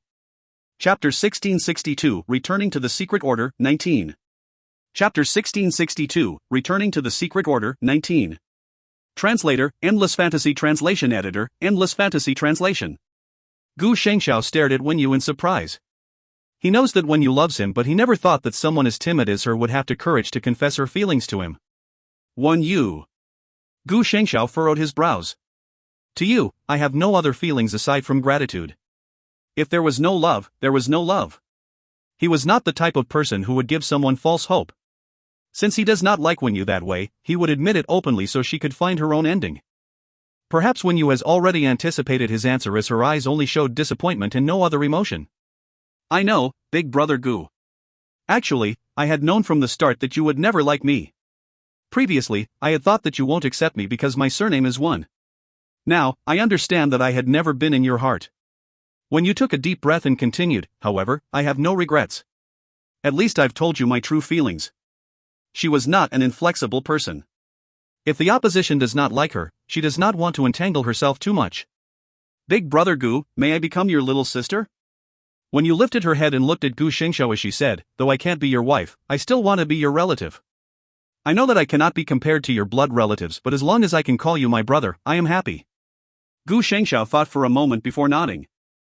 You've been calling me Big Brother Gu all this time, so I will also recognize you as my younger sister. Really? Wenyu's heart leaped as a smile appeared in her eyes as well. Big Brother Gu, from now on, you are my brother. All right. Gu Shengxiao's face was not as grim as it had been previously. Since I'm now your brother, if you are ever bullied in the future, you can ask me for help. Furthermore, when you marry in the future, I will prepare a gift for you. Thank you, Big Brother Gu. When Yu was smiling so happily, but no one knows that at this moment, her heart was dripping with blood. However, this was the only way for her to stay by Gu Xingxiao's side.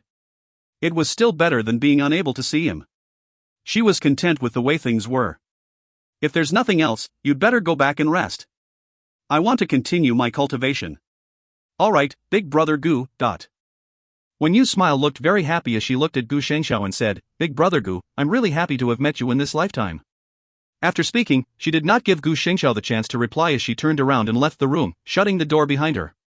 Gu Shengxiao stared at the tightly shut door and shook his head as a sense of helplessness appeared on his cold features. He has no feelings towards Wen Yu, so he did not want to lie to her. It was a good thing that Wen Yu was adaptable. He could relax now. Shangxiao. A gentle voice sounded from outside the door. Gu Shengxiao was startled for a moment.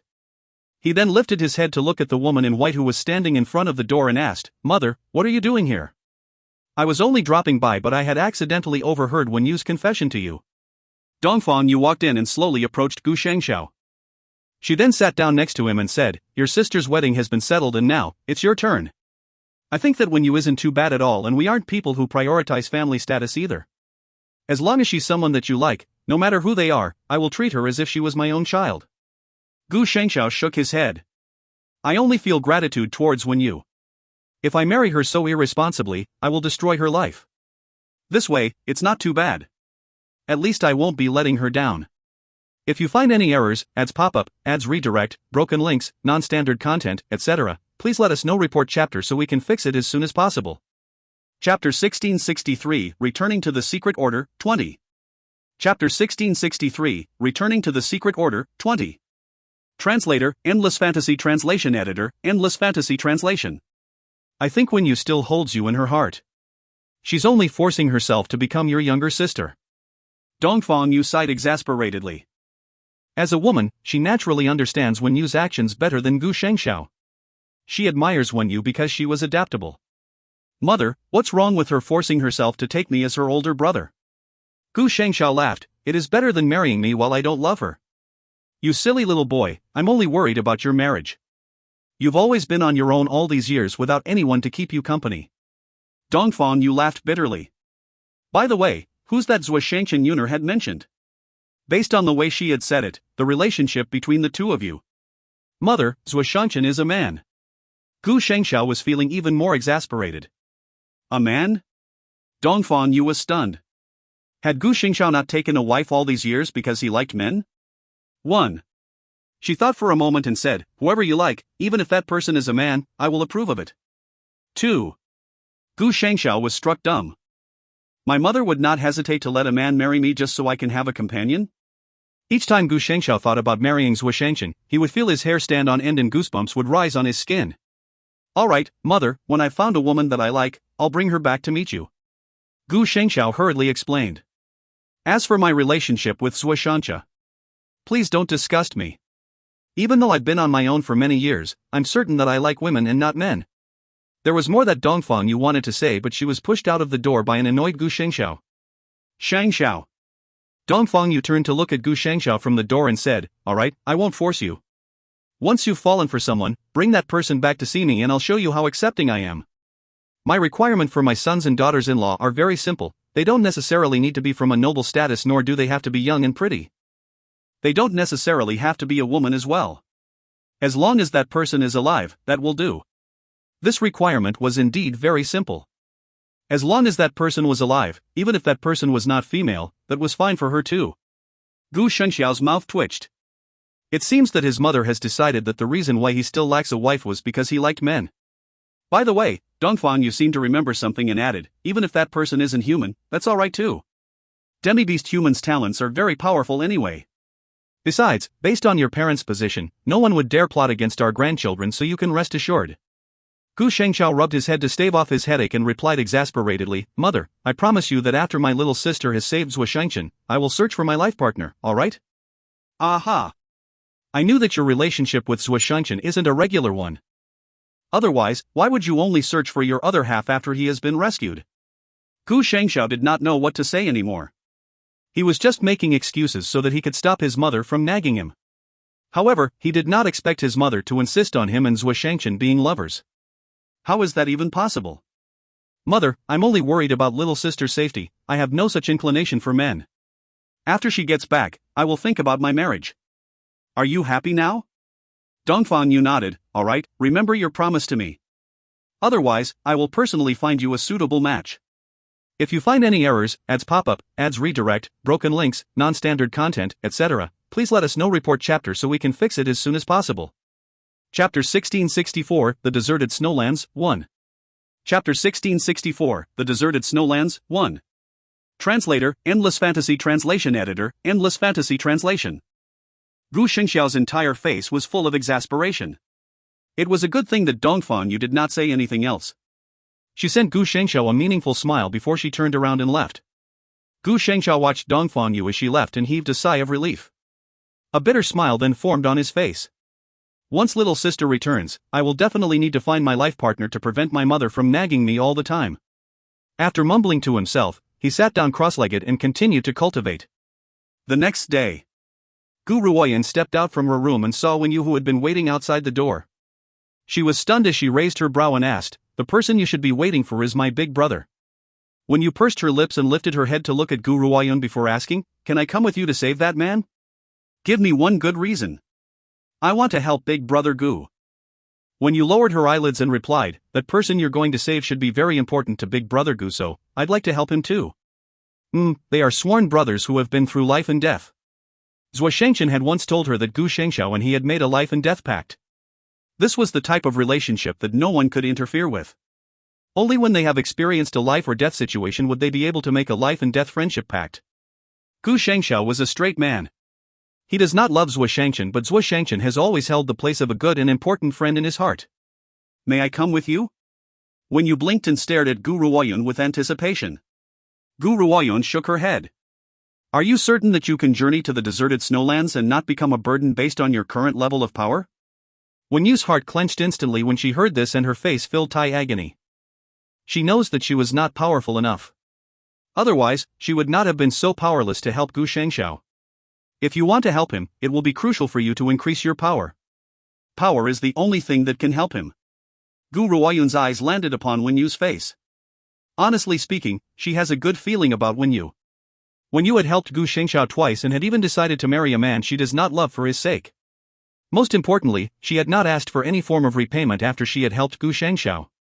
What kind of love would cause a woman to willingly give up a lifetime of her own happiness for the sake of a man? I understand. Wen Yu clenched her fists tightly as her eyes filled with determination. Thank you, I know what I should do now. I have to raise my power, only then can I stay by his side and help him. Wen Yu then smiled at Gu Ruoyun in gratitude before turning to leave the rear courtyard. Gu Ruoyan watched Wen Yu leave before she turned towards the man by her side and said, "This fellow is certainly very good at courting peach blossoms. First it was Zhuo Shangchen, now it's Wen Yu. More importantly, they have helped him and never asked for anything in return." Qian Beiyi raised his brow and pulled Gu Ruoyun into his arms. "You're the same. Could it be that this woman has no idea about how many admirers she has? Xiaoyi, it's getting late and we should head out. Let me say goodbye to my parents and we'll leave this place." Gu Ruoyun yawned and headed towards the Great Hall. However, she bumped into her parents before she could reach the Great Hall. "You ner." Dongfang Yu saw Gu Ruoyan, who had appeared in front of her, and quickly stepped forward. "Are you leaving? If you find any errors, ads pop up, ads redirect, broken links, non-standard content, etc., please let us know. Report chapter so we can fix it as soon as possible." Chapter 1665, The Deserted Snowlands, 2. Chapter 1665, The Deserted Snowlands, 2. Translator, Endless Fantasy Translation Editor, Endless Fantasy Translation. Gu Ruoyun nodded gently. "Mother, I'll be back soon." "All right." Dongfang Yu smiled tenderly. "I have absolute confidence in your powers. I'll wait here for you to return." As Gu Ruoyun stared into the woman's gentle and beautiful features, she wanted to say something more but decided not to do so in the end. She took one last look at her parents and turned to leave the residence. Soon, she disappeared from view. Your Grand Lord Hong Lian pulled Dongfang Yu into his arms. "Don't worry, our daughter's powers have grown so much. Besides, Xiaoyi is also with her. The two of them can't possibly run into any issues." Dongfang Yu nodded, but her eyes continued to stare at the direction of Gu Ruoyun's departure. She did not turn away at all. It was necessary to go through a large mountain first to get to the deserted snowlands. At this moment on the mountain, several women were picking medicinal herbs and putting them into the wicker baskets on their backs. Based on their robes, one could tell that these women must be from a nearby village. They were taking advantage of the abundant medicinal herbs in the large mountain and decided to pick a few herbs to sell at a nearby town before it got dark. A woman was holding a little girl who looked to be around 3 years old by the hand. The little girl has delicate and adorable features. The only flaw was the freckles scattered on her face. "Care, don't fidget." The woman noticed that the girl was reaching out to pick a medicinal herb and quickly pulled her back. "You'll damage the medicinal herbs. By then, I won't be able to sell them for money." The other women saw the little maiden's adorable little features and could not help but burst into laughter.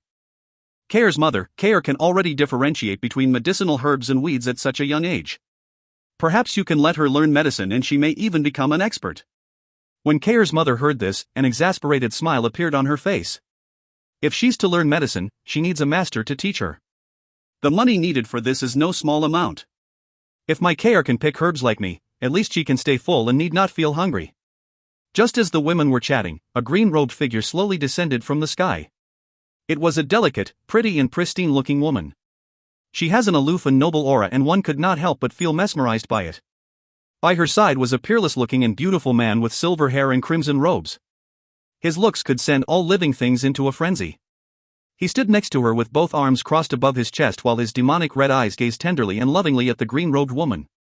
Fairy sister and fairy brother, that. When the freckled little maiden saw the two mesmerizing figures, she immediately waved her hands and smiled sweetly. Guruoyun lowered her head to look at the little maiden's freckled little face. A sense of absent-mindedness flashed in her eyes as her thoughts slowly gravitated back to a few years ago, back to that little village which had been drenched in blood. This little girl has a natural gift for medicine. Guruoyun lifted her hand to stroke the little maiden's head as she smiled gently. Care's mother, I told you that Care has talent in medicine but you did not believe me. Look, even this outstanding maiden has said it as well. One of the women stared enviously at Care's mother. Guruoyun and Xianbei had descended from the sky. Therefore, they had determined that the couple were powerful cultivators. A powerful cultivator like this was enough to receive the admiration of a normal citizen for a lifetime. They would believe anything that these cultivators said without a doubt. If you find any errors, ads pop up, ads redirect, broken links, non-standard content, etc., please let us know. Report chapter so we can fix it as soon as possible. Chapter 1666, The Deserted Snowlands, 3. Chapter 1666, The Deserted Snowlands, 3. Translator, Endless Fantasy Translation Editor, Endless Fantasy Translation. But, Care's mother looked troubled. Our family does not have the money to send Care to study medicine. I have a book. Guruoyun took a book out from the ancient divine pagoda and placed it in front of Care. There's a lot of information about medicine in this book. I'm fated to this little maiden, so I will give this to her. Care blinked and accepted the book on medicine that Guruoyun had placed in front of her. She then cried out sweetly, "Thank you, fairy sister." Is you name Care? Guruoyun bent down and stroked Care's head as she smiled. If there's anything that you need, you can find me in the Red Lotus territory in the first city. Here's a token, you can enter the first city with this. After this, Guruoyun stood up and looked at the man by her side before saying, "Xiao Yi, let's keep going." Xianbei nodded and his demonic eyes swept towards the freckled little maiden. However, since Guruoyun had not mentioned it, he would not ask. Wait a moment, Care's mother wanted to say something. However, as she was about to speak, the two had stepped into the sky and soon disappeared from their view. Care's mother, your Care has met with nobility this time. This lady seemed to want her as a disciple. Besides, she also seems to have come from the first city. I know that the first city is a hub for powerful cultivators. Any one of them could destroy an empire. That woman was experienced and quickly introduced the legendary first city to Care and her mother. Care looked perplexed, unsure of what was going on. However, her mother's heart was trembling and her face was full of pleasant surprise. Care, your Auntie Wu is right. We've just met with nobility. Guruoyun paused in midair with her back towards the man as an absent-minded light flashed across her eyes. I know you must be curious as to why I would help that little maiden without good cause. Xianbei smiled as stepped forward and held Guruoyun. I know that no matter what you do, you would have your reasons. Guruoyun slowly turned around and looked at the man behind her. I know that little maiden. No. I should say that I had known her in her past life. That scene from a few years ago was like a thorn which had pierced fiercely into Gu Ruoyun's heart. A few years ago, I was hunted for dead by the Lin family and had been badly wounded. I was saved by a villager and I recuperated in that village. However, after I had left, I did not expect the Lin family members to discover that village and massacre every single person in it. That freckled little maiden's older brother was the person who had taken me in at the time. When I had returned, I saw that little village drenched in blood. Gu Ruoyun took a deep breath and continued, I didn't think that I would still be able to find that little maiden even though she's forgotten about me. I had sensed that she was the same little maiden from that village from the first glance. Since she liked medicine, I wanted to give her a book about medicine. I had prepared it after I had left the village back then, but who would have thought that she would pass on before I could give the book to her? Hence, I had been carrying that book around with me. Qianbei's embrace tightened around her as if he wanted to dissolve the pain in her heart. Since you found her reincarnated self, I will support you however you want to help her. If you find any errors, ads pop up, ads redirect, broken links, non-standard content, etc., please let us know. Report chapter so we can fix it as soon as possible. Chapter 1667, The Deserted Snowlands, 4. Chapter 1667, The Deserted Snowlands, 4. Translator, Endless Fantasy Translation Editor, Endless Fantasy Translation. Gu Ruoyun lowered her eyes and calmly replied, I know that there are many people like the Lin family in this world who don't attach any importance to the lives of normal people. Some even believe that normal people do not have the right to live in this world. Those innocent, simple and honest villagers had never done anything wrong, but they had suffered the annihilation of their village in the end. In this life, Gu Ruoyun has killed her share of people. However, the people she had killed had all deserved to die. She has never killed the innocent. Hence, when she had seen the bloodbath in the village, she was heartbroken. Besides, if it had not been for her, those innocent people would not have lost their lives. Yuner, I guarantee that I will never let anyone by your side get hurt, nor will I allow anyone who has helped you to lose their lives. Qianbei gripped Gu Ruoyun's shoulders tightly as his eyes filled with determination. Gu Ruoyun smiled gently and leaned her body into Qianbei's embrace. She gently closed her eyes as she basked in the warmth from the man's chest. Xiao Yi, this little maiden had been dragged down because of me in her past life. In this life, I will give her the best life. If she wants to learn medicine, I will personally teach her. If she wants to cultivate, I will also grant her the best conditions. No one is allowed to bully her. All right. Qianbei lowered his eyelids and planted a kiss on the woman's lips. No matter what you do, I will give you the biggest support, but... Gu Ruoyun smiled. Her smile was one of contentment. By receiving Qianbei's companionship in this lifetime, was there anything else that she has to fear? Xiao Yi, let's continue on. We aren't too far off from the deserted snowlands from here. Gu Ruoyun looked at the pure blue sky a near distance away and curled her lips as she remarked. The brief interlude had not affected their next move. After Gu Ruoyun had finished speaking, she continued to rush ahead and soon disappeared from Qianbei's line of sight. Qianbei curled his lips and his demonic red eyes were full of smiles. As Gu Ruoyun sped up ahead, he also sped towards the deserted snowlands as well. He had caught up with Gu Ruoyun not too long after. The deserted snowlands. As the name suggests, this was a barren piece of land. Aside from the pure white snow, there were no grass or trees for miles, nor were there any birds or beasts. The vast land was filled with endless white and does not seem to have an end. We've arrived at the deserted snowlands. I wonder where that fellow's Washangchen could be. Gu Ruoyun raised her brows.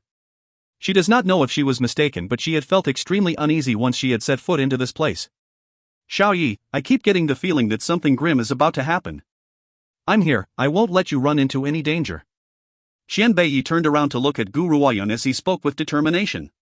Gu Ruoyun did not say anything else, but the deeper they ventured into the area, the stronger that sense of uneasiness grew. It was as if an endless abyss was lying at the end of the deserted snowlands. I did not expect the sorcerer's enchantment blossom to grow in a place like this. When we find Zuoshanchen, we must take him away immediately. We can't stay here. All right. Qianbei wrapped his arm tightly around Gu Ruoyun's shoulder. Suddenly, his demonic eyes flashed with a peculiar light and a somber air appeared on his beautiful face. Ever since his breakthrough to the 9th transformation state, Qianbei has never worn this expression before. Not good. Qianbei's expression changed as he sensed something. Yuner, we have to go now, quickly. He then grabbed Gu Ruoyun and fled madly into the distance. If you find any errors, ads pop up, ads redirect, broken links, non-standard content, etc., please let us know. Report chapter so we can fix it as soon as possible. Chapter 1668, Pregnant, 1. Chapter 1668, Pregnant, 1. Translator, Endless Fantasy Translation Editor, Endless Fantasy Translation. Xiao Yi? Gu Ruoyan was shaken and still unaware of what was going on when she was dragged by Qian Beiyi into a mad escape. She had not even had the time to ask questions. Rumble. Just then, the entire deserted snowlands began to shake as if this part of the world was about to break apart. Qian Beiyi saw that it was too late and hugged Gu Ruoyan very tightly. A blood-red light slowly emerged from within his demonic eyes and his expression was extremely somber. Xiao Yi, what on earth is going on? Gu Ruoyan has never seen Qian Beiyi behave like this. He almost resembled an angered wild animal as his entire being exploded with a frantic aura. His silvery hair was dancing in the freezing wild wind while his crimson red looked as if they had been dyed in bright red blood, creating a magnificent scene in the gradually collapsing deserted snowlands. It's him! Qian Beiyi's features gradually turned gloomy and his eyes slowly released a powerful murderous intent. He has emerged. That's impossible. Gu Ruoyan understood what Qian Beiyi had meant and her expression changed greatly. If he really has emerged, the secret order would have noticed that. I don't know what the reason is either, but I can sense it. He's here. The deserted snowlands collapse is also caused by his power. Qian Beiyi's eyes darkened as he gently pursed his red lips. Yuner, no matter what happens, do not leave my side. This time, I had indeed been careless. I had not noticed that he had broken the seal and caused Gu Ruoyan to fall knee-deep in danger. His heart was upset and guilt-ridden at the thought of this. Xiao Yi. Gu Ruoyan clutched Qian Beiyi's arm tightly, this isn't your fault. After all, he had been sealed away in the Secret Order's training pagoda and the Secret Order had not noticed that he had escaped from the training pagoda either. Besides, I feel that Zhou Shangchen's disappearance must be related to this fellow somehow. Qian Beiyi did not reply and only held onto Gu Ruoyan very tightly. The red light in his demonic eyes became even more magnificent. Boom! A wave of powerful energy was released from the deserted snowlands and caused the place to collapse even faster. As the crumbling ensued, Gu Ruoyan felt her vision turn black and her body falter backwards. Yuner! As she lost consciousness, she heard Qian Beiyi's voice roaring like a furious wild animal by her ear. Yuner, Yuner. She was feeling dizzy as a concerned and gentle voice murmured into her ear. Gu Ruoyan slowly opened her eyes to find Qian Beiyi's peerless and beautiful features in front of her. Even the anxiety in his eyes was clear. Yuner, are you alright? Gu Ruoyan propped her body up and looked around her before frowning. She remembers that she was still in the deserted snowlands but her surroundings were now filled with plants. The rippling sound of a mountain stream could also be heard nearby. An abundance of tree branches grew above her like clouds and it was shady and moist. What is this place? Gu Ruoyan seemed to remember something and grabbed Qian Beiyi's arm as she asked anxiously, Xiao Yi, are you alright? Qian Beiyi shook his head and replied gently, do I look like I'm not alright? And that fellow? Gu Ruoyan furrowed her brows as her eyes flashed with skepticism. He had not appeared. Qian Beiyi smiled gently. The smile in his eyes was like overflowing water as he continued, we are now in the underground area of the deserted snowlands. I never thought that there would be a forest beneath the deserted snowlands either. No, I should say that no one on the mainland would have ever expected it. If you find any errors, ads pop-up, ads redirect, broken links, non-standard content, etc., please let us know. Report chapter so we can fix it as soon as possible. Chapter 1669, Pregnant, 2. Chapter 1669, Pregnant, 2. Translator, Endless Fantasy Translation Editor, Endless Fantasy Translation. The ground above was blanketed with pure white snow while the underground area was filled with forest and streams. It was quite a contrast. That can't be right. Gu Ruoyan thought for a moment. That fellow has always tried to kill us. Why had he not made a move up until this moment? Since he has captured Zhou Shangchen and used him to lure us here, it's impossible that he wouldn't do anything. Qian Beiyi fell silent for a moment. After a long pause, he shook his head, I don't really know why either. However, I know that he has just broken the seal so would probably need some time to recuperate first. This may be the reason why he hasn't caused any trouble for us.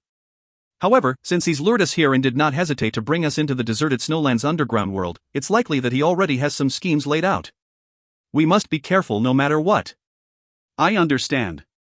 Gu Ruoyan curled her lips into a smile and looked at the peerless man before her as she replied. Yuner, what happened to you? Why had you suddenly fainted? Qian Beiyi stared at Gu Ruoyan with concern as he asked worriedly. I'm not too sure myself. It's probably just my body feeling a little unwell recently, I keep feeling as if I need to throw up. Nausea? Gu Ruoyun was shaken for a moment as if she had thought of something and placed her hand on her pulse. Instantly, her delicate and pretty features froze. What is it? Qian Beiyi stared at Gu Ruoyun nervously, his eyes filled with care and concern. Gu Ruoyun took a deep breath and said, I'm pregnant. 1. However, this child has come at a truly inopportune time too. Right now, life and death was unpredictable for me, so how am I going to protect the baby? Qian Beiyi was completely stunned and remained dazed on the spot. His red, demonic eyes were filled with pleasant surprise. After a long time, he suddenly recovered and stared at Gu Ruoyun excitedly. Are you saying that you're pregnant? You have our child? Gu Ruoyun sighed as she stared at the delighted man. Unfortunately, we have plunged into peril and our lives could be in danger at any moment. I don't know if the baby will survive with us. Under normal circumstances, she would have been just as excited as Qian Beiyi, but when she remembered their current situation, her heart filled with worry. Yuner, I won't let any danger come to you or our child. Qian Beiyi's expression turned serious. Even though I'm uncertain of what lies ahead of us, I will give everything I have to protect you. Gu Ruoyun stared at the man's determined features and smiled gently. This fellow was just as he has always been. Be it tone or manner, there was no difference. However, Gu Ruoyun does not know why, but she felt as if something was not right. This sensation caused her to feel like taking a step back whenever Qian Beiyi was near her. Yuner? Qian Beiyi was startled for a moment and asked, puzzled, what's going on? Xiaoyi, Gu Ruoyun suppressed the conflict in her heart and smiled, I'm now pregnant with our child, so I'm afraid that you might get too excited and hurt the baby, but... This explanation was rather rational and Qian Beiyi did not think too much of it either. He smiled and that smile was just as beautiful and moving as ever. Alright, I'll try my best not to touch you during this time to prevent accidentally hurting the child. This baby is our first child and I'll protect it from harm. Qian Beiyi smiled and said. Come, let's keep going, I wonder if Zhuo Shangchen is here as well. As he spoke, the man slowly turned around and ventured ahead into an unknown path. If you find any errors, ads pop up, ads redirect, broken links, non-standard content, etc., please let us know. Report chapter so we can fix it as soon as possible. Chapter 1670, Pregnant, 3. Chapter 1670, Pregnant, 3. Translator, Endless Fantasy Translation Editor, Endless Fantasy Translation. Gu Ruoyun stared at the man as he left before frowning. He is indeed Qian Beiyi. I can sense the aura from his body, but I can't understand why I'm so repulsed by his touch. This kind of repulsion was a reflex. Even Gu Ruoyun could not understand what was going on. Qian Beiyi sensed that the woman had not moved. He turned around and looked at Gu Ruoyun as he asked, Yuner, what's wrong? We should find Zhuo Shangchen quickly. Once we've found Zhuo Shangchen, we can leave this place. Why are you standing around here for? Gu Ruoyun returned to her senses and faced Qian Beiyi in his suspicion. She smiled calmly and said, haven't you heard of the phrase? Motherhood makes one stupid, and I'm now pregnant with our child. That's why I will have the tendency to stare absent-mindedly. Qian Beiyi nodded in understanding. I see. You'd better hurry up then. All right. Gu Ruoyun curled her lips into a small smile. No matter how well this fellow acted, sometimes he would still give himself away. If this had been the real Qian Beiyi, he would never have left a pregnant Gu Ruoyun behind and certainly would not prompt her this way either. A person's tone and mannerisms could be faked, but the true care and concern that they show others could never be replicated. However, what puzzled Gu Ruoyun was how the aura on this man's body was so similar to Qian Beiyi's. If he had not given himself away at this point, she might not have noticed. Gu Ruoyun tailed the man in front of her at the thought of this. At the moment, she was no match for this fellow. Besides, she does not know where the real Qian Beiyi was, so she could only feign ignorance and tag along behind him. In addition, she believes that as long as she followed this fellow, she would definitely find Zhuo Shangchen. Xiao Yi. Gu Ruoyun's eyes moved a little as she smiled gently at the man next to her. Do you still remember the first time we had met? At the time, I had found you in a deep sleep in that secret place. You had then woken up and screamed bloody murder at me. It was a good thing that you had lost your memories and you'd even forgotten how to kill. Otherwise, I fear that I might have been killed by your hands back then. Qian Beiyi smiled. His eyes, filled with tender light, turned towards Gu Ruoyun. I had not recognized you, which was why I had reacted that way. However, I had regretted it later on. What? Do you want to collect that debt now? Gu Ruoyun's heart trembled. In the beginning, she had only suspected that someone was masquerading as Qian Beiyi. It was only at this moment that she was convinced of her judgment. That year, she had indeed run into Chen Beiyi, who was in a deep sleep in the secret world. However, Chen Beiyi had not screamed bloody murder at her when he was awakened. Instead, he had called out to her as his wife. Furthermore, he had stuck by her side from then on and she could not shake him off no matter how much she had tried. Gu Ruoyun took a deep breath once she had found out everything she wanted to know. Her heart filled with absolute worry. Since the fake Chen Beiyi has appeared next to me, where is the real Xiao Yi? Gu Ruoyun unconsciously remembered the scene she had seen in that dream. A man with the exact same looks as Chen Beiyi had taken a sword and pierced it through the woman in white's chest. Witnessing this scene caused her to put her heart on guard. Otherwise, she would never have imagined that there would be another man who looks exactly like Chen Beiyi. Xiao Yi, do you know where Zhuo Shengchen is? Gu Ruoyun thought for a moment and asked. The man's face lifted up into a smile. His red eyes, however, carried a sense of deep thought. If my guess is correct, we shall find Zhuo Shengchen as long as we keep walking ahead. Yuner, you've risked your life by coming here for Zhuo Shengchen. Is it worth it?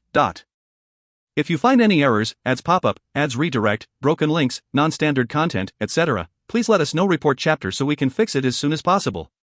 Chapter 1671, 3 years, 1.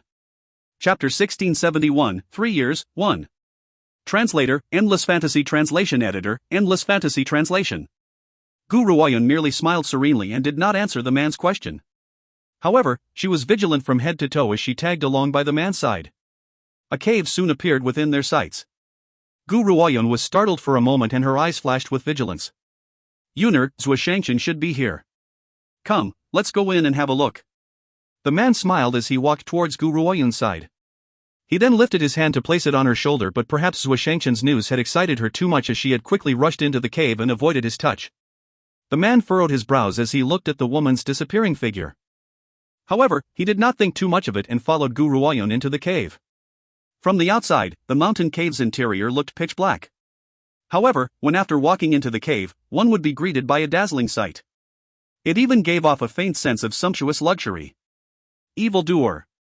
Gu Ruoyun immediately saw the mischievous-looking man who was nailed to a stone pillar and quickly rushed towards him. The evildoer seemed to have heard her voice and slowly opened his eyes. He was shocked and returned to his senses when he saw the lucid and elegant woman in front of him. He opened his mouth at her but could not make a sound. However, Gu Ruoyun could read his lips and saw that he was asking her to flee. Yuner, I think this place must be very dangerous, so Zhuo Shengchen wants you to leave quickly. The man also read Zhuo Shengchen's lips and lifted his mouth into a confusing smile. He then slowly stepped forward and turned his demonic eyes towards the evildoer who was nailed to the stone pillar. Xiao Yi, what's the meaning of this? Gu Ruoyun looked at Zhuo Shengchen as she frowned and asked, why is Zhuo Shengchen unable to speak? Chen Beiyi looked at Zhuo Shengchen and calmly replied, he seems to have been poisoned. As a result, he cannot speak. Besides, now that he's been nailed to that stone pillar, I reckon that it won't be so easy to bring him with us. The evildoer's arms and legs had been nailed firmly onto the stone pillar and his entire body was stained with dried blood. Gu Ruoyun's heart trembled when she saw this and the murderous intent in her eyes darkened. I'm bringing him with us no matter what. If I find the culprit who had done this, I won't rest until he is dead. These words were directed at the silver-haired man next to her. Her clear and cool gaze carried a determined air and caused the man's heart to quiver. It gave him the impression that she had seen through his charade.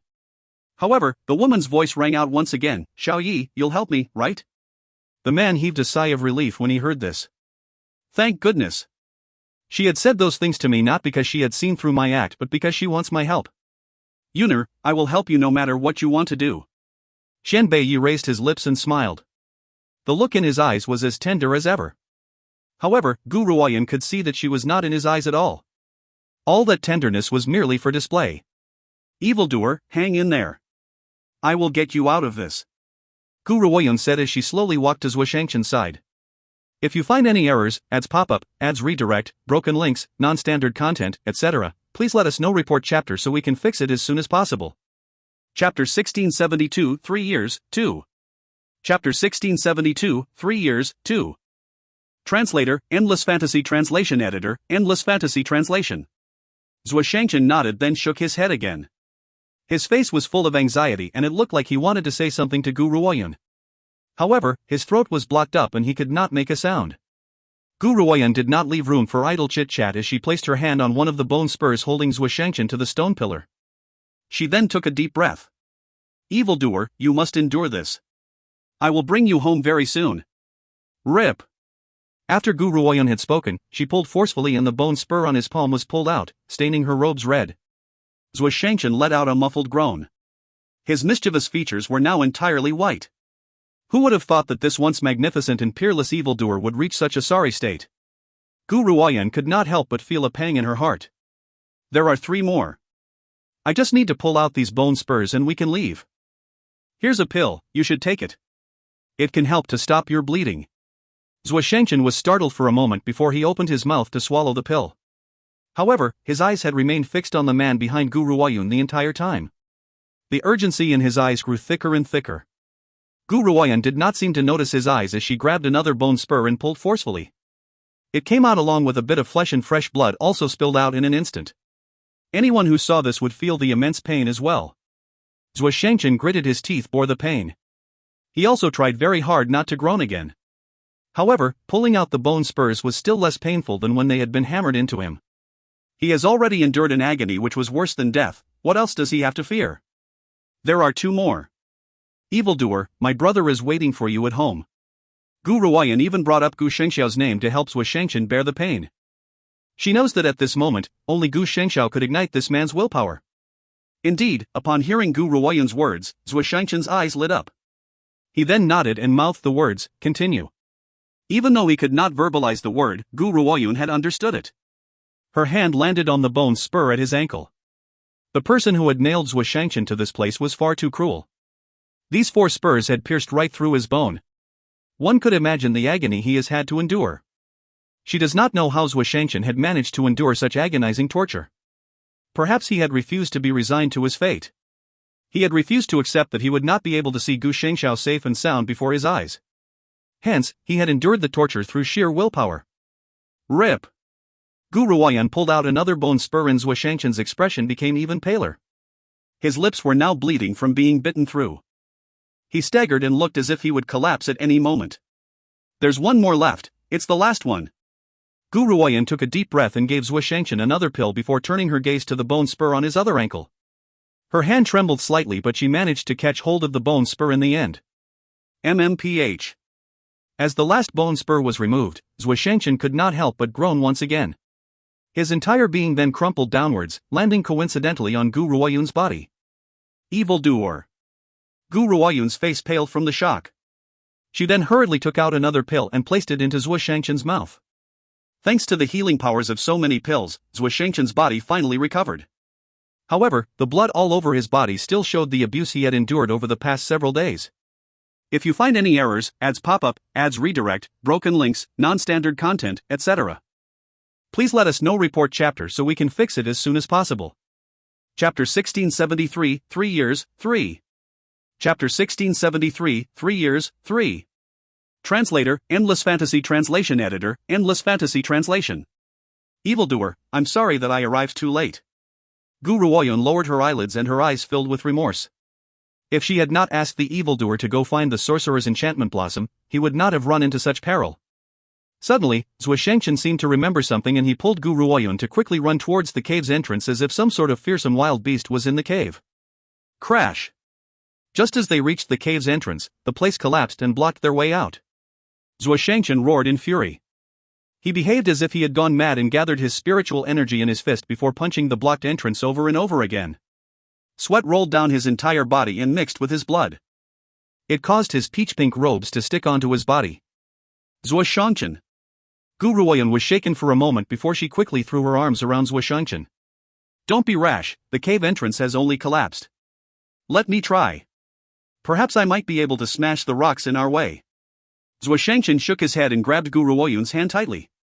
He wanted to say something but when he glanced at the man who had followed Gu Ruoyun, his entire body shuddered. There's no need to worry. I'm here. Nothing is going to happen. Gu Ruoyun grabbed Zhuo Shangchen's hand instead as her delicate face lit up with a smile. Her eyes were filled with confidence and resolution.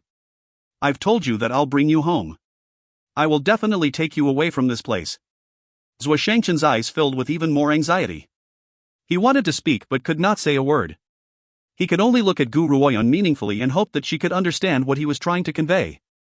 Of course, Gu Ruoyun understood the evildoer's meaningful glances. However, she still wants to pretend as if she knows nothing at all at this moment and walked towards the rock wall. She gathered powerful energy into her fist before she smashed the rock wall with a bang. Thump! The entire cave shook from the impact of her fist. Only a small crack had formed in the rock wall, but even so, it gave the group hope. Yunur. The man slowly walked in front to face Gu Ruoyun and smiled at her. These rocks have existed since ancient times, they are so solid that no one can break through them. We'd better think of another way out. His eyes darted around for a moment before he suddenly smiled. Oh, that's right, you can use the ancient divine pagoda. If we use the ancient divine pagoda, perhaps we might be able to break these rocks apart. The ancient divine pagoda? Gu Ruoyun laughed icily in her heart. Looks like you can't hide your fox tail anymore. This man had masqueraded as Qian Beiyi all because of the ancient divine pagoda. She shook her head at his suggestion and replied, I'm temporarily unable to utilize the ancient divine pagoda. Why? The man frowned and questioned. I need to work with Zixi if I want to use the ancient divine pagoda. However, Zixi is now in a deep slumber and I can't use the ancient divine pagoda on my own. Perhaps we would have to wait for Zixi to awaken here. This answer was, of course, a lie. If she wanted to mobilize the ancient divine pagoda, she could summon it whenever she wished. However, she does not want to bring it out in front of this man. The man's expression slowly turned gloomy, but he soon recovered his previously tender air. He stared gently at Gu Ruoyun. What about the 9 emperors? If you could use the 9 emperors, perhaps we might be able to break these rocks, but... Gu Ruoyun stared at the man in astonishment. Xiao Yi, what's gotten into you? Why are you so urgently hoping that I would use the ancient divine pagoda and the 9 emperors? Besides, based on your powers, breaking these rocks shouldn't be a problem, right? If you find any errors, ads pop-up, ads redirect, broken links, non-standard content, etc., please let us know. Report chapter so we can fix it as soon as possible. Chapter 1674, 3 years, 4. Chapter 1674, 3 years, 4. Translator, Endless Fantasy Translation Editor, Endless Fantasy Translation. The man's expression sank. He realized that he had been too impatient to obtain the ancient divine pagoda. As long as I stick by her side, I should be able to take the ancient divine pagoda sooner or later. Bang! Suddenly, the rocks began to tremble as if a powerful force was slamming into them from outside the cave. The ground shook endlessly and it almost seemed like there was an earthquake happening in the cave. What's the meaning of this? Gu Ruoyun was shaken for a moment as she stared intently at the trembling rocks. She then seemed to sense something and her heart trembled as a powerful joy gripped her. Crash! It was at this moment that the rocks suddenly collapsed. A blood-red figure then emerged from the rubble. The man in scarlet robes had silver hair and his face was as gloomy as a devil from hell. It was an absolutely horrifying sight. His eyes slowly turned towards Gu Ruoyun, and when he saw that she was safe and sound, he heaved an immense sigh of relief. He then turned his gaze to the man who was standing next to Gu Ruoyun, whose face greatly resembles his own. When this man saw Qian Beiyi, his expression changed in an instant. A gloomy light flashed across his eyes as he asked, "How did you find this place?" Qian Beiyi smiled. His smile did not reach his demonic red eyes, which carried a gloomy chill from within. "It wasn't difficult to find you. Now that you snatched my wife away, how should I make you pay?" The man glared coldly at Qian Beiyi. He never thought that the person who had emerged to foil his plans would turn out to be him. Xiao Yi. Gu Ruoyun's heart was gripped with joy. She quickly shot towards Qian Beiyi and threw herself into his embrace. "You're all right, I'm glad. I thought you were in some sort of danger." Gu Ruoyun had played along with the fake Qian Beiyi's act during the past few hours because she wanted to use him to find Zhuo Shangchen. The other reason was because the real Qian Beiyi's whereabouts were unknown. She does not know if he was dead or alive. She had to follow the fake Qian Beiyi to find the real Qian Beiyi. Qian Beiyi held the woman in his arms in a tight embrace. There was a particularly gentle air in his eyes. "Yunur, when you had fainted, you had fallen underground and I was left in the deserted snowlands. I don't know how much time I had taken, but it's a good thing that I finally managed to find you." How much time had he taken? When Gu Ruoyun had suddenly disappeared, the maddened Qian Beiyi had nearly turned the entire deserted snowlands upside down. It was a good thing that the place was deserted at the time. Otherwise, they would have urinated in fright from the look on Qian Beiyi's face. Ha ha ha. When Qian Beiyi had appeared, the man masquerading as him had changed into a gloomy and cold person. He then burst into arrogant laughter. He might have been carved from the same mold as Qian Beiyi, but Qian Beiyi's beauty was the kind which could startle the world into vulgarity, perfectly splendid and beautiful. He, on the other hand, was so cold, noble, and proud that he resembled a god which could not be violated. Qianbei, I had used your identity to follow this woman for so long, don't you want to know what we've done? The man burst into laughter. Let me tell you this, we've done everything that could be done. It goes without saying that the taste of your woman isn't bad at all. She has satisfied me very much. Qianbei's eyes instantly darkened as the aura from his body instantly turned into a powerful hurricane. His silver hair danced in that hurricane, looking oppressively beautiful. If you find any errors, ads pop-up, ads redirect, broken links, non-standard content, etc., please let us know. Report chapter so we can fix it as soon as possible. Chapter 1675, 3 years, 5. Chapter 1675, 3 years, 5. Song Ming, are you trying to sow discord into my relationship with Yuner? If that's so, I'm afraid that things won't go as you want. Qianbei's aura thickened and it felt like a howling storm which could cause others' hearts to palpitate. I trust Yuner and I also believe that she would not be fooled even if you had masqueraded as me. However, even though I trust Yuner, no one is allowed to slander her innocence. Boom! A turbulent aura surrounded Qianbei. The rocks from the mountain began to float and slam towards the man called Song Ming. The man smiled arrogantly and stared coldly and disdainfully at Qianbei. He raised his hand and a powerful force slammed against the rocks, causing them to turn into dust. Yuner, wait for me here. There was an unusually serious expression on Qianbei's face as he said, he's too powerful, I might not be able to defeat him. Xiao Yi. Gu Ruoyun clutched tightly onto Qianbei's robes as her chilly eyes flashed with determination. I've said it before that no matter what happens, I will fight side by side with you. Qianbei turned his eyes to look at Gu Ruoyun. When he saw the determined look on the woman's face, he could not help but smile. All right. He then pulled Gu Ruoyun into his arms. Whether we live or die in this battle, we will never be parted. The man's voice was melodious and caused Gu Ruoyun's heart to tremble. She then gently closed her eyes. I'm sorry that I've dragged you down, Xiaoyi. If I had not insisted on coming to the deserted snowlands, we would not have run into this mess. Yuner, at the end of the day, it was I who did not realize that he had already broken out from the seal. Otherwise, I would have stopped you from the moment we had set foot into the deserted snowlands. You had done nothing wrong. If you had not arrived to save Zhuoshangchen, he would not have survived the next few days. The man lowered his head and gently kissed the woman's lips. His eyes were filled with fondness and affection. Song Ming stood by and watched them icily. His handsome features were curled into a cold smile. He never thought that the two of them would continue to act so affectionately even at a time like this. They were really not afraid of death. Get in here. Suddenly, Qianbei pulled Zhuoshangchen and forcefully threw him towards Gu Ruoyun's side as he bellowed icily. Xiao Yi. Gu Ruoyun's body shook when she saw Qianbei step back. She wanted to rush forward but an invisible wall blocked her way and caused her to stumble back. Xiao Yi, did you set up a formation when I wasn't paying attention? Gu Ruoyun finally understood the situation as she stared painfully at Qianbei. Why are you doing this? Qianbei fell silent. Yuner, I'm very selfish. I'm so selfish that I don't want you to make that sacrifice. However, I understand that you would never let me risk my life alone. I'm sorry that I can only resort to this method to stop you. I have constructed one condition in your formation, you have to wait for Zixi to awaken. You will be able to break this formation with both of your powers. Furthermore, no one from the outside can break this formation. It can only be broken from within. Xiao Yi. Gu Ruoyun's voice was full of agony as her clear and cold eyes slowly filled with despair. She clenched her fists as her body trembled slightly. Qianbei was afraid of gazing at Gu Ruoyun for too long, for his heart might be filled with reluctance. His demonic red eyes then turned slowly towards Song Ming. If you find any errors, ads pop-up, ads redirect, broken links, non-standard content, etc., please let us know. Report chapter so we can fix it as soon as possible. Chapter 1676, 3 years, 6. Chapter 1676, 3 years, 6. Translator, Endless Fantasy Translation Editor, Endless Fantasy Translation. I know that you want to obtain the ancient divine pagoda so that you can reach the full circle state which no human has yet to reach.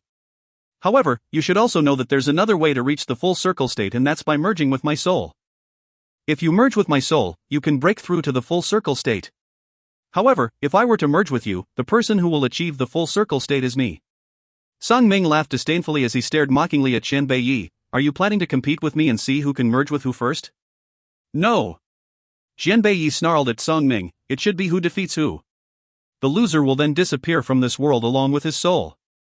I wonder if you would dare to fight this battle with me. Ha ha ha. Song Ming burst into arrogant laughter. Qianbei Yi, both of us had suffered 10,000 years ago. At that time, you were heavily wounded and had no way of merging with my soul. Hence, you could only seal me away. I was then trapped inside that seal for around 10,000 years while you, on the other hand, slipped into a coma because of your heavy injuries. Even your powers had diminished to such a degree. Though your powers have been restored substantially over these past few years, you're still no match for me. In this world, I can't exist if you exist and you can't exist if I exist. There should only have been one of us in the first place. Gu Ruoyun, trapped in the formation, listened to the conversation between the two as her heart filled with panic. She banged her fists violently against the invisible wall. Qianbei Yi, let me out. Qianbei Yi won. Qianbei Yi's body stiffened too when he heard her slightly hoarse voice. However, he did not turn back to look at the woman in the formation whose eyes were filled with despair. He was afraid that if he turned around now, he would be plunged into an endless agony. Song Ming, why don't we go out and fight? Ha ha. Song Ming burst into wild laughter again. Qianbei Yi, I'm not like you. I'm heartless and merciless, yet you are an affectionate person. If it had not been for this woman's presence, you would never have slipped into a coma that year, nor would your powers have regressed to such a degree. Now, you have left the hope of servile to her. Is it worth it for you to do this? Whether it's worth it or not, it is not for you to decide. This is my own decision. Whether it's worth it or not, it is not for you to decide. This is my own decision. The man's voice was like a heavy weight as it slammed violently into Gu Ruoyun's heart, causing her to feel a searing agony. She then looked on helplessly as the peerless man left the cave with Song Ming. Before he left, she cried out in a rough voice, "Qianbei Yi, the child and I will await your return. Our child and I will wait for you." The man paused before he walked out without looking back. Thump! Gu Ruoyun's fist punched forcefully against the protective shield as she stared at Qianbei Yi's departing figure. Tears began to stream down silently from her face. At this moment, she seemed to lose all strength and her legs gave way before she crumpled heavily onto the ground. Zhuo Shangchen, who was next to her, quietly watched the silently weeping woman and was about to console her when he remembered that he could not speak. He placed his hand on her shoulder and patted her gently. Gu Ruoyun's body stiffened and she turned to look at the evildoer behind her. "Zhuo Shangchen, this pill is the antidote to your poison," Gu Ruoyun said as she procured a pill from her lapel. "You will be able to speak again once you've taken this." "I had not given you the antidote at the time because I was afraid that you would expose the fake Qianbei Yi. If that had happened, we would truly have been in danger. If you find any errors, ads pop up, ads redirect, broken links, non-standard content, etc., please let us know. Report chapter so we can fix it as soon as possible." Chapter 1677, 3 years, 7.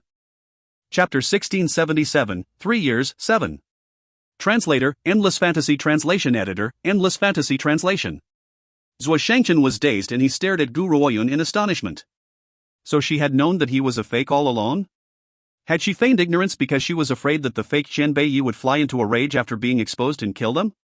Zhuo Shangchen swallowed the pill as he was thinking about this. A clear liquid then slipped through his body. He opened his mouth and realized that could now speak. "I'm sorry. If it had not been for me, they would never have been dragged down. Zhuo Shangchen, you've helped me too many times so I don't regret saving you. I owe Zhuo Shangchen so much until I can never repay him in one lifetime. Besides, that person would have certainly come to look for us even if it wasn't for you." Zhuo Shangchen laughed bitterly and sat down next to Gu Ruoyun. "Xiao Yun'er, there is something that I'm not sure if I should tell you, He turned around and looked at Gu Ruoyun. He then hesitated for a moment before speaking. Gu Ruoyun asked calmly, "What is it?" Actually, Zhuo Shangchen gently lowered his gaze. There was a complex look in his eyes. "I've never met my master. From a young age, Master has always spoken to me through a token. In the beginning, he told me that my life will rise in the east, so I had journeyed to the Azure Dragon country and met you there." Gu Ruoyun lowered her eyelids and did not interrupt as she listened quietly to Zhuo Shangchen's explanation. Zhuo Shangchen sighed as he said, "After I had arrived in the first city, Master had asked me to get close to you and help you. He had even asked me not to reveal his existence. Hence, I thought that my master has a good relationship with you and he did not want you to know that he has been helping you." Eventually, he paused and continued, "I met my master. He wore a mask and was very mysterious. He then asked me to bring you to the deserted snowlands. I had intended to listen to my master's orders, but I had accidentally seen the face behind my master's mask. I became suspicious after I had seen my master's face, but to make sure Gu Xingxiao's treatment goes without a hitch, I had asked someone to bring the sorcerer's enchantment blossom to you. I then went to ask my master the reason behind his wish to see you. At this point, Gu Ruoyun gradually understood the truth behind the matter. The corners of her lips twitched, but she did not say a word. Zhuo Shanshan looked at her. In the end, he had flown into a rage out of embarrassment and tried to force me to fool you into coming here. I refused to listen to his order, so he had used 4 bone spurs to nail me to that stone pillar. However, I never thought that you would still come in the end. His eyes were filled with an apologetic air. Xiao Yuner, I'm sorry. If I had pretended not to know anything at that time, he would never have nailed me to the stone pillar out of rage. There would have been no need for you to come here to save me either. Gu Ruoyun shook her head. I've told you, this matter has nothing to do with you. Even without you, he would still use other means to lure me to this place. By then, he might have resorted to kidnapping my relatives. Zhuo Shangchen, I want to leave this formation, and the only way to break it is by breaking through to the 9th transformation state.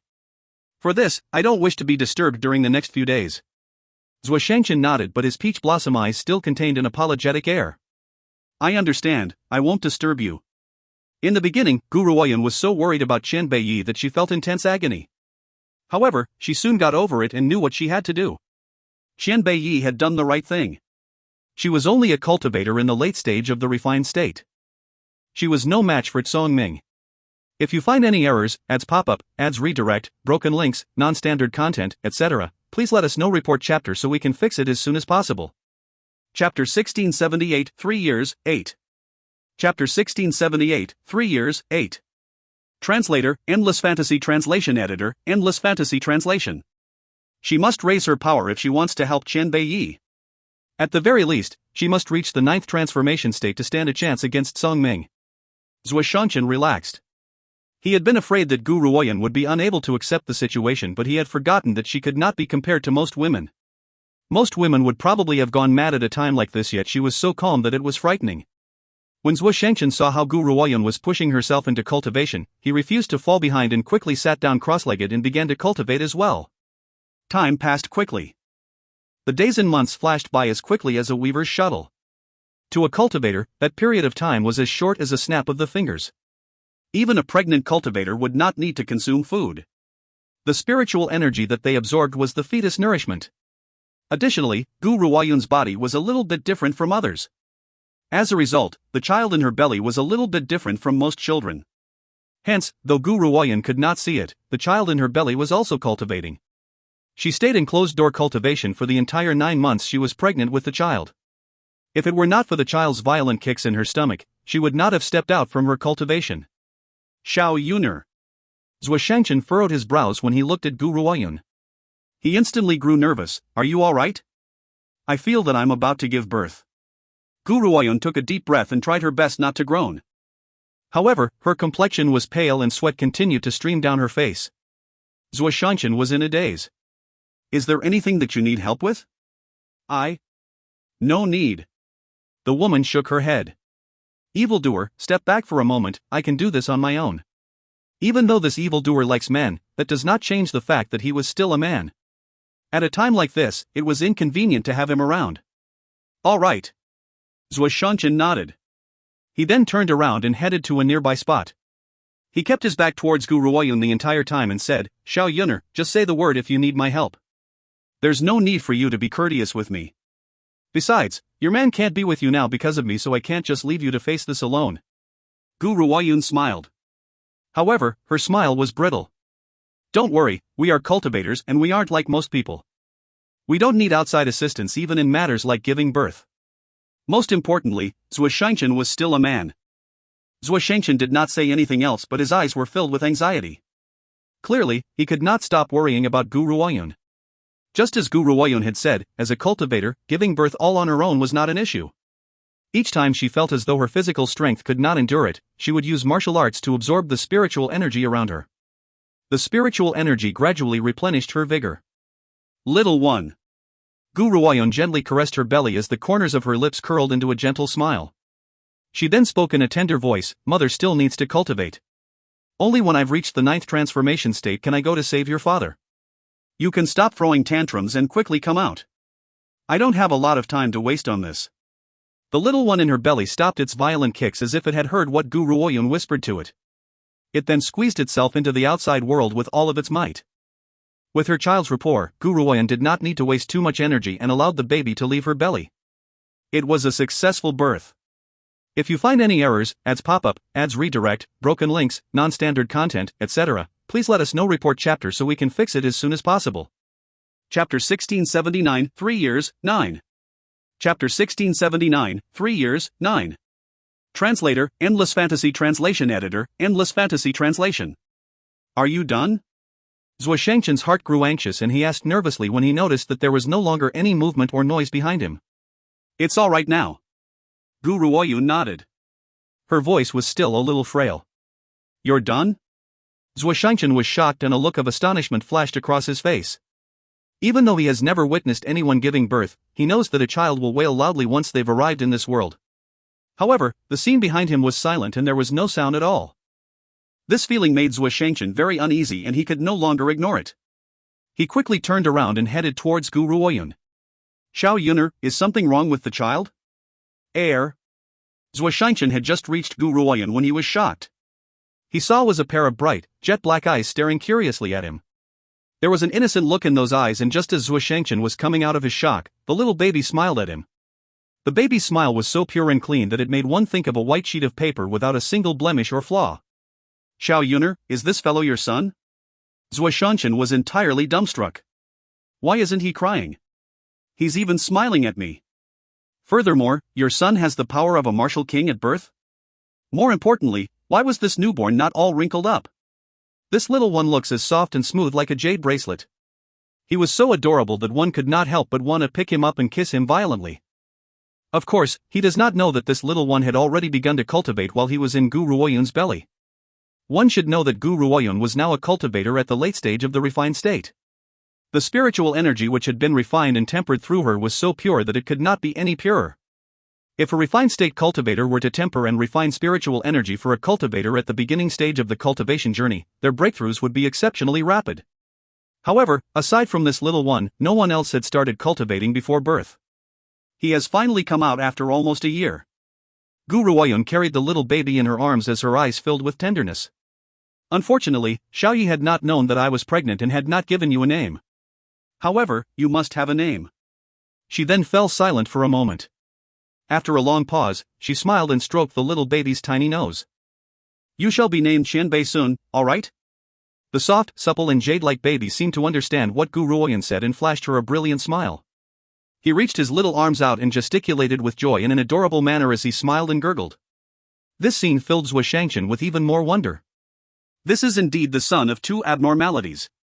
This fellow is also fated to be a small abnormality. He could already imagine the little one's outstanding talents. The little one was a mixture of all of Qianbei Yi and Gu Ruoyun's good qualities. How could he not excel? Xiao Yuner, you and Qianbei Yi draw admirers very easily. When your child is older, I'm afraid that all the women on the mainland will be attracted to him. Zhuo Shangchen narrowed his peach blossom eyes and smiled at Gu Ruoyun. Evildoer. Gu Ruoyun passed the baby in her arms to him with a sense of reluctance in her eyes. I'll need you to help take care of Xiao Suner for a while. I must have my breakthrough quickly. Xiao Suner has just arrived into the word. How could she bear to leave him in another person's care? However, she had to do this. She could only save Qianbei Yi once she has broken through. Don't worry. Zhuo Shangchen held the little baby and smiled magnificently. I will take good care of my godson for you. If you find any errors, ads pop up, ads redirect, broken links, non-standard content, etc., please let us know. Report chapter so we can fix it as soon as possible. Chapter 1680, 3 years, 10. Chapter 1680, 3 years, 10. Translator, Endless Fantasy Translation Editor, Endless Fantasy Translation. Godson? Gu Ruoyun was stunned and she looked at Zhuo Shangchen in astonishment. When did he become your godson? Zhuo Shangchen's peach blossom eyes blinked and he smiled fascinatingly. Right now. This little fellow is so outstanding that I can't help but want to take him in. I can also hijack some of his brilliance when he is grown up. Gu Ruoyun giggled. I think you want to be his aunt instead, no? Zhuo Shangchen's expression froze. He then stared at Gu Ruoyun resentfully. Why are you pointing out the truth for? I do want that, but that kid Gu Shengxiao is not like me. He likes women. Alright, I'll continue my cultivation. Gu Ruoyun curled the corners of her lips. This little fellow has only just been born, but he has to be fed. However, I have no time to nurse him. It's a good thing that I have some more pills on my hands. Use these pills to satisfy him. Gu Ruoyun then took out a porcelain bottle from the ancient divine pagoda and tossed it at Zhuo Shangchen. One pill should be enough to sustain him for 1 day. Once this is finished, I'll give you more. All right. Zhuo Shangchen nodded gently. Leave this little one to me. You can rest assured and cultivate. I won't let him go hungry. With this guarantee, Gu Ruoyun closed her eyes in assurance and continued her cultivation. Spring turned into autumn, year after year. In a flash, 2 years have passed since Xiao Suner's birth. During these 2 years, Zhuo Shangchen had taken care of Xiao Suner responsibly and diligently. He did not let Xiao Suner disturb Gu Ruoyun either. Boom! Suddenly, a powerful hurricane rose from Gu Ruoyun's body and an omnipresent aura whirled around her. However, as Chen Beiyi had constructed this protective formation, her aura was contained within it. Hence, no one noticed the scene of her breakthrough. Godfather, what's wrong with mother? The peach-pink-clad Zhuo Shangchen was staring fixedly at Gu Ruoyun, who was in the middle of her breakthrough. His hand was holding on to a soft, supple and jade-like little boy. The little child was about 2 years of age. His bright and brilliant black eyes stared curiously at Gu Ruoyun as his silvery white hair fluttered in the wind. His cute little face was filled with anticipation but also resentment from what he has had to endure over the past 2 years. That's right, it was grievance. Xiao Suner was unlike most 2-year-old children. He could walk at 7 months and speak clearly at 12 months. Now, at 2 years of age, he was very intelligent and was at the same level as a 7 or an 8-year-old boy. However, to a child, the thing he yearned for the most was his mother's presence. Xiao Suner felt very resentful. Each time he wanted to go near Gu Ruoyun, Zhuo Shangchen would stop him and he could only watch her from a distance. Heavens knows how much he yearned to rush into his mother's arms. However, he also understood that he could not enjoy the love of his mother and father like other children. His godfather had told him how his mother needed to work hard in her cultivation so that she could save his father.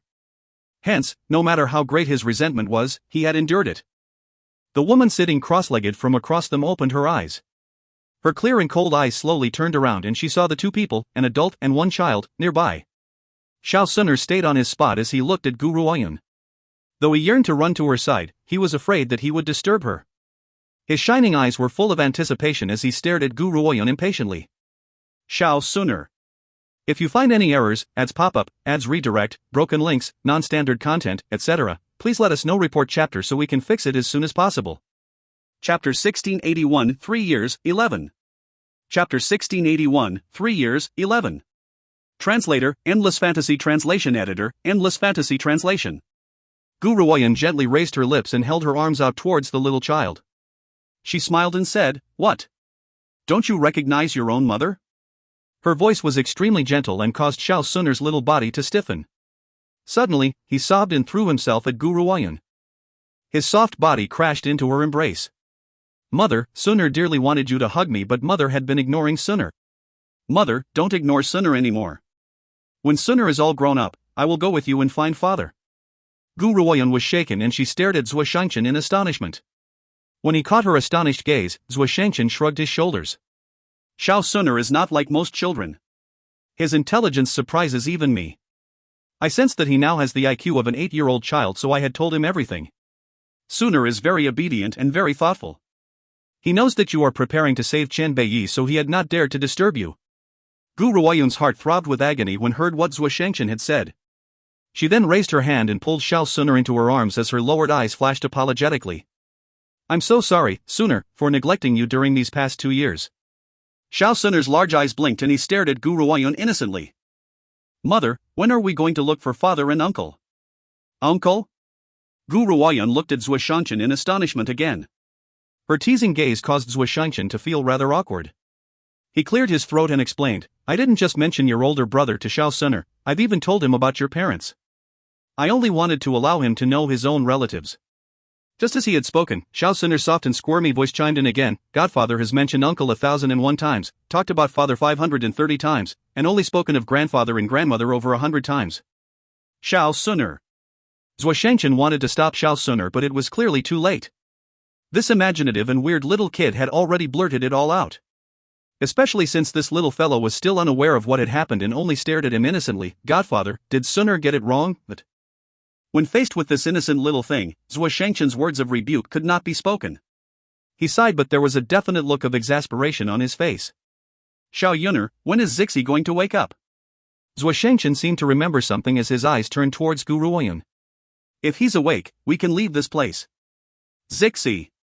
Gu Ruoyun gently curled the corners of her lips. If you're awake, come out. A demonic voice suddenly rang out and echoed through the entire cave. Little girl, I was only unconscious for several years but you've gone and had a child with that fellow, Chen Beiyi? A dark, reddish-purple figure appeared behind Gu Ruoyun.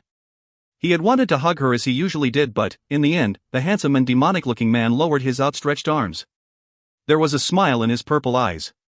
However, no one knew how much jealousy and misery was in that smile, as well as a feeling of unwillingness.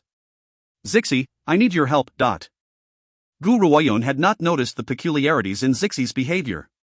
Her chilly eyes turned towards the man behind her. Do you want to break the formation? Zixi smiled gently. That can be done.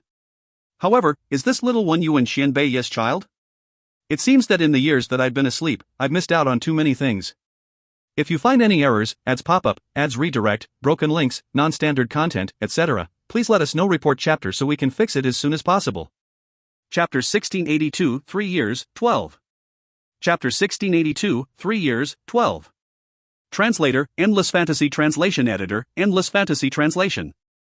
Zixi turned to look at Xiao Sunner in Gu Ruoyun's arms before he raised his hand and pulled the little child towards him. There was a deep smile in his eyes. This child is only 2 years old, but his power is already at the martial honor rank. Gu Ruoyun was shocked. She was so focused on her conversation with Zhuo Shangchen that she had not noticed Xiao Sunner's power. Are you saying that he's already at the martial honor rank? She was shaken and asked sluggishly. Can't you tell? Zixi chuckled as he hugged Xiao Sunner tenderly in his arms. Xiao Sunner did not resist his touch as his large and adorable eyes stared curiously at the demonic-looking man who was holding him. By the way, I had forgotten to mention this to you. Zhuo Shangchen suddenly returned to his senses and explained to Gu Ruoyun, this son of yours is a little bit special. He can extract spiritual energy from pills and turn it into sustenance. This was the reason how he had managed to break through so quickly. Gu Ruoyun's heart slowly turned quiet. He can extract spiritual energy from pills? This is similar to how Meng Meng feeds. Is there some sort of connection between Meng Meng's existence and Xiao Sunner? Otherwise, Xiao Sunner could not possibly have turned out like Meng Meng and used pills as a means to raise his power. Mother! Xiao Sunner noticed Gu Ruoyun's silence and became so anxious that he was about to cry. Is it because Sunner is like a monster that you don't want Sunner anymore? Sob, Sunner doesn't want to leave you. Mother, don't throw Sunner away. Xiao Sunner's tender and childish voice brought Gu Ruoyun back to reality. She took the little child from Zixi's arms and soothed him gently. Sunner, you aren't a monster. You are a genius, a peerless genius. Even if you are a monster, I won't ever throw you away. Smooch. Xiao Sunner pouted his lips, planted a big kiss on Gu Ruoyun's face. He then burbled and giggled. Sunner likes mother the most. Gu Ruoyun smiled and turned to look at Zixi. Perhaps she was mistaken, but she felt as though there was a sense of bitterness in Zixi's smile. Zixi? She frowned as she looked at Zixi and asked, what's going on? Nothing. Zixi returned to his senses and shook his head. It's getting late. We should leave this place as well. Yun'er, let's join forces and break this formation. All right. Gu Ruoyun nodded gently and gathered all her power into the palm of her hand. She then blasted all of her energy together with Zixi at the formation. Boom! The formation burst apart, followed by a violently ringing noise. The invisible wall had turned formless and completely dissolved into the air. We can finally leave. Gu Ruoyun took a deep breath and said, Evildoer, I'm going to look for Xiaoyi now. You should return to the Red Lotus territory first. I've been away from mother and father for so long that I'm afraid they might be anxiously waiting for me. Little girl. Zixi did not wait for Zhuo Shangchen's response and turned towards Gu Ruoyun to say, if we look for Qianbeiyi now, we might not be able to locate him. Besides, you've been in this formation for 3 years. Do you have any idea of the changes in the outside world over the past 3 years? 3 years was enough time to change everything. I suggest that we return to the Red Lotus territory first. We can then ask the members of the Red Lotus territory to look for him. Once we have news of him, we can then head out again. Gu Ruoyun nodded. Suddenly, she seemed to remember something and asked, Zixi, do you know about Song Ming? If you find any errors, ads pop up, ads redirect, broken links, non-standard content, etc., please let us know. Report chapter so we can fix it as soon as possible. Chapter 1683, 3 years, 13. Chapter 1683, 3 years, 13. Translator, Endless Fantasy Translation Editor, Endless Fantasy Translation. She had a feeling that Zixi definitely knows something about Song Ming. Indeed, upon hearing her question, Zixi was shocked. He slowly turned his eyes towards the woman next to him and said, Little girl, now that you've reached the 9th transformation state, it's time for you to become aware of certain matters. His expression gradually sank and there was a somber air in his demonic eyes. Do you know that the previous master of the ancient divine pagoda was you? Gu Ruoyun nodded. Xiao Yi had told me. When Zixi heard this, he laughed bitterly and continued, Sounds like he has told you everything except for the matter concerning Song Ming. 10,000 years ago, you had been God's favored one. You were outstandingly gifted and created such a godly weapon like the 9 emperors. Suddenly, Chen Beiyi had appeared out of the blue on the mainland. Gu Ruoyun's body shook, but she did not interrupt Zixi and only silently waited for him to speak. Both of you had been rivals.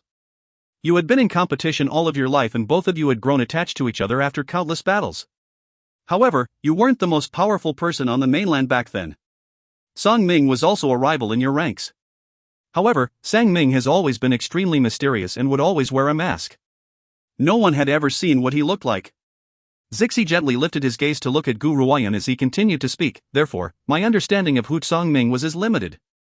He had appeared around the same time as Chen Beiyi and was like Chen Beiyi. He had no origins and no past. Both had appeared in the sky one day. I can't give you a definitive answer regarding Song Ming.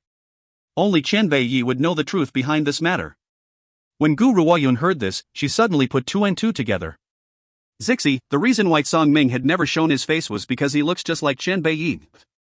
An astonished light flashed across Zixi's eyes. Clearly, he had not known this. I reckon that aside from Chen Beiyi, no one else knew how Song Ming looked like. Gu Ruoyun raised her head to look at Zixi.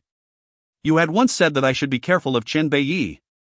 Now I understand, the person you had warned me about wasn't Chen Beiyi but Song Ming who looked exactly like him. If my guess is correct, the person who had murdered me in my past life was Song Ming. Based on Zixi's information, her heart belonged to Chen Beiyi too in her past life. Besides, she had felt the woman in white's agony in that memory as she was murdered.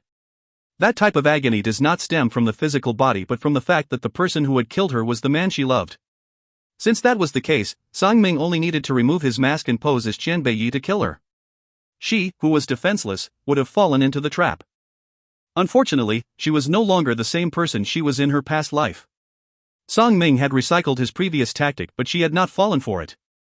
Little girl, a person's looks can deceive everyone but auras can't be hidden. Based on our powers back then, it was impossible for us to have missed it. Zixi's heart was still full of skepticism. He just does not want Gu Ruoyun to get hurt again. Gu Ruoyun sighed. This was why I had found it strange. I'd met Song Ming and the aura from his body was exactly alike with Chen Beiyi's. If it had not been for the fact that I know Chen Beiyi very well, he might have even fooled me again. Zixi, this was why I had asked you about Song Ming. Gu Ruoyun paused before she continued, besides, Chen Beiyi had once mentioned that when he merges with Song Ming's soul or Song Ming merges with his, they can both reach the full circle state. If you find any errors, ads pop up, ads redirect, broken links, non-standard content, etc. Please let us know. Report chapter so we can fix it as soon as possible. Chapter 1684, 3 years, 14. Chapter 1684, 3 years, 14. Translator, Endless Fantasy Translation Editor, Endless Fantasy Translation. Zixi fell silent for a moment. He shook his head after a long while. I don't understand the situation you've mentioned very well. When we find Chen Beiyi, he would certainly give you an answer. Gu Ruoyun did not question him any further. She turned towards the man next to her and said, Let's go. It's getting late now and we should leave this place too. In order to leave the deserted snowlands, it was necessary to pass through a forest. The medicinal herbs in this forest were particularly abundant and people would frequently carry wicker baskets to pick herbs here. Give those medicinal herbs back to me. Those medicinal herbs are for my sick mother. At this moment, a 6-year-old maiden was jumping as she tried to grab hold of the medicinal herbs which had been snatched away by the person in front of her. Her freckled little face was red with anger while tears of resentment shimmered in her large eyes. Give my herbs back to me. Those are for my mother's treatment. A group of young boys who were more than 10 years old was standing in front of her. Those young boys were not normal citizens but were cultivators who had cultivation skills. However, their talents were clearly weak and they were only at the Martial King rank. Even so, normal people could not defend themselves against them. Kare, don't you know that we've already called dibs over the medicinal herbs in this mountain? If you want these herbs, you can have them. In exchange for money. Otherwise, scram. The leading youth who was dressed in linen robes laughed icily as he stared disdainfully at the tiny little maiden. You brutes. Those herbs are for my sick mother. Give them back to me. Give my herbs back to me. The little maiden was enraged and she bit the young man's thigh so ferociously that she refused to release it. Damn girl, you Asterisk King had the nerve to bite me. The youth roared in anger from the pain as he lifted his leg violently and shook the little maiden away. She then landed with a thud on the nearby ground. The little maiden rubbed her throbbing buttocks as tears streamed down her face. If she does not bring those herbs back, her mother would die. Just then, 2 pairs of feet, one big and one small, appeared before her line of sight. She was shaken and lifted her large, tear-blurred eyes. She then blinked and stared at the lucid and elegant woman who was standing by her side. Are you all right? Gu Ruoyun reached her hand towards the little maiden on the ground. Her lucid and elegant features were lifted into a tender smile. The little maiden stared at the woman dazedly before she placed her small hand into the woman's palm. Mother, who is she? A tender and childlike voice rang out from Gu Ruoyun's side. Only then did the little maiden notice the toddler next to the woman. This toddler seems to be only around 2 years of age. Their soft body was like cotton candy and made one feel the urge to take a bite. Their supple and jade-like face was full of curiosity while their fresh and vivid eyes stared at her inquisitively.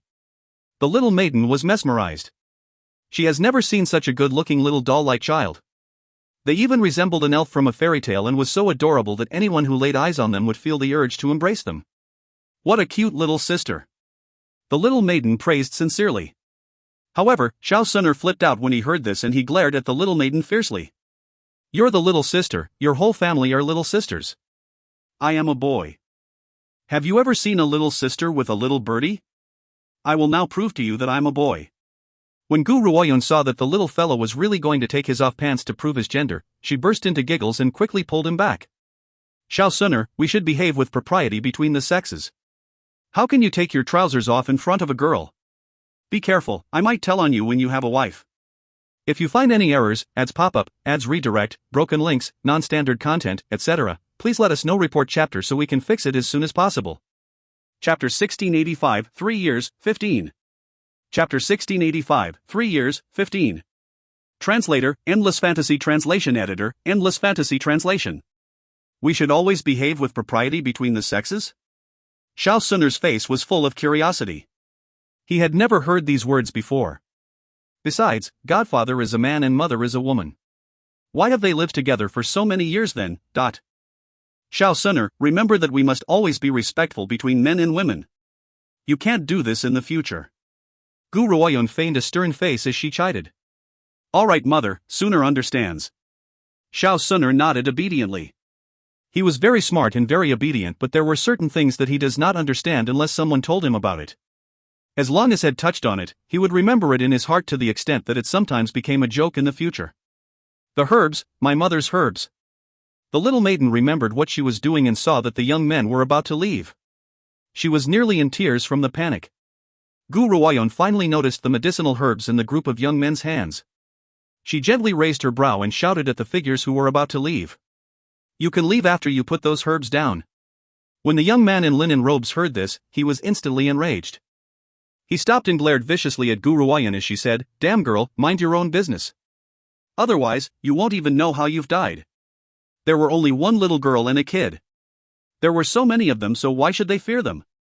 Before Gu Ruoyun could speak, Xiao Suner became enraged. He placed his hands on his waist and glared at the linen-clad youth with his large, bright eyes. Who were you cursing at? Who did you just curse? Humph, I'm scolding you too. Damn girl, take your son and scram. Otherwise, don't blame us for raping you before killing you. The linen-clad youth scoffed coldly as he warned viciously. Xiao Suner did not know what raping before killing meant, but he understood that those people were certainly insulting his mother. How could he allow that? Xiao Suner, whose reverse scale has been touched, became even more furious. His tiny body then dashed quickly towards the linen-clad youth. The linen-clad youth was shocked. He does not understand why this little child seemed to be moving at such a fast pace. However, he quickly returned to his senses and jeered. "Little kid, you're just serving yourself up on a platter to die. We shall fulfill your wish." Is only a 2-year-old child.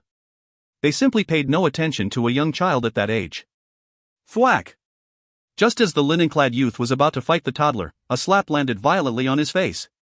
Xiao Suner's palm was very small, but for some reason, the linen-clad youth felt his teeth ache when he had been slapped. He roared angrily, "Damn kid, you're digging your own grave." Whack! Another slap was thrown at him.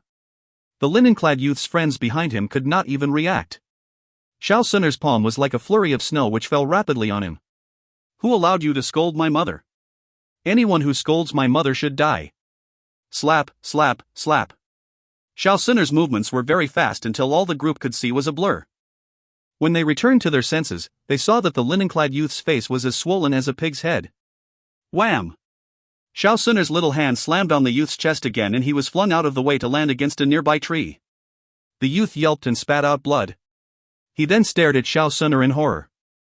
At this moment, the troublemaking youths were all staring at Xiao Suner in terror as if Xiao Suner was not human but a terrifying monster instead. If you find any errors, ads pop-up, ads redirect, broken links, non-standard content, etc., please let us know. Report chapter so we can fix it as soon as possible. Chapter 1686, 3 years, 16. Chapter 1686, 3 years, 16. Translator, Endless Fantasy Translation Editor, Endless Fantasy Translation. Mother said to put down those herbs and leave. Though Xiao Suner's voice was tender and soft, his tone was extremely stern. It scared the group of youths so much that they quickly threw the herbs down and ran down the mountain, fearful that if they were one step too late, they would be devoured by this monster. They had never seen a 2-year-old child emit such powerful energy. What else could he be if he was not a monster? Xiao Suner bent down to pick up the medicine tray. The medicine tray was bigger than him but he did not feel the strain. He then toddled towards Gu Ruoyun with an expectant expression. "Mother, Suner has chased those bad guys away." His eyes gleamed with a resplendent light as he stared unblinkingly at Gu Ruoyun. If Suner had a little tail, Gu Ruoyun could imagine the little fellow wagging his tail fawningly. Suner is really clever. Gu Ruoyun stroked Xiao Suner's head and smiled. Xiao Suner continued to blink his large eyes. "Mother, do I get a reward?" "A reward?" Gu Ruoyun stroked her chin. Suddenly, she remembered something and pulled the slumbering Meng Meng from the ancient divine pagoda and threw it at the anticipating Xiao Suner. "I'll let you play with this fellow." Xiao Suner was immediately attracted to Meng Meng, who was exploding with cuteness.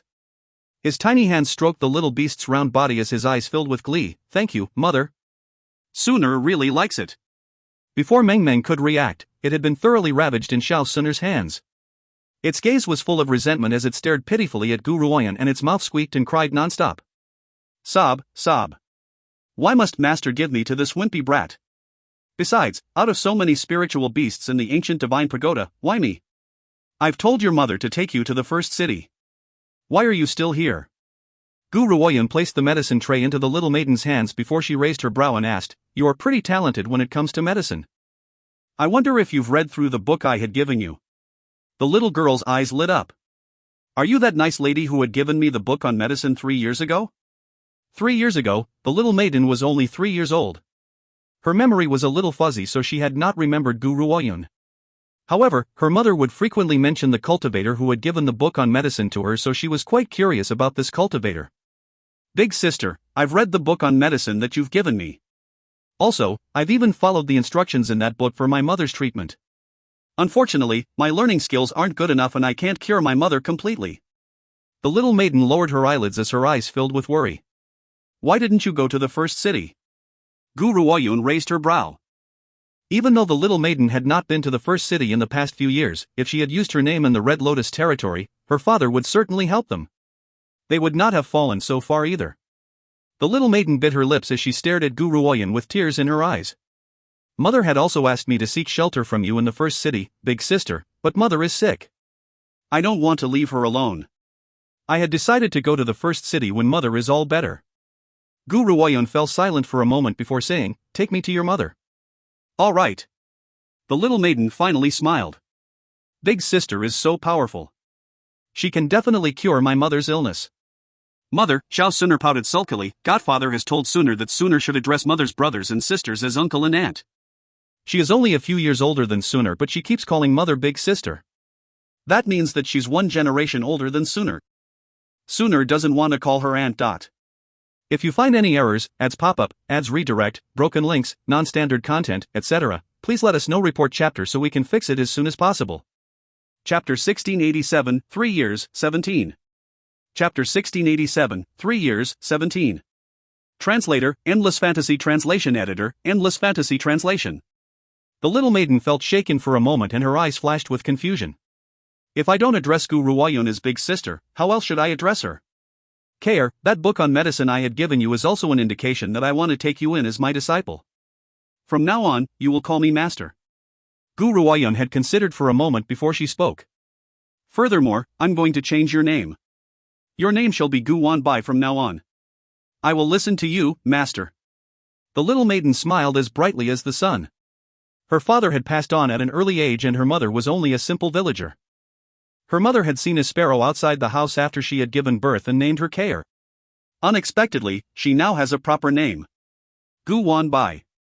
The little maiden's smile grew even more resplendent as she silently murmured those words. The name that master has given me is really pleasant to the ear. Gu Ruoyun held Xiao Suner and Gu Wanbai's hands and said, Xiao Bai, let's go and see your mother now.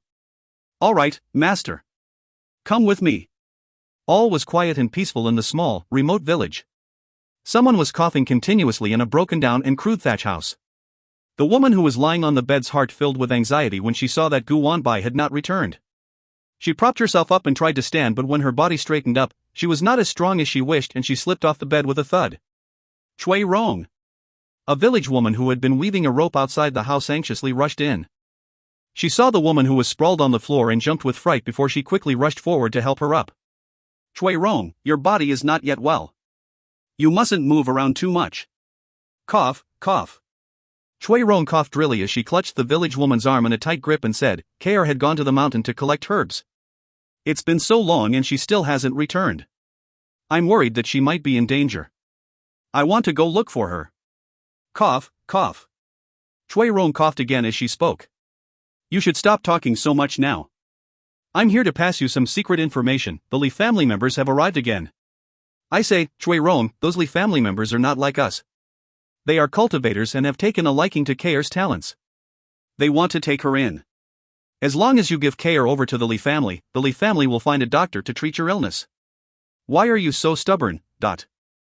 Chui Rong shook her head and spoke with a fragile look on her face, and Xiang, my Kair is already someone else's disciple. As they say, a good woman does not have two husbands. It's the same when it comes to being a disciple. How could she break her promise and become the someone else's disciple? If my illness had not dragged Kair down, I would have sent her to look for her master in the first city by now.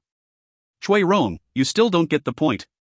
3 years ago, that lady you had met had not said that she would take Kair in as a disciple. Therefore, doing so doesn't count as a breach of good faith. Besides, that lady might have just happened to pass by completely by coincidence. Whether she would appear again or not is not guaranteed. It's more important for you to solve the issue at hand first. Chui Rong smiled in a fragile manner. My Kair has already accepted someone's book on medicine. That's indirectly equivalent to becoming someone else's disciple. She can deny Kair from becoming her disciple, but Kair cannot be the one who breaks the agreement first. Aunt Xiang, you can stop advising me. I won't agree to the Li family. Sigh.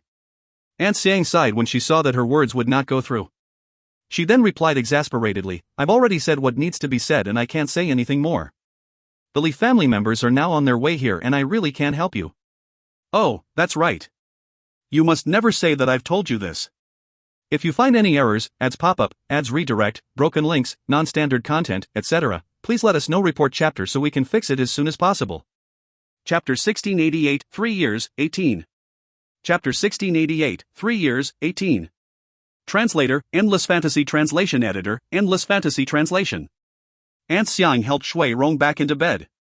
She then left quickly, afraid that the Li family would be unhappy if they found out that she had blurted out this information. That would be horrible. Though the Li family was not considered to be very powerful, to the villagers, they were like huge monsters. How could a normal citizen expect to dispute with them? That would be digging their own grave. Not too long after Aunt Xiang had left, a group of people entered the home. The leader of the group was the young master of the Li family, Li Ying. Chui Rong, have you considered it? Hand care over to me and I will send someone to give you medical treatment. Li Ying looked at Chui Rong arrogantly as if he was doing her a huge favor by being charitable. Young Master Li, I've told you this, KR has recognized someone from the first city as her master. She can't go back on her word. I'd like you to leave, young Master Li. Chui Rong, if you won't do this the easy way, we can do it the hard way. What kind of existence does the first city hold? It's like a kingdom of gods to us secular world people. KR's talents are indeed substantial, but she's not so exceptional that someone from the first city would have taken notice of her. You should find a better excuse to reject me. Do you really think that I would believe that a member of the first city had taken notice of KR? Chui Rong was shaken and quickly explained, that lady was really from the first city. Besides, she has even given the first city's token to me and asked KR to find her in the first city when she is older.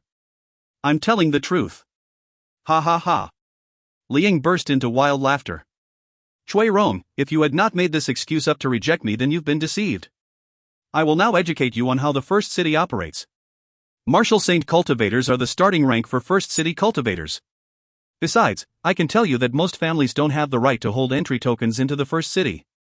Only the governor's palace and the 4 great protectors are in possession of those tokens in the first city. He then laughed icily. You claim that she had given you an entry token from the first city? This means that she might have been from one of the 4 great protectors. Do you think that I'm a fool? The 4 great protectors are like gods. Why would they have taken notice of KR? Actually, he had only heard news regarding the first city from the mouths of others. He was not well versed in the inner workings of the first city at all. For example, the secret order's existence was not in his area of knowledge. She had appeared from the sky. Suddenly, Chui Rong remembered something and quickly exclaimed, I had seen it very clearly. That lady had descended from the sky. She has great power. She must be a member of the first city. Ha ha. Li Ying burst into laughter again. Descended from the sky? Chui Rong, you really are an idiot. Let me tell you something. As long as a person is at the martial emperor rank, they can fly across the sky. The Li family has several martial emperors amongst us. I, myself, will soon break through to the martial emperor rank too. This doesn't count for much. You definitely haven't seen the world. You would think that if one could fly, that person must be from the first city? What a joke. No. Chui Rong vehemently denied Li Ying. KR has accepted her possession. That proves that she is now her disciple. As humans, we can't break our promises. Otherwise, how are we any different from animals? If you find any errors, ads pop up, ads redirect, broken links, non-standard content, etc., please let us know. Report chapter so we can fix it as soon as possible. Chapter 1689, 3 years, 19. Chapter 1689, 3 years, 19. Translator, Endless Fantasy Translation Editor, Endless Fantasy Translation. Li Ying disagreed and scoffed coldly, how about this, Chui Rong, give KR to me. If that lady comes looking for you, just mention the Li family of Cloud Town's name. I believe that she would know what to do. This does not necessarily mean that Li Ying looks down upon Gu Ruoyun. In general, most cultivators are quite picky about their disciples. KR's talents were truly substantial. However, to people at their rank, why would Gu Ruoyun even notice KR if her power was really that great? It was also from this point of view that Li Ying believes that Gu Ruoyun's power was not much to speak of. Chui Rong opened her mouth to speak, but at that moment, a chilly voice chimed in from outside the thatched house. Apologies, I really don't know what I should do. May I ask if you could explain things to me? Li Ying was surprised.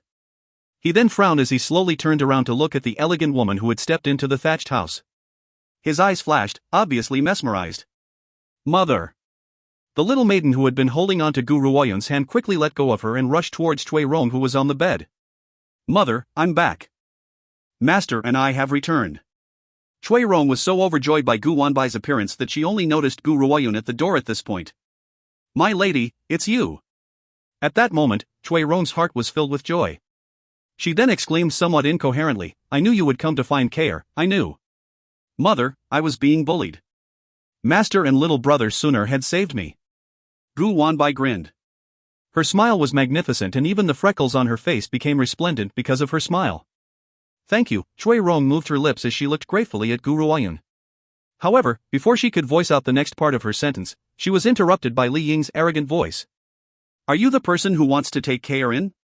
Li Ying lifted his head and looked at Gu Ruoyan as he said, have you heard of the Li family from Cloud Town? Gu Ruoyan swept her gaze towards Li Ying and replied indifferently, are they famous? Her tone was exceptionally grim and Li Ying could detect the contempt in her voice. His expression sank instantly. I've mentioned my name. So it's your turn. I'd love to know where you've come from to have the nerve to disrespect the Li family. Gu Ruoyan shrugged her shoulders when she heard this and replied serenely, Gu Ruoyan. Gu Ruoyun? Li Ying knitted his brows. For some reason, this name sounded very familiar, but he could not remember where he had heard it from. Since he could not remember where he had heard that name, he would rather not overthink it. He then remarked coldly, I was thinking that you were some sort of great and famous person, but I've never heard of you before. Little girl, I have taken a liking to Kair. She's a member of the Li family now. What, are you going to fight with the Li family of Cloud Town over one person? The conversation seemed to have a mind-numbing effect and Xiao Suner yawned. He then rubbed his eyes and said, Mother, listening to him talk is making Suner sleepy. Let's quickly deal with them and go to sleep, okay? Where had this damned brat come from and he had the nerve to act so rudely? Li Ying's expression changed and he scoffed coldly, Men, take this mother and son down. In the beginning, Chui Rong had great confidence in Gu Ruoyan, but when she heard Li Ying's words, she began to feel nervous and she stared at Gu Ruoyan and her child anxiously. If you find any errors, ads pop-up, ads redirect, broken links, non-standard content, etc., please let us know. Report chapter so we can fix it as soon as possible. Chapter 1690, 3 years, 20. Chapter 1690, 3 years, 20. Translator, Endless Fantasy Translation Editor, Endless Fantasy Translation. Young Master.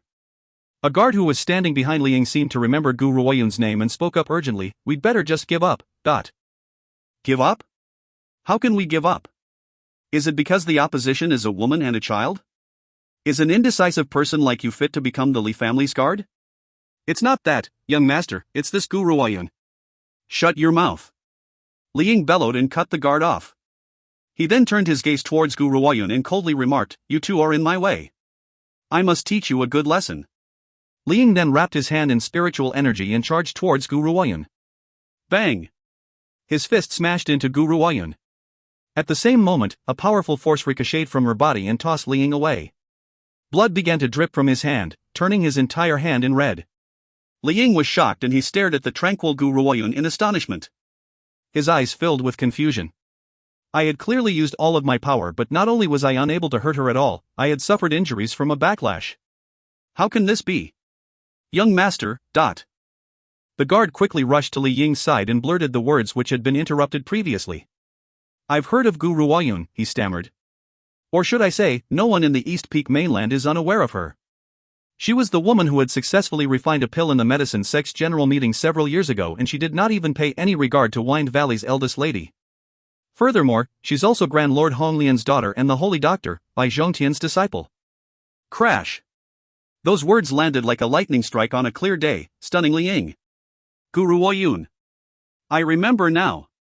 I was wondering why her name had sounded so familiar. Is this really her? They said that Gu Ruoyan had journeyed to the first city, so what is she doing here? I had even run into her. When he remembered the things he had said, a wave of terror crept up from his heart. He punched his guard in anger and roared furiously, Why didn't you tell me earlier? The guard was aggrieved, Young master, it was you who had refused to let me speak. His young master's goal was to enter the first city, so he had only prioritized news concerning the first city. Therefore, though he had heard Gu Ruoyan's name before, he had quickly forgotten about her. This was why he had not remembered Gu Ruoyan. The Red Lotus territory? Chui Rong was stunned as she stared at Gu Ruoyan's lucid and elegant features. If she remembers correctly, 3 years ago, this lady had asked Kair to journey towards the first city to look for her. Now that she has seen Li Ying's reaction, could it be that she really was a member of the first city? Chui Rong's heart leaped in joy at the thought of this. Their Kair has indeed met a noble person this time. Lady Gu. Li Ying was frightened to the point of stupidity, and it took him a long time to recover his senses. He then hurriedly crawled up from the ground and threw himself down again into a kneeling position in front of Gu Ruoyan. I really didn't know that it was you. I beg for your generosity, O Great One, spare me this one time. I won't dare to do it again. He was finished. He was finished. He has really kicked the hornet's nest this time. However, how could he have known that Gu Ruoyan would come here and take a liking towards this little girl, Kair? Beat it. Gu Ruoyan's voice was just as chilly as ever. Don't ever show your face in front of me again. Yes. When he heard this, Liang felt as if he had just been granted amnesty. He quickly led the Li family guards and ran out of the place, afraid that if they were to tarry, Gu Ruoyan might change her mind. By then, he would never be able to escape. Gu Ruoyan slowly walked towards Chui Rong, who was lying on the bed. Wan Bai, step aside. Let me take a look at your mother's condition. If you find any errors, ads pop-up, ads redirect, broken links, non-standard content, etc., please let us know. Report chapter so we can fix it as soon as possible. Chapter 1691, Returning to the Red Lotus Territory once again, 1. Chapter 1691, Returning to the Red Lotus Territory once again, 1. Translator, Endless Fantasy Translation Editor, Endless Fantasy Translation. Gu Wanbai obediently stepped aside. She then stared at Gu Ruoyan as her eyes filled with anticipation. She believes that as long as Gu Ruoyan was around, her mother's illness would not be a problem. Your mother is afflicted with tuberculosis. Gu Ruoyan concluded after examining Chui Rong. This is not a serious problem. I will give you a medicine list later. Follow the medicine list and make a prescription for your mother. She should be better after a few days. To her, tuberculosis was not a serious issue at the present and does not require much treatment either. Master, will mother really be cured? Gu Wanbai's eyes lit up as she asked. Gu Ruoyan nodded. I need to head over to the first city first. Wait for your mother to get better before you come to look for me in the first city. I will get the Li family of Cloud Town to take care of you before I leave. Go to the Li family house before you buy the medicine. When the time comes and you don't want to go to First City alone, you can come with your mother. I will ask the Li family of Cloud Town to escort you there. Gu Ruoyan believes that after the shock she had given Liang, no matter what she asked those people to do, they would not dare to refuse. Even though the Li family was not particularly powerful, protecting Wan Bai and her mother should not be a problem for them. Master, you're so amazing. Gu Wanbai smiled innocently and her eyes curved upwards like two crescents. It was an adorable sight. Mother, do you know that I've got a nice sounding name now? Master had given it to me, it's Gu Wanbai. She smiled at Chui Rong and said. Chui Rong's heart was filled with immense gratitude. My lady, Kair. No, she is now Gu Wanbai. As your disciple, it is only right that Wanbai should have your surname. Unfortunately, I'm just a simple villager, so I had given her a simple name. It is Wanbai's fortune to meet such a noble person like you in this lifetime. Wanbai. Gu Ruoyan smiled and lowered her head to look at Gu Wanbai. Take note of these medicinal ingredients and use them to concoct medicine for your mother. Your mother should get better after this. Gu Ruoyan had thought about bringing both mother and daughter along, but she was in a great hurry and it would not have been convenient to do so. Besides, Chui Rong still needs treatment. Hence, she had no choice but to leave first. She believes that the Li family members would send them safely to the first city. All right. Gu Wanbai blinked and replied with a smile. Gu Ruoyan then told Gu Wanbai which medicinal herbs was needed for the treatment. It was a good thing that Gu Wanbai's memory surpasses that of the average person. Hence, Gu Ruoyan only needed to tell her once and she had easily remembered it all in her mind. Once Gu Ruoyan had provided Gu Wanbai with this information, she left the thatched house with Xiao Suner by her side. The arrival of the Li family of Cloud Town had attracted the attention of many of the villagers who then watched the scene unfold from outside the house. When they saw Gu Ruoyan and Xiao Suner emerge, they began to exclaim in admiration with the utmost sincerity. Aunt Xiang, who had previously advised Chui Rong, turned towards Gu Wanbai who had followed Gu Ruoyan out the door and exclaimed with envy, Kair, is this lady your master? Was she the one who had chased those Li family members away?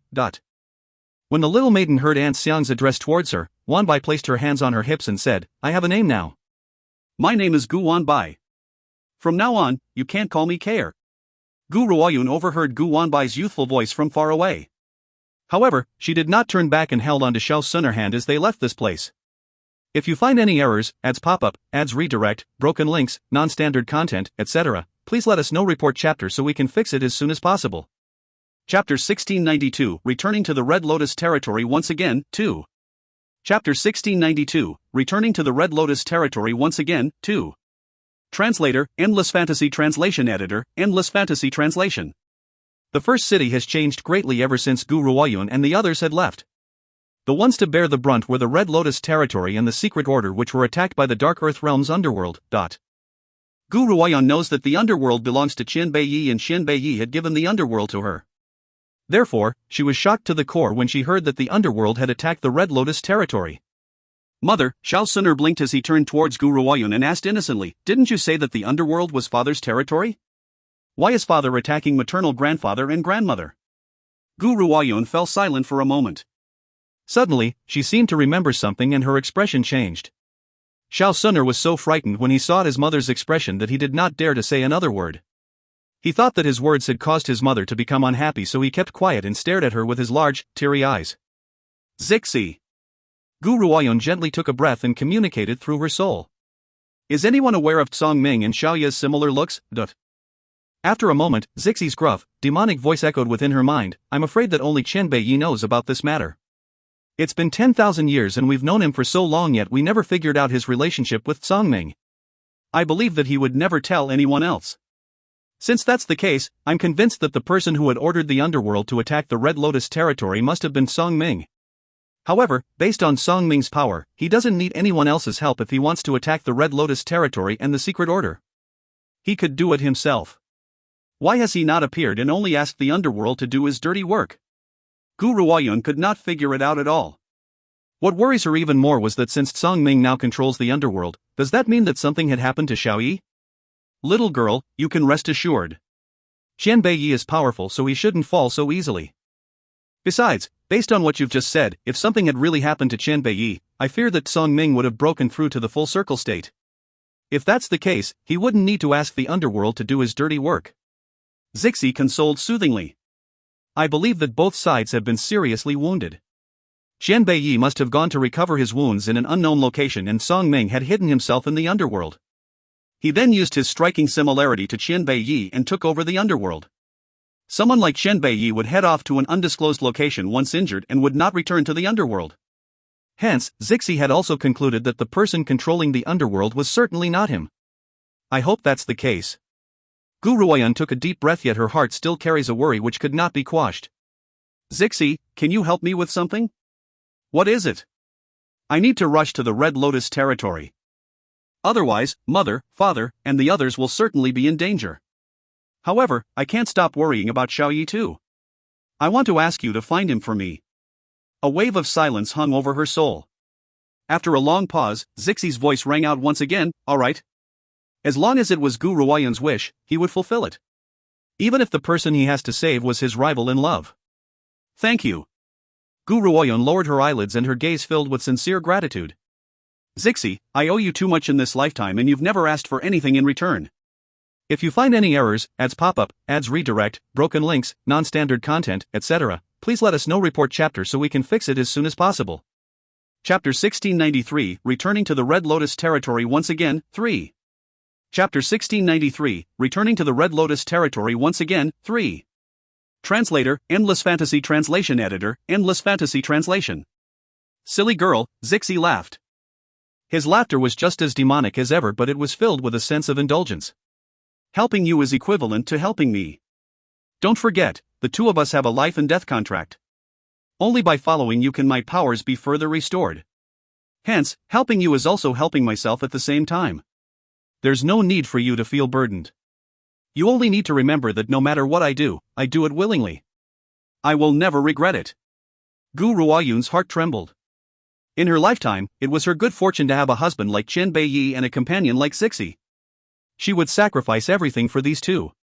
Little girl, remember this, only enter the last door in the ancient divine pagoda when you have no other way out. The thing behind that door can help save your life once. If you go in there now, it will never be able to save you again in the future. Since Gu Ruoyan has broken through to the 9th transformation state, she could now unlock the last door in the ancient divine pagoda. However, Zixi had informed her that she should not enter the last door unless she was in danger. Only when she was in peril could she use the thing behind the door in exchange for her survival. I understand. Zixi, go ahead. Based on your current power, you can definitely leave my side and not suffer the restrictions of our contract. Gu Ruoyan smiled and her voice was slightly melancholic. All right. Once Zixi had spoken, a purple ray of light flew out from her body and turned into a phoenix. He spread his wings and soared into the sky, letting out a soft cry before disappearing into thin air. Gu Ruoyan turned away and looked at the pitiful-looking little child next to her. Let's go, sooner. We'll go and meet your maternal grandfather and grandmother now. They are certainly going to be overjoyed when they see you on it. Xiao Suner nodded obediently as he clutched Gu Ruoyun's hand. Gu Ruoyun's earlier change in expression had indeed frightened him. Even now, he does not know if he had said something wrong and had angered his mother. The Red Lotus territory. Two sides were striving to oppose each other.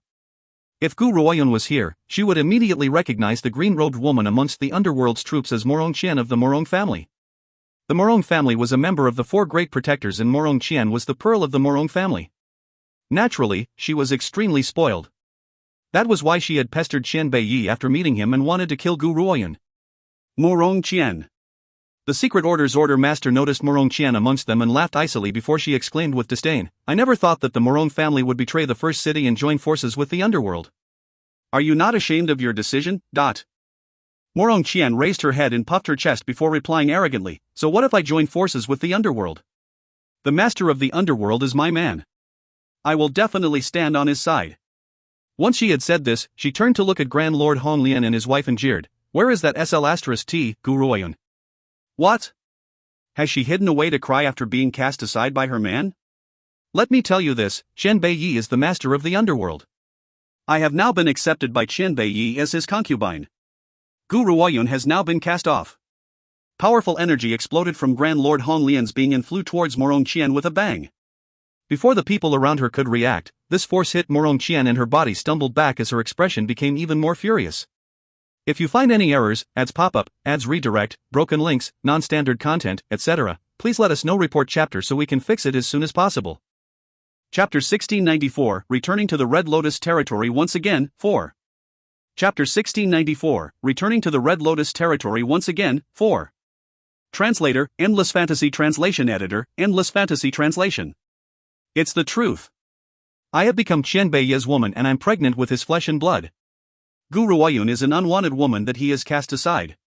I had once said that no man could possibly devote himself wholeheartedly to one woman. Isn't that so? Ultimately, Qian Beiyi has made me his concubine. Once I give birth to his child, I can become his wife. Morong Qian raised her head and her face was filled with arrogance.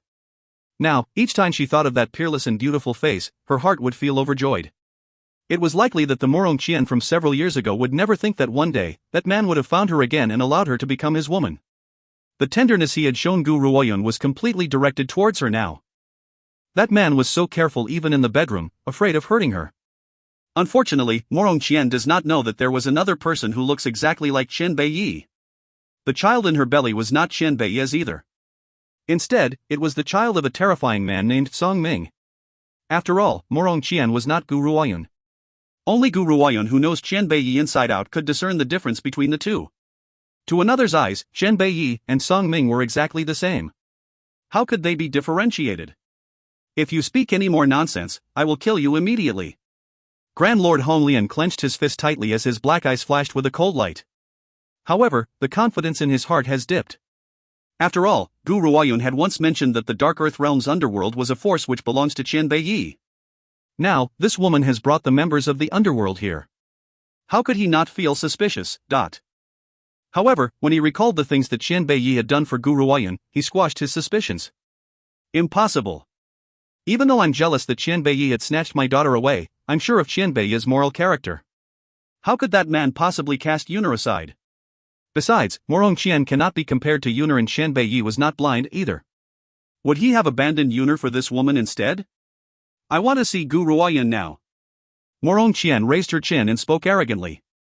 Ask Gu Ruoyun to how herself. If she doesn't appear, the underworld will kill everyone here. Grand Lord Hong Lian laughed coldly as the aura within his body exploded once again. His aura was as sharp as a knife which would make one's heart tremble with fear. It was obvious that during Gu Ruoyun's absence, Grand Lord Hong Lian has also received a substantial opportunity. As a result, his powers have grown rapidly. I'd love to see what power you're going to use to kill the people of the Red Lotus territory. His voice boomed coldly. Besides, I don't believe a single word you've said unless Qian Beiyi steps forward himself.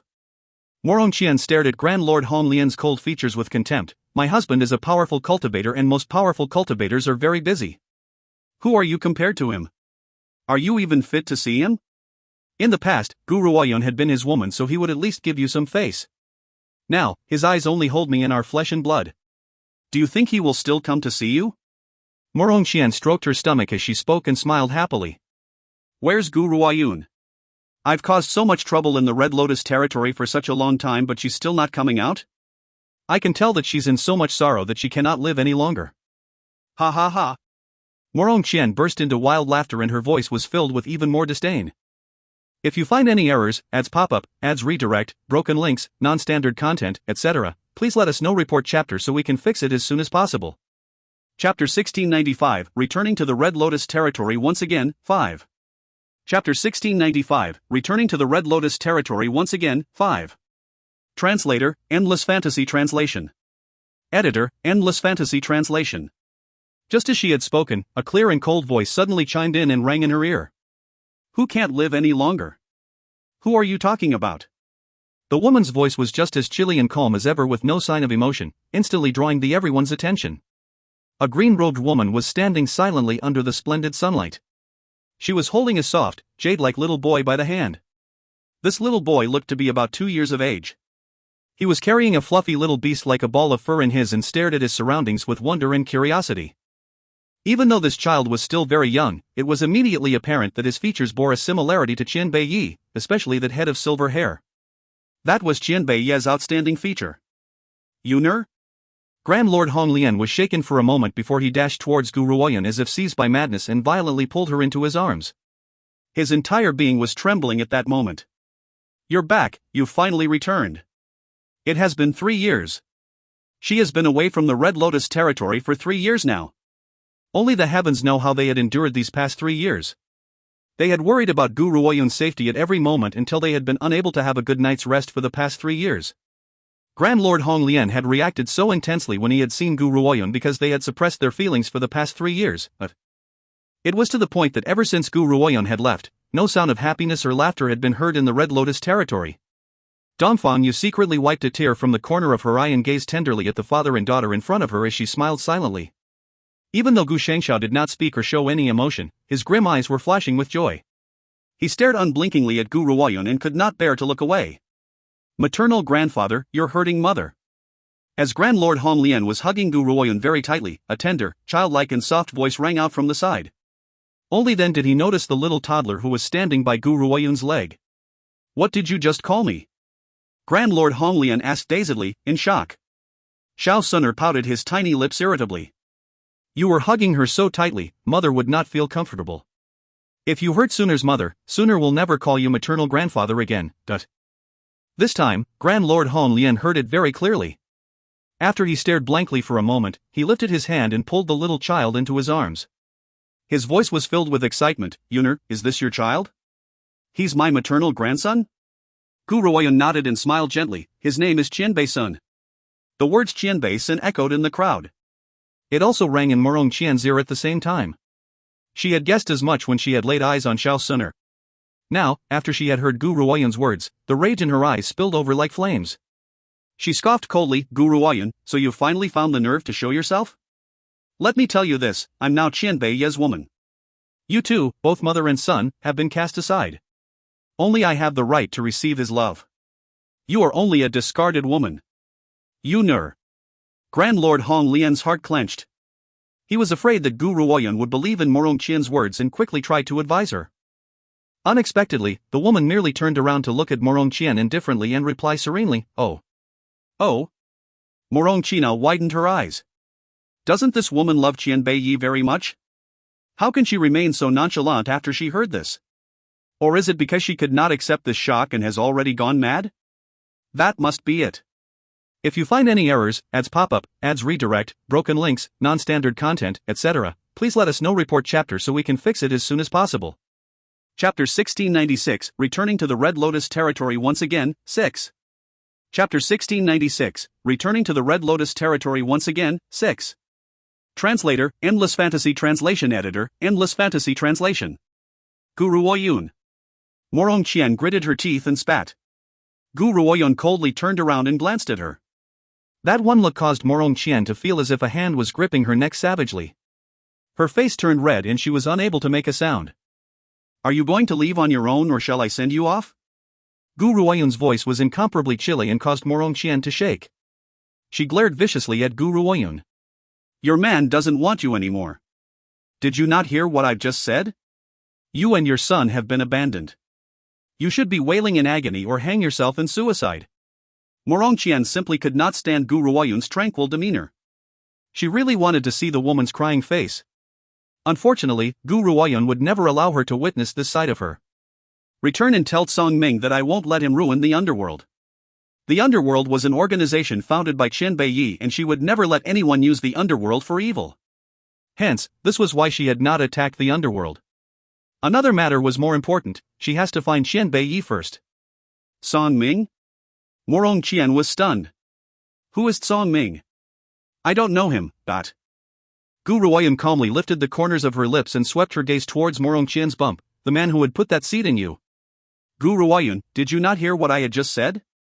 I'm carrying Qian Beiyi's flesh and blood, not some Song Ming. I don't even know this Song Ming. Morong Qian was so furious that her stomach ached. This woman must have suffered a powerful shock, so her brain has had a mental lapse. Was she calling Qian Beiyi Song Ming? Could she not even differentiate people? Father, mother, brother, let's go. There's no need for us to be concerned about them now. If they dare to attack, I will kill every single one of them. If one comes at us, I will kill that one person. If they attack in pairs, I will kill them both. I don't care if they are people of the underworld or anyone else. The bottom line is that they won't be able to set a single foot in the Red Lotus territory. If they stepped into the Red Lotus territory, she would kill them even if the person was from the underworld. As Gu Ruoyun spoke, she released her 9th transformation state aura and smashed it towards the members of the underworld. The Grand Lord was shocked. Daughter, are your powers now at the 9th transformation state? He asked, seeking confirmation. Just as he had spoken, the entire territory fell into silence. The Secret Order's Order Master stared at Gu Ruoyun in shock. She could clearly sense that the woman before her was indeed at the 9th transformation state. Only a few years had passed and she has jumped from the late stage in the exceptional state to the 9th transformation state. How much talent does one need to have to reach this level? 9th transformation? She's broken through to the 9th transformation state? Morong Qian's expression changed as she staggered backward. She then gritted her teeth, this is impossible. How could this woman have broken through to the 9th transformation state? However, the aura that Gu Ruoyun had released caused Morong Qian's heart to palpitate ceaselessly. Morong Qian did not dare make any rash decisions at the thought of this. She glared at Gu Ruoyun contemptuously and said, Gu Ruoyun, even if you have broken through to the 9th transformation state, so what? My husband's power is greater than yours. Now that you've bullied me, he will avenge me. Let's go. Once she had spoken, she led the members of the underworld and left the area. What's the meaning of this? Once they had left, Grand Lord Honglian knitted his brows. Where's Xiao Yi? Why hasn't he returned with you? No matter what, Grand Lord Honglian would never believe that Qian Beiyi would abandon Gu Ruoyun. However, when she heard Qian Beiyi's name, Gu Ruoyun's eyes sank. It's a long story. Let's talk inside. If you find any errors, ads pop up, ads redirect, broken links, non-standard content, etc., please let us know. Report chapter so we can fix it as soon as possible.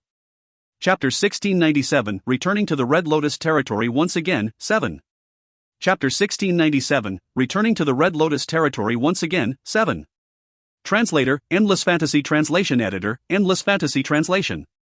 When Grand Lord Honglian saw the look on the woman's face, he felt apprehensive. It can't be like what Morong Qian has said. Qian Beiyi, he. Father, Gu Ruoyun chuckled. Don't you trust Xiao Yi? He's not that kind of person. It's a long story, but there's one thing that I can tell you now. There's someone who looks exactly like Qian Beiyi and his name is Song Ming. Song Ming's identity is still unclear, but not only does he look like Xiao Yi, but his aura is also exactly alike. This was the reason why the citizens of the underworld have been fooled. Cultivators can differentiate people not just through their appearance alone. What matters the most was their aura. Therefore, if the aura was the same, any cultivator, no matter how powerful, would have been fooled. As Grand Lord Honglian listened to her explanation, his suspicions deepened. Yuner, are you certain that someone else has the same aura as Qian Beiyi? Gu Ruoyun nodded in conviction. That's right. In the beginning, Song Ming had masqueraded as Qian Beiyi and followed me around, trying to find an opportunity to snatch a treasure in my possession. However, I had seen right through him and it was Qian Beiyi who had rushed over to save me. In order to save me from getting hurt, he had used a formation to seal me off and left to fight Song Ming. I had to stay in that formation for 3 years before I was able to leave. Now, I have no idea how that fight between Xiao Yi and Song Ming had turned out. However, I assumed that both sides ended up getting seriously injured, but Gu Ruoyan did not want Grand Lord Hong Lian to be worried about her, so she had revealed everything which had happened in the end. Once Grand Lord Hong Lian discovered that the person who had impregnated Morong Qian was not Qian Beiyi, his heart immediately felt more at ease. However, when he remembered that Qian Beiyi's whereabouts were still unknown, his ease turned into worry again. Yuner, I will send everyone in the Red Lotus territory to look for Qian Beiyi after this. The secret order will do so as well. The secret order's order master stepped out and smiled. Lady Gu, give that man's portrait to me after this. I will mobilize everyone in the first city to find him for you. Since you had lost contact with him on the East Peak mainland, I will send every citizen in the first city to journey across the mainland. With so many people involved, I believe that we will find him. She was talking about the first city, not the secret order. In all of the first city, only the members of the secret order were this courageous. Even the governor has no way of mobilizing the whole of first city to look for one person. All right. Gu Ruoyu nodded. With the participation of so many people, it was much better than her looking for him alone blindly. Xiao Suner, I'm your maternal grandmother. Dongfang Yu stepped in front of Xiao Suner and lifted the little fellow from Grand Lord Hong Lian's arms. Come, call me maternal grandmother. I'd like to hear it. Xiao Suner knitted his adorable brows. Maternal grandmother, can you put Suner down? Dongfang Yu was stunned. Why? Because mother says that it is improper for men and women to touch each other. Suner is a man and maternal grandmother is a woman. How can you hold Suner? His words were like a stroke of lightning. Everyone was shocked into tender crispiness from Xiao Suner's words. Dongfang Yu did not hold back. She burst into laughter and looked at Gu Ruoyan with a smile in her eyes. Did you teach him this? Gu Ruoyan looked rather embarrassed. It's like this, Xiao Suner doesn't have any concept of men and women and wanted to take his trousers off in front of a little maiden, so I had taught him this phrase. Unexpectedly, he has actually learned it and is applying it with full vigor. If you find any errors, ads pop up, ads redirect, broken links, non-standard content, etc., please let us know. Report chapter so we can fix it as soon as possible. Chapter 1698, Returning to the Red Lotus Territory once again, 8. Chapter 1698, Returning to the Red Lotus Territory once again, 8.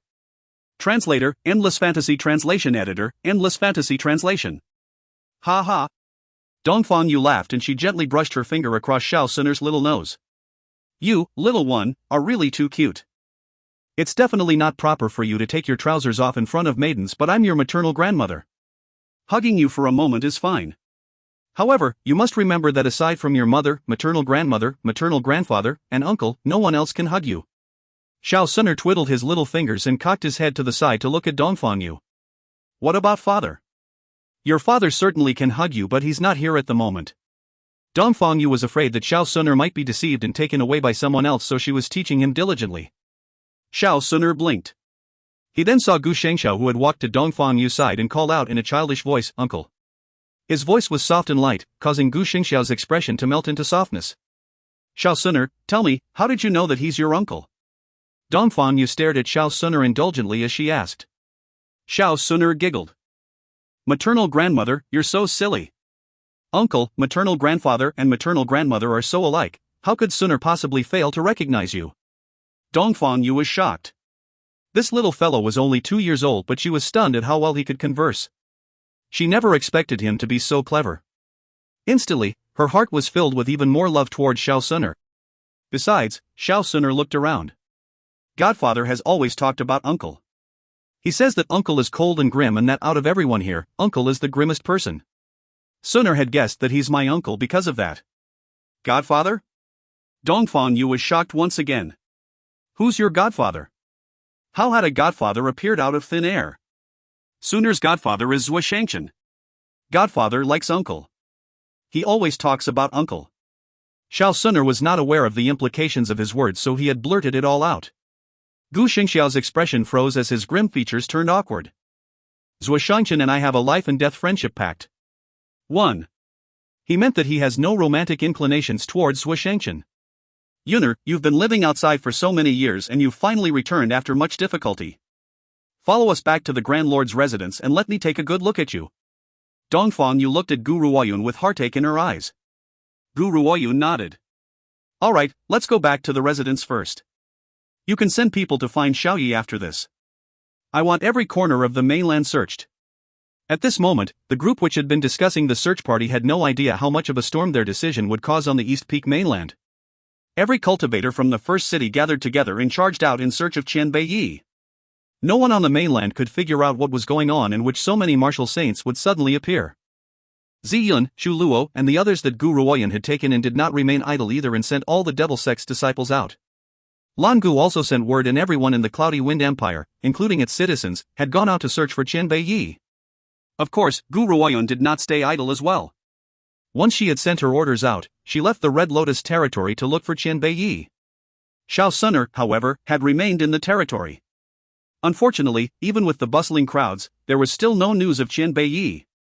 Just as Gu Ruoyan was reaching the end of her limit, Zixi's voice, which had not been heard for a long time, finally echoed within her soul. Due to their contract, no matter how far away they were from each other, they could project their voices into each other's heart. This was also the reason why Gu Ruoyun had asked Zixi to help look for Qian Beiyi. Little girl, I found Qian Beiyi. Zixi's announcement was like a lantern in the darkness and revived Gu Ruoyun's ashen heart in an instant. If you find any errors, ads pop-up, ads redirect, broken links, non-standard content, etc., please let us know. Report chapter so we can fix it as soon as possible. Chapter 1699, Trouble Befalls Xia Linyu, 1. Chapter 1699, Trouble Befalls Xia Linyu, 1. Translator, Endless Fantasy Translation Editor, Endless Fantasy Translation. Zixi, is this true? A wave of joy washed over Gu Ruoyun's heart and her being instantly filled with excitement. Where are you two? I'll go to find you right now. The voice in her soul fell silent. After a long pause, the man's demonic voice rang out once again, Little girl, Qian Beiyi is currently unable to see you. However, I guarantee you that he's not in any danger. We are now at a place you can't get to.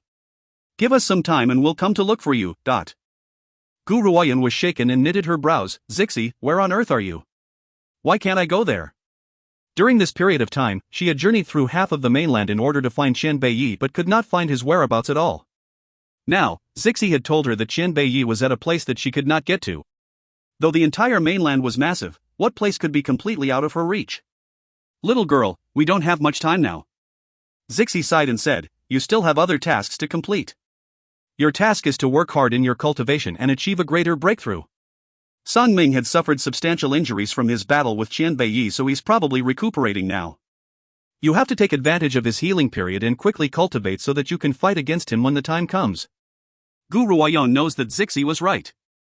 Even though she had broken through to the 9th transformation state, she was still a little ways off from being able to stand against Song Ming. Gu Ruoyan took a deep breath and nodded. Zixi, I'll leave Xiaoyi in your care. I hope that the two of you can arrive in front of me, safe and sound soon. Be it Xiaoyi or you, you're both extremely important to me.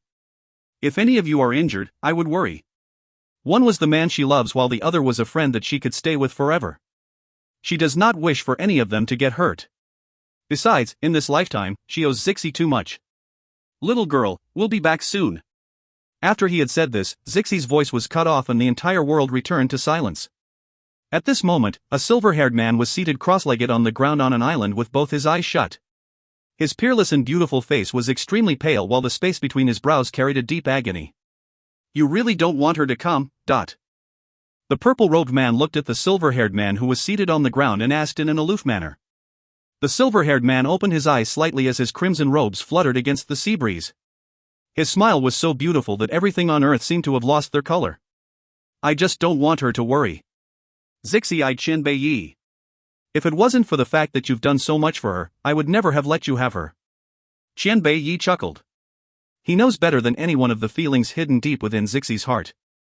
Gu Ruoyun was the only one who was oblivious. The things you've done for her in both lifetimes aren't any less than the things I've done. Zixi curled the corners of his lips as his face lifted into an absolutely demonic smile. However, the one she had chosen in both lifetimes was you, and I respect her decision. It's because of this that I would help her to search for you. Qian Beiyi, I hope that you don't let me down. If I find out that you've betrayed her one day, I'll kill you even if my soul is destroyed in the process.